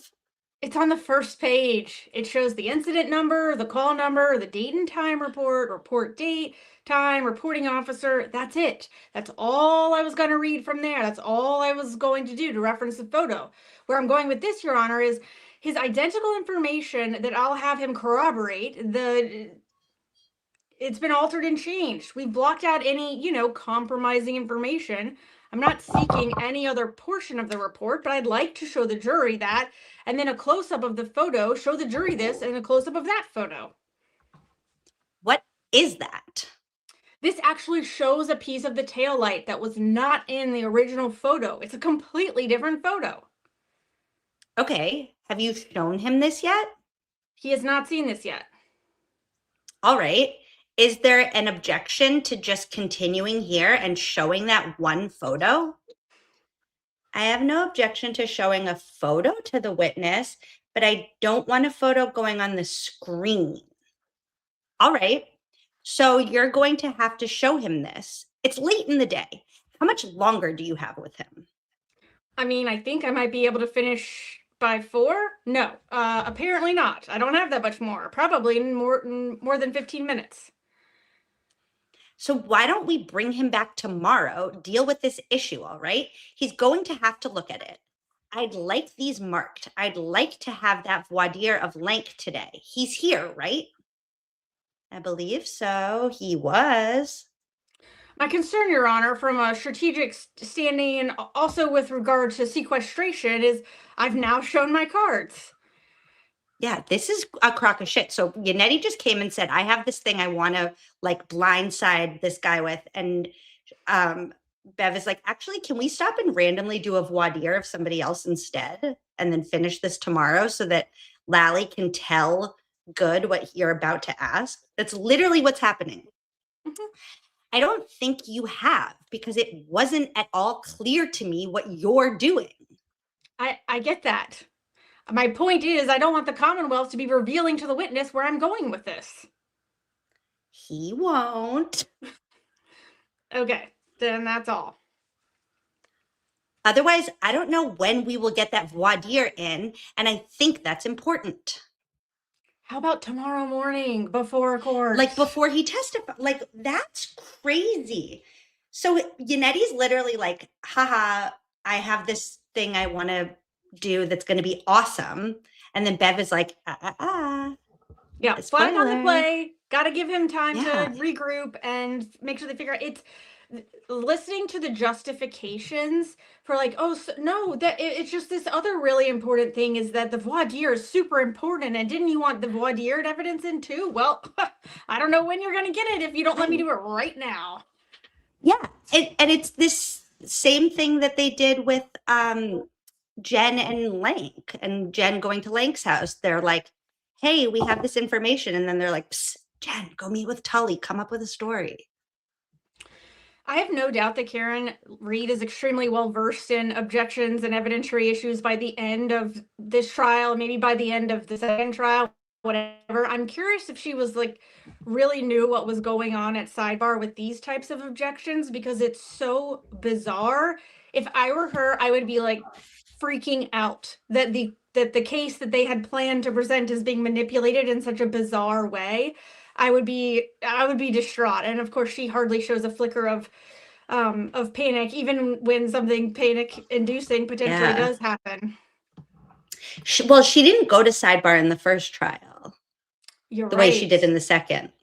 Yeah. So like that's why like that first one that we watched, like they were filling her in. So I feel like they were also probably doing like knowing the way that she probably would have gotten worked up about things. Like I think they were coming and sitting back down and being like, okay, Karen, it's no big deal at all. The judge just wanted to know who the author of the report was. Like everything is fine. Lally just talked slow. That's why it took so long. I think you're probably right. Because otherwise she would have lost her mind. Yeah, I'm losing mine. I wonder if when these came out, she was like just as excited as we were. She's like, wait, what were they talking about at that sidebar anyways? Maybe. Karen, if you're watching, hi. Okay. You're still good? Mm-hmm. Yep. Sometimes when I search the first time, it like doesn't pick anything up, but then there actually are some. Oh, this is a good one. This one right here? The one above that one, I think. Where she's like, you have to ask. Maybe not. Right. All right, maybe not this one then. I was going to say, I can't imagine that anything exciting happened during Cameranos. Wait, okay.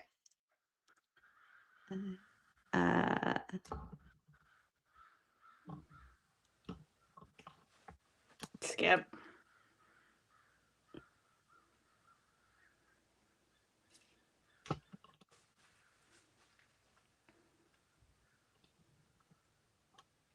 Skip. I wish there was like a more fun like word that I could search for where it's like, oh, did they talk about this? Actually,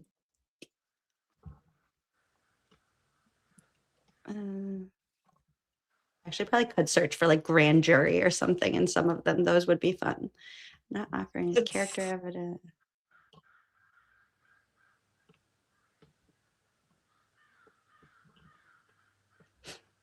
I feel like everything takes so long. No, go ahead. I was just gonna say, like, everything takes so long. Like that entire like 3-page sidebar was like for Yannetti to be like, can you just get the witness to say like, yes, like Karen cared about the kids? Right. There's so many like there's so many ways to have shortened this. It's like absurd. Just stop. Don't say the word high top again. Don't say that the basketball game started at 6:30 in Canton generally ever again. We all know. What were you gonna say before that?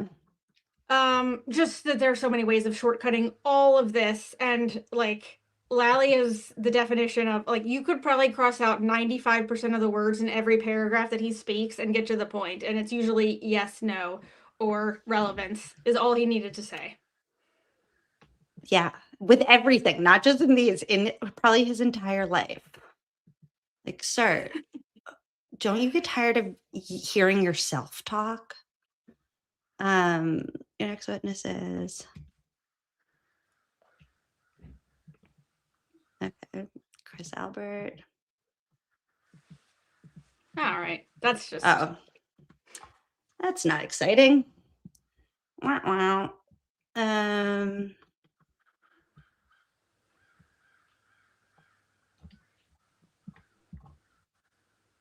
Chris Albert, Julie Albert Day. There's got to be something good there. Another juror issue. Yeah, because they just lied a lot. Oh, this is the one. Did we talk? I'm like literally having deja vu between like when we did this and what I just read. This is when they talk about Colin Albert being in the photos. We did do this, right? I too have deja vu because there's so many of the same stupid fights over the same things. I swear we did do this, and I was like,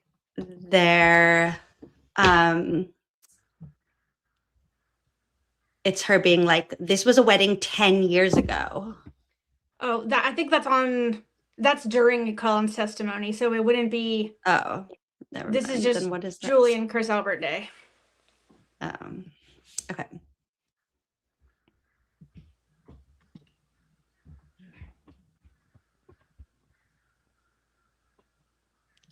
I think I'm also just tired of being Lally. So anything that looks long about Lally, I'm like, do I have to?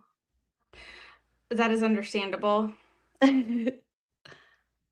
Should we switch? We could switch. No, that will just really confuse me. We can just skip all that. I can just summarize Lally.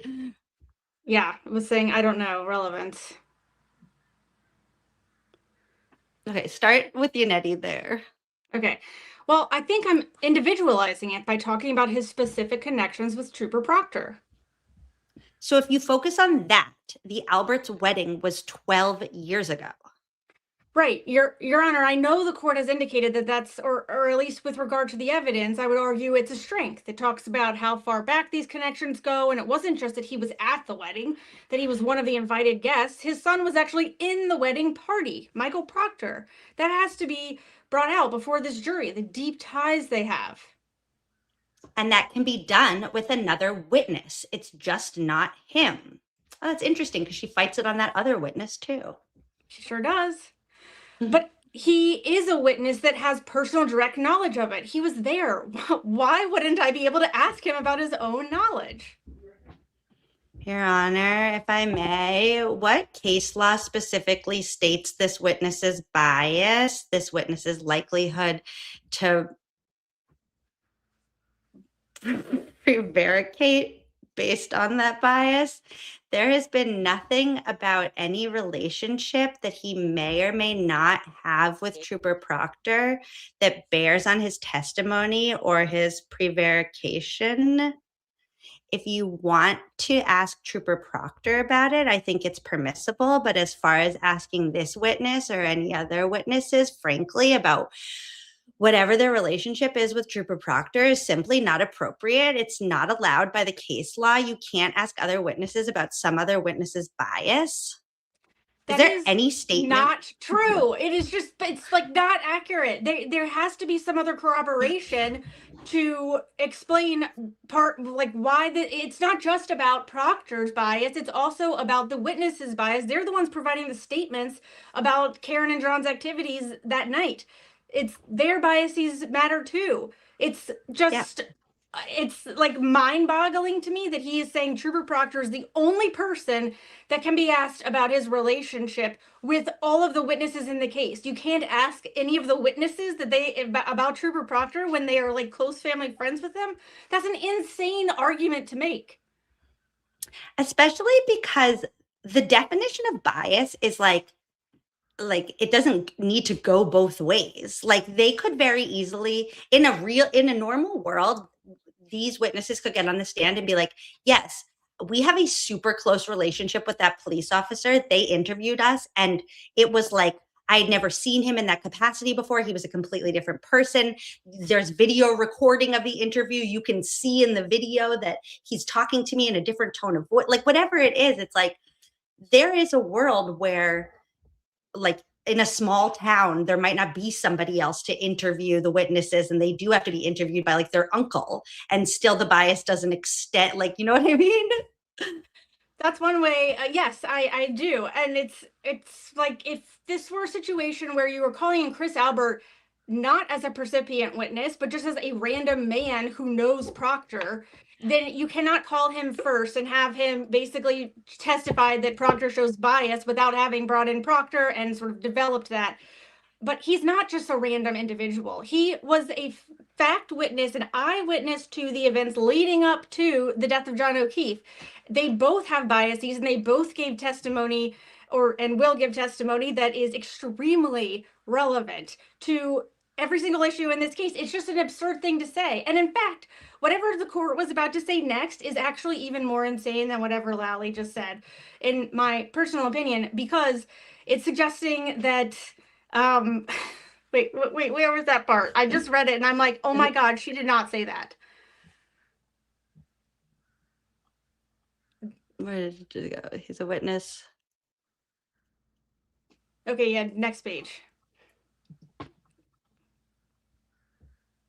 Yeah, okay. Is But of there course- any yeah. statement to Proctor suggesting he only made that statement because of a friendship with Proctor? That would be how you would get it in.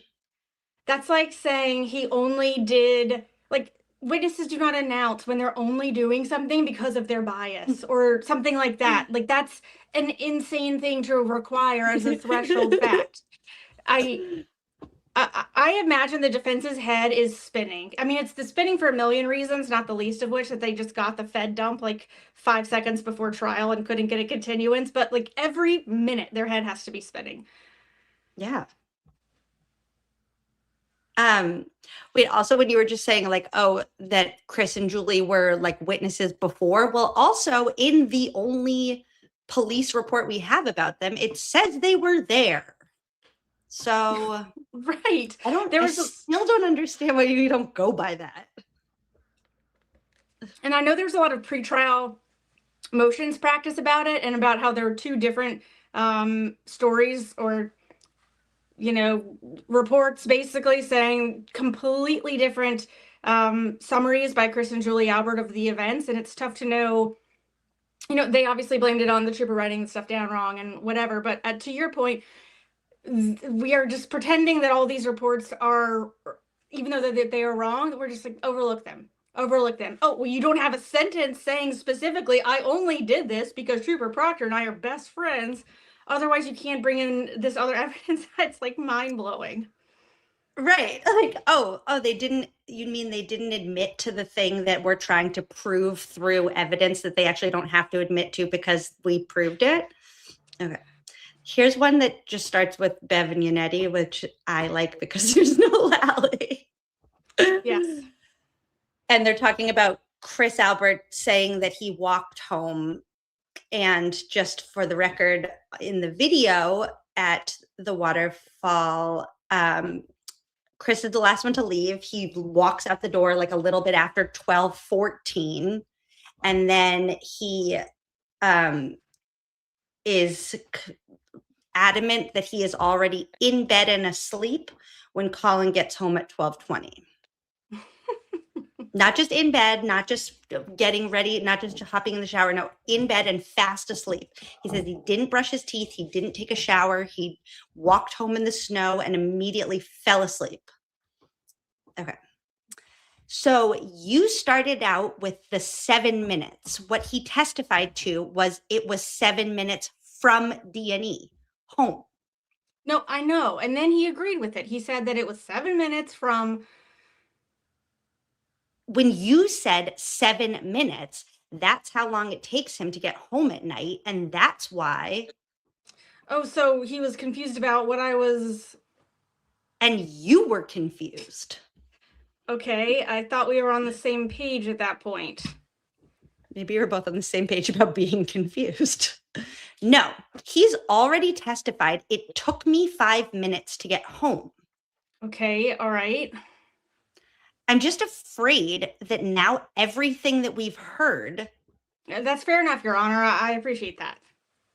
And that's why he didn't give it to you just then. I understand. Thank you for the help. Okay. Just on an issue that came up earlier, Your Honor, I know it's been excluded as of now. We've shown this previously. This was Michael Proctor's mother making that comment, and Chris Albert is the one that is publishing it in October of 2019. So he's essentially publishing the photo, and she's friends with him and has commented on it. So clearly he would have seen it. All right. So the ruling stands, but I'll mark this for identification. Thank you. That's the one where Michael Proctor's mom says, like, I love my second family, the Alberts. Yep. And she's like, no way in the world am I letting that piece of evidence in, but sure, you can ask him about it.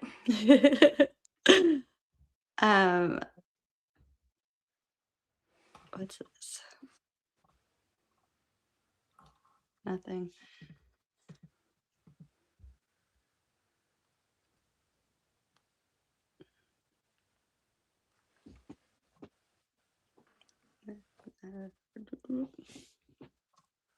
Oh yeah, this could be good. All right, she has a little more of a connection than her husband. What do you intend to do with this? I mean, this is it's not only relevant and material, in my view, it's absolutely crucial evidence. I'm trying to attack the integrity of this investigation, the things that the police did not do to prevent the conflict of interest. It goes directly to our Bowden. This is... So what is it that the police didn't do here? I agree with you. You can go to that. But when I gave you the opportunity the last time, you really didn't go back to that. So what do you want to do about what they didn't do? Well, I want to explore just how tied in this family is with the Proctors, and then point out that not only did they not point it out to any investigator, but Proctor never pointed it out either. They kept this relationship a secret when there was a clear conflict of interest. The only way I can make that argument is if I lay a foundation through this witness as to the extent of their relationship. So what else do you intend to ask? I'm not sure you can make a foundation through this witness, the sister of an investigator. You know, again, they haven't called Proctor yet. He will be called by either the Commonwealth or the defense, but I don't want to be in a situation where Proctor can just disavow everything. Well, if he does, then you can call the people back. If I could have just one moment. And by the way, that's crazy to say by the judge. No one wants to have to call people back for 1,000,010 reasons, but particularly a judge who is as obsessed as she is with keeping the trial on track.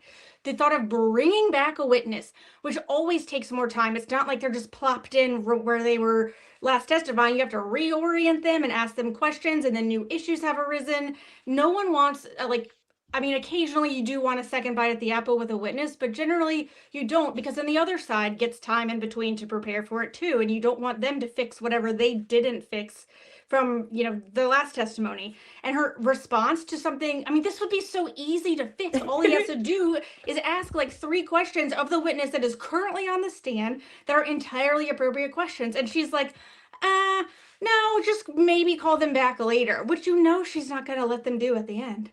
It is mind-boggling to me. It's kind of just like a kick the can down the road thing where she's like, oh, you can get it in through Proctor, and then like you can always bring them back. And then when Proctor's up, she's going to be like, no, you can't ask that because you didn't get it in with the other side of the relationship. Exactly. That is exactly what would be happening. And I don't understand why she's not letting him just ask this stupid question that's foundational. Just so it's clear, if Proctor does totally disavow, you can call the people back, assuming that it's not too collateral, and you can build a foundation. We still have a long way to go in testimony. Right. I understand, and I hope that becomes moot, I think. I hope that becomes moot because the court's going to allow it now. You had asked me. That's pretty bold, Mr. Yannetti. You had asked me, what do I intend to get into? This particular examination is leading up to the fact that we have evidence that this witness is calling Courtney Proctor, who is... And I get all of that. Who is calling Michael Proctor, who was calling Courtney Proctor back, who was calling...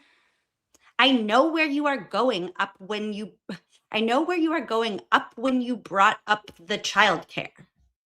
Not just childcare. All of that. Not just that. What else do you have? It's specifically on relevant days to my client's case on February 1st when she's arrested. I'm sorry, February 1st before she's arrested, when she's arrested, February 2nd when she's arraigned. This witness is acting as a go-between the lead investigator, Michael Proctor. I'm sorry, Courtney Proctor is operating as the go-between between Michael Proctor and this witness. I need to be able to get into that. We have the records. What was the question specifically that you just asked? I thought it was too far afield. So just side note, what is happening right here is that David Yannetti has successfully refuted every weak argument that she made to him to say, well, this is inappropriate. And now she's like, okay, so like, obviously this evidence can come in. So let's see what else. Oh, it must have been the form of the question. It must have been, or I don't even know really what she means by too far afield. I don't remember what the question was, but the point of the matter is that she has run through all of the possible bases for keeping this out, and she's like, God bless America, I can't do it. The question was, you've also in provided terms of your- childcare. Yeah, that was the question. You also provided childcare. So you guys like went out for a drink, you provided childcare, and that was too far afield. And now he's like, it's not just the childcare, but that's part of it. And she's like, too far afield. Wait, what? And she's like, wait, what else do you have? He's like, well, if you'd let me ask, and stop making me give Let me just go through the preview. trial. You'll find out when I ask. Yeah. Yannetti, I asked about the fact that the relationship is so close that she provides childcare for Courtney Proctor's children. From there, we get into, the relationship between Michael Proctor, Courtney Proctor, Elizabeth Proctor, and how long they go back. I believe I should be able to get into evidence the fact that she was at, Courtney Proctor's wedding. In fact, the Proctor's son was in that wedding. I think he meant the Albert's son. I don't understand why that is not at all relevant and material. I'm trying to establish the relationship between them, which gives them context to... You have to keep it neater. You're going too far afield with it. So we will do it on a question and answer. It says the juror. I assume it means the a court officer saying, Your Honor, so a juror is just asking if they would keep their voices up, including the witness. Thank you very much. So we will do that. So, Miss Albert, you provided childcare for Courtney Proctor's children? The exact... Oh, wait. Objection. Oh, we need a time frame. That's the problem with it. It's too far afield, but when you add in the month, problem solved. We all know what month. We provided childcare. Just that 1 year was pre-COVID. Okay. It's just ridiculous because she's like, well, what else? He's like, I'm building. You know how you build on the prior questions and you have to put it together because you have to lay a foundation? That's literally what I'm doing. And then they get now this is like a page and a half later. So they're still on the children and the ring bearer and the this and the that. And now there's an objection and another sidebar. May we approve? Yannetti's like, yeah, right back where we were. Again, in the context of establishing of the relationship, that's the Proctor's home. This is Michael Proctor's father, Michael Proctor's mother, Courtney Proctor, Christopher Albert, Colin Albert, and Courtney Proctor's husband. What does the Commonwealth say about this?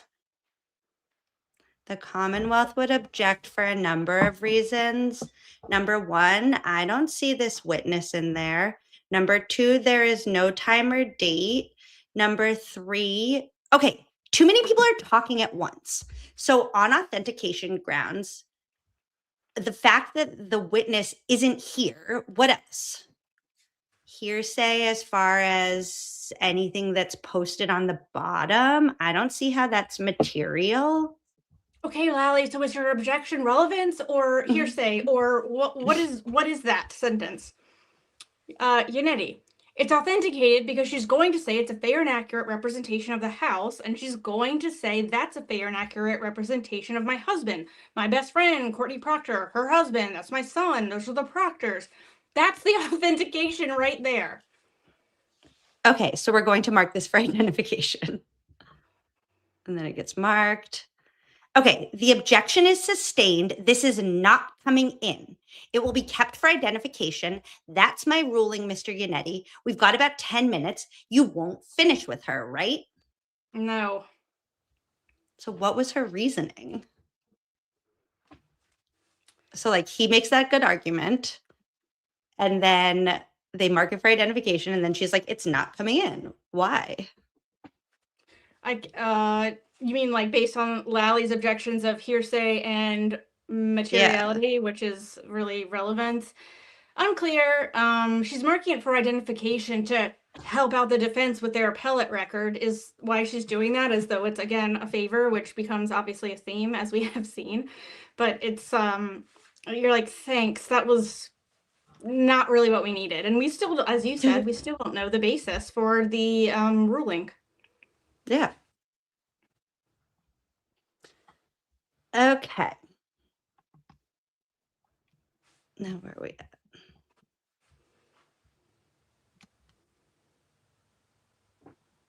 Brian Albert. Dun, dun, dun. Wait.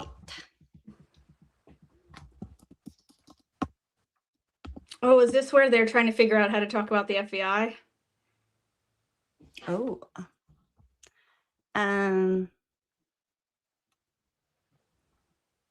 Wait.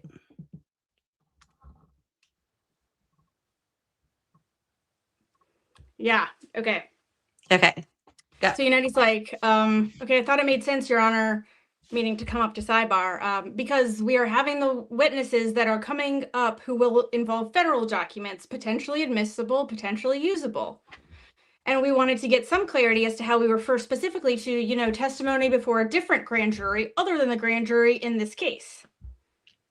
Well, just grand jury and a date, right? Because the dates are off by a year maybe, or how long? About a year. Right. Well, our concern is we don't want it to be left, we don't want the jury to be left with the impression that the Commonwealth in this case convened yet another grand jury, and they were the ones asking the questions of the witnesses. Our position in this context matters, and our suggestion was going to be that the witness be alerted to the fact that this was a different grand jury conducted by a different office or agency, and that neither Mr. Lally nor I, the prosecution and defense in this case, was not involved or present. Okay, so I kept out the whole federal. I haven't mentioned the word federal. No. So I think it's just you testified before a grand jury on this particular date, and Mr. Lally wasn't there, and I wasn't there. Okay, we can deal with that. Thank you. I love how she just presents. It drives me nuts in general when someone just represents your idea as their idea using slightly different words, but it's the same thing. And she does it all the time. And she did it here. He's like, how about I say it's the grand jury with the date where I wasn't there, Lally wasn't there. And she's like, no. I think what we're going to do is insert the same. She does it all the time.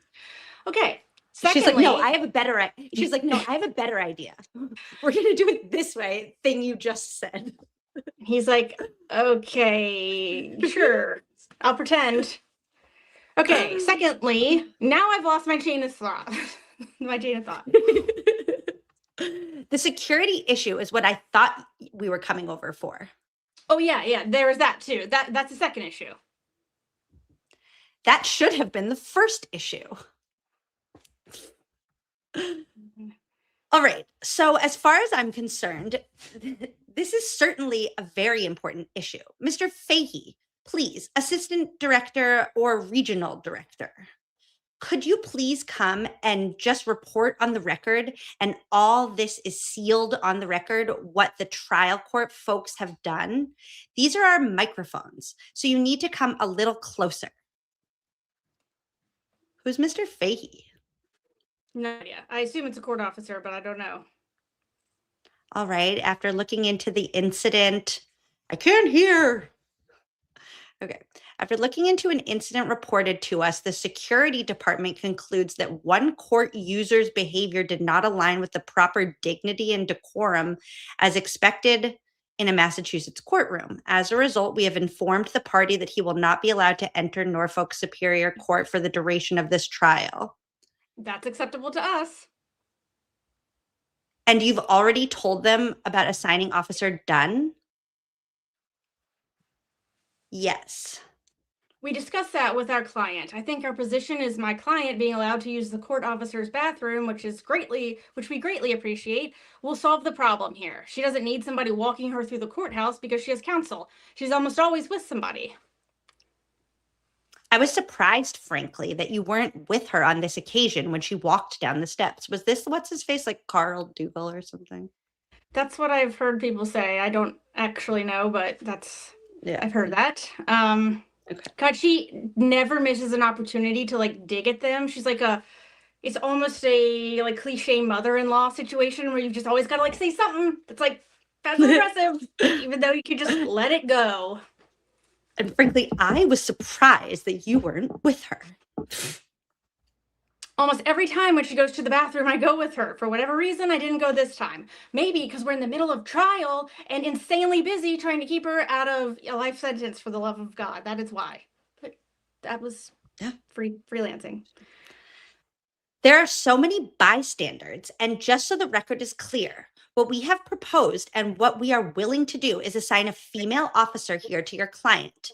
Eugenia Dunn, oh, we know her, is a phenomenal officer. She has worked closely with me on trials and has been assigned to protect me during trials in this building. She's fantastic, and she will simply walk with your client anytime she leaves the courtroom. But if you're telling me you don't want that, we won't do that. We don't. And I would put on the record that the security in this case has been phenomenal. We appreciate all of the consideration from this court and the security, but I think we'll be satisfied as long as she can use that bathroom. Do you think that Yannetti says no because he's like, hello, like you expect Karen to like trust any officers in this state right now? Like we don't know who's trustworthy. Like we're fighting a case based on like police officer corruption. Like how are we supposed to trust anyone? I think it's more like he doesn't really want to announce to someone across the courtroom that his client needs to use the restroom, and that's what he would essentially have to do every time. It's like, we can solve this problem. Just like allow us to use the one that's right there. It's not a big deal. Yeah, that makes sense. Okay, just one other issue, Your Honor, which you don't have to give us an answer now, obviously, but I wanted to flag it for the court. And we're breaking for Memorial Day weekend on May 24th. That is the Friday. We obviously have Monday off because that's Memorial Day. And then we have another day off, I believe, on May 29th, which is Wednesday, which means the only day of the court we have been the 24th and the 30th would be a half day. So you want to go all day on the 28th? Well, I was going to ask if we could actually have that day off instead of going a half day. The reason, Your Honor, is the trial is difficult on the lawyers, but that's not the issue. It's more difficult, I would assert, on the lawyers' families. Oh, I don't have a problem with changing the schedule. So I can tell you on that week, on the 30th, that Thursday, blah, blah, blah, blah, blah, we will probably stop at 12. Da, da, da, da. Okay, then they're taking some day off. That would be nice. Aw. Right. Oh, this part's cute. Wait, that's cute. Wait, go from here. So you'd get 2 long weekends. Beautiful. I mean, I wanted to propose that because counsel is here from California. He's got a very young daughter. My daughter's not seeing me either. It would be great. That it goes with the territory, right? I tried cases. Of course. And I will say in the judge's defense that I'm sure that she got 0 breaks from counsel, is probably one of the very few female public defenders in the state. And she's like, yeah, I don't care. I have missed like plenty of my children's growing up time to do the exact same thing. Nice try. No one ever cut me a break. Can't blame her. Yeah. It's just these people are not the reason why you didn't get a break. And she's like, that goes with the territory. I tried cases. Like, okay. How about like, oh my gosh, I can relate. Like, I remember when I was a trial attorney, I felt the same way. But I do understand. And I was going to offer that so that they'd be off that Wednesday, Thursday, Friday. That's one day, and it would be a full day. Wonderful. Awesome. Thank you. One other issue, Your Honor. The Commonwealth filed a motion to exclude Mr. Carney while certain witnesses are testifying, and some of those witnesses are here today, as is Mr. Carney. He's such a dork. All right. Does the defendant take any position on this? No. Okay. I was just told someone wanted to tell me that Tim Bradl was on his way. So I read the Commonwealth's motion. If Mr. Bradl is here, he has a right to be heard as well, as I'm concerned on this motion, just so it's clear. You're moving to exclude Aiden Carney, who has been given SJC 119 status recently. So we will have a hearing on your motion. Mr. Bradl has a right to be heard. Mr. Carney has a right to be heard, but you're not asking for him to be excluded during the witness who is presently on the stand, right? No. Okay. I just took a quick look at the names. I need to highlight them. And your witness after Julie Albert is through? Nicole Albert. Okay. Is she on this list? She's not on the list as a named victim, Your Honor, but as part of Mr. Carney's activities have included her residence. So I think what they did as far as the main victim was they put Brian Albert, her husband, but I would submit, I think she falls into that category. Okay. So the main victim, Brian Albert. Brian Albert, the main victim. That's fine. Wow. Also, like every time that he feels like he's not getting any attention, he's like, excuse me, I'm Aiden Carney. Like they were like having a nice bonding moment, Yannetti and Bev, and then he was like, sorry, Aiden Carney.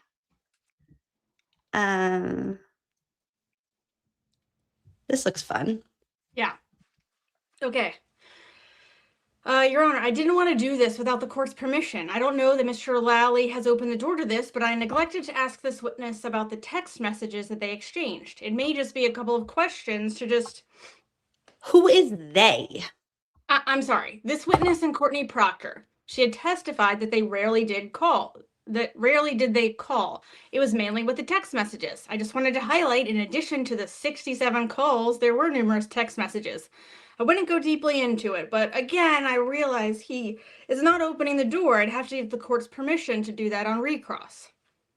What's the Commonwealth's position? It's outside the scope. So is that an objection? Yes. I'm going to sustain the objection. Thank you. See, I see that, and I'm like, open your mouth. Here's the airplanes coming in to take a bite. Take the objection. And then she's literally like, like he was not objected. I was outside the scope.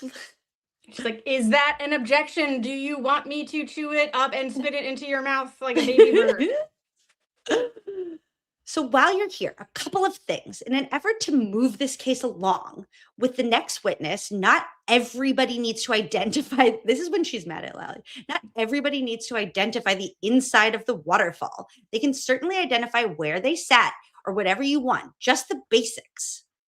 I'm done with the video from the waterfall until, okay, but the repetitive nature, like it was with the storm. So if we can try and avoid that. And maybe it's just a personal pet peeve, but what am I doing? The first question, we've never met. Sometimes it's two questions. No, it's not just that I don't like it. You're not testifying. I would have let it go, but Mr. Jackson picked up on it and started doing it a couple of times. If it becomes crucial to it, ask for permission by coming to Sidebar. Okay, just as an aside, he's like, I would have the court's like, I would have let it go. I would have let you keep doing it, but now Mr. Jackson's doing it, and we can't have that. So now everyone has to stop. And it's like, it was a weird way to, every time it's like, we've never met, have we? Like, you could switch that up a little bit, but why is that your pet peeve, Bev? Like, chill. Why does that bother you so much? Never. Like, there's reasons to do it, and I don't think. Yeah, exactly. It's not necessary, but like it's not, of all the offenses of Lally, like for the love of God, the 6:30 start time for women's basketball in Canton, that should be a little higher on the list. I was told Mr. Bradl was here, and then I received something saying Mr. Bradl had no idea about this motion. I don't know if he's even planning on being here. Your Honor, I texted him when I texted him, and I was actually in the process of texting him to notify him. I didn't know if he knew or not. I saw him in the hall when I came in. I think he knows now, yeah. So that's what I called, so that's what I called Mr. Rose for, to order bagels and coffee for the jurors in case this takes a while. Oh, I remember that day. Let me send them out, and then we'll figure out what we're going to do. And then, okay.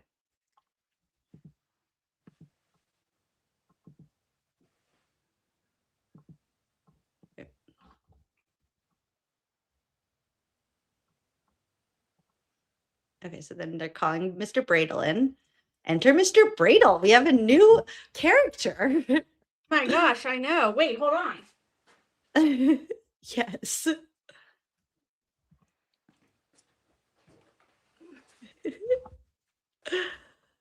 We'll do like silver tie. Perfect. For the Silver Fox. Silver Fox, baby. Good morning, Your Honor. Hi, Mr. Bradl. Why don't you come on over? I'm actually doing this. This is the microphone. So if you would come over here. Okay. So I have the Commonwealth's motion to exclude Mr. Carney, who I don't know if you're going to represent him on this motion, but I know you represent him in a pending case in this courthouse. So the Commonwealth's motion to exclude him in connection with this case from the proceedings regarding certain witnesses. Okay, so this is news to me, Your Honor. Okay. And I don't have service of it. I would... Okay, so... I'm here on Mr. Corri, not Mr. Carney. Nothing can happen on Mr. Corri because... No, of course. I figured I was just going to get a date and be out of here. So this is all news to me. Okay. Have you seen the motion? Because Mr. Yannetti said he texted you. He texted me that there was a motion, but not... Okay.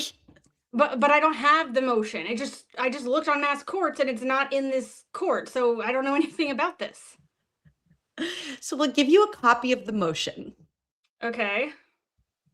We'll give you some time to talk to Mr. Carney. There is no case on this. Okay. It's sort of an ancillary matter in the criminal case of Miss Reed. Yes. And it's a motion that I'd like to have a hearing on in about 15, 20 minutes, okay? So not enough time. Okay. So I'll give you that time to speak to Mr. Carney, take a look at the motion. Okay. I don't know that the defendants have any, they told me earlier they don't have a position on the motion. Okay. Logistically, I don't know how to set up. Do you want to be present or do you want us to separate you from counsel table? Jackson, that's a great point. Your Honor. That's why I called Mr. Bradl while I had you all here.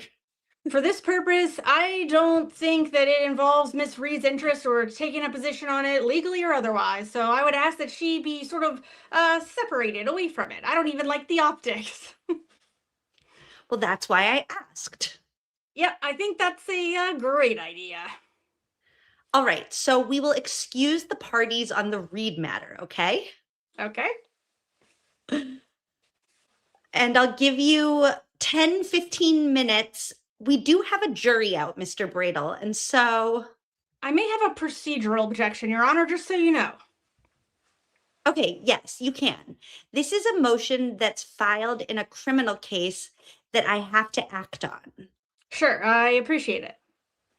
And just so you know, Mr. Lally said that our next witness, though not a named witness on this also, Mr. Lally has the witness herself expressed concern. Yes. Okay, and maybe you want to talk to the Commonwealth about this. And Your Honor, for the record, this whole thing is sealed, correct? Yes. And I said that to Margaret, even though I never call people by their first names. Yes, and I said that to Margaret. I should have said it to you as well. Yes, and the hearing will be sealed. Thank you. We'll do it in open court somehow, I guess, or maybe not, but we'll deal with this. Okay.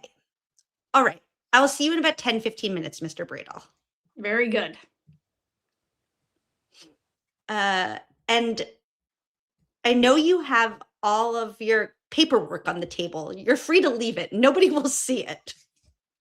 That's fine. What time would you like us back? So the jury just went out 10 minutes ago. Let's say 10:45. Okay, that's fine. Wait, so now do they have the whole thing? No. Oh, that's fine. I think it's, yeah, all the good stuff is gone.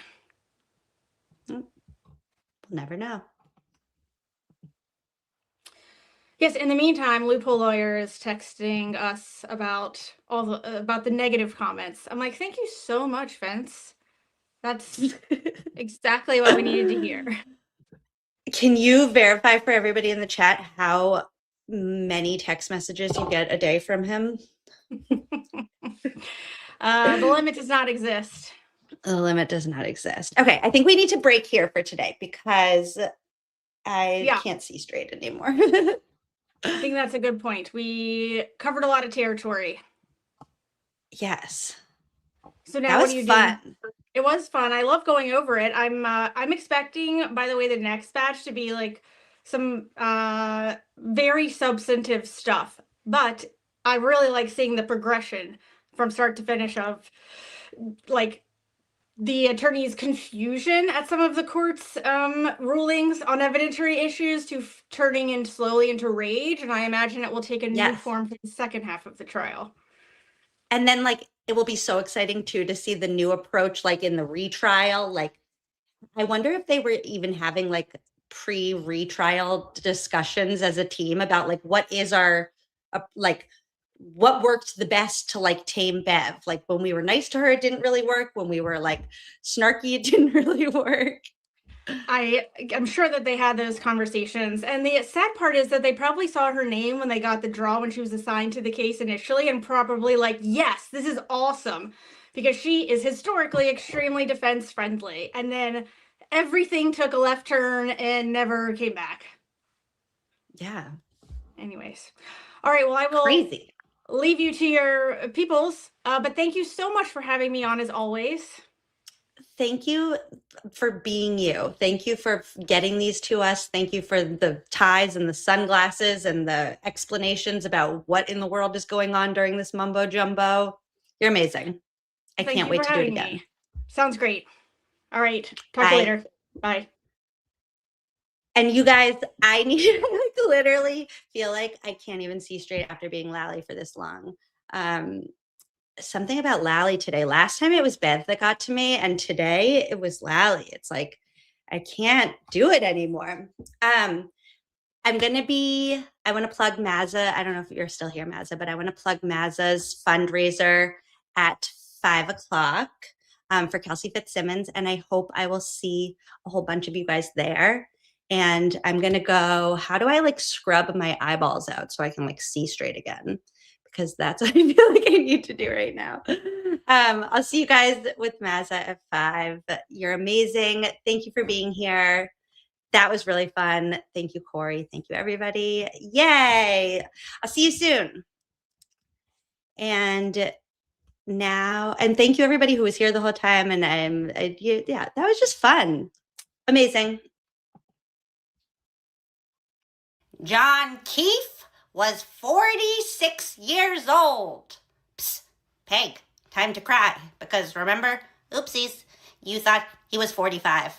John Keefe was not a buffalo on the prairie. When I was a kid, I used to throw boulders off of bridges. Ah, what a thrill. The dater is the dater, and tonight I'm going on a dater with Shannon Welcher. We have no idea how the collision happened, but if you have any doubts left, remember this. My best friend, Jen McCabe, said Bella's mom. Of course Karen hit him. Speaking of Jen McCabe, she's a soccer mom. She doesn't use Signal like Arca. She keeps everything right out in the open, like how long until John dies in the cold. Didn't need Michael Proctor. Tully is our Uber driver now.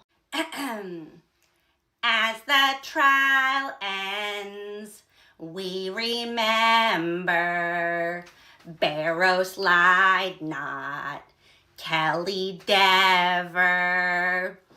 I know our times changed to whatever, but cops can't solve crime in bad weather.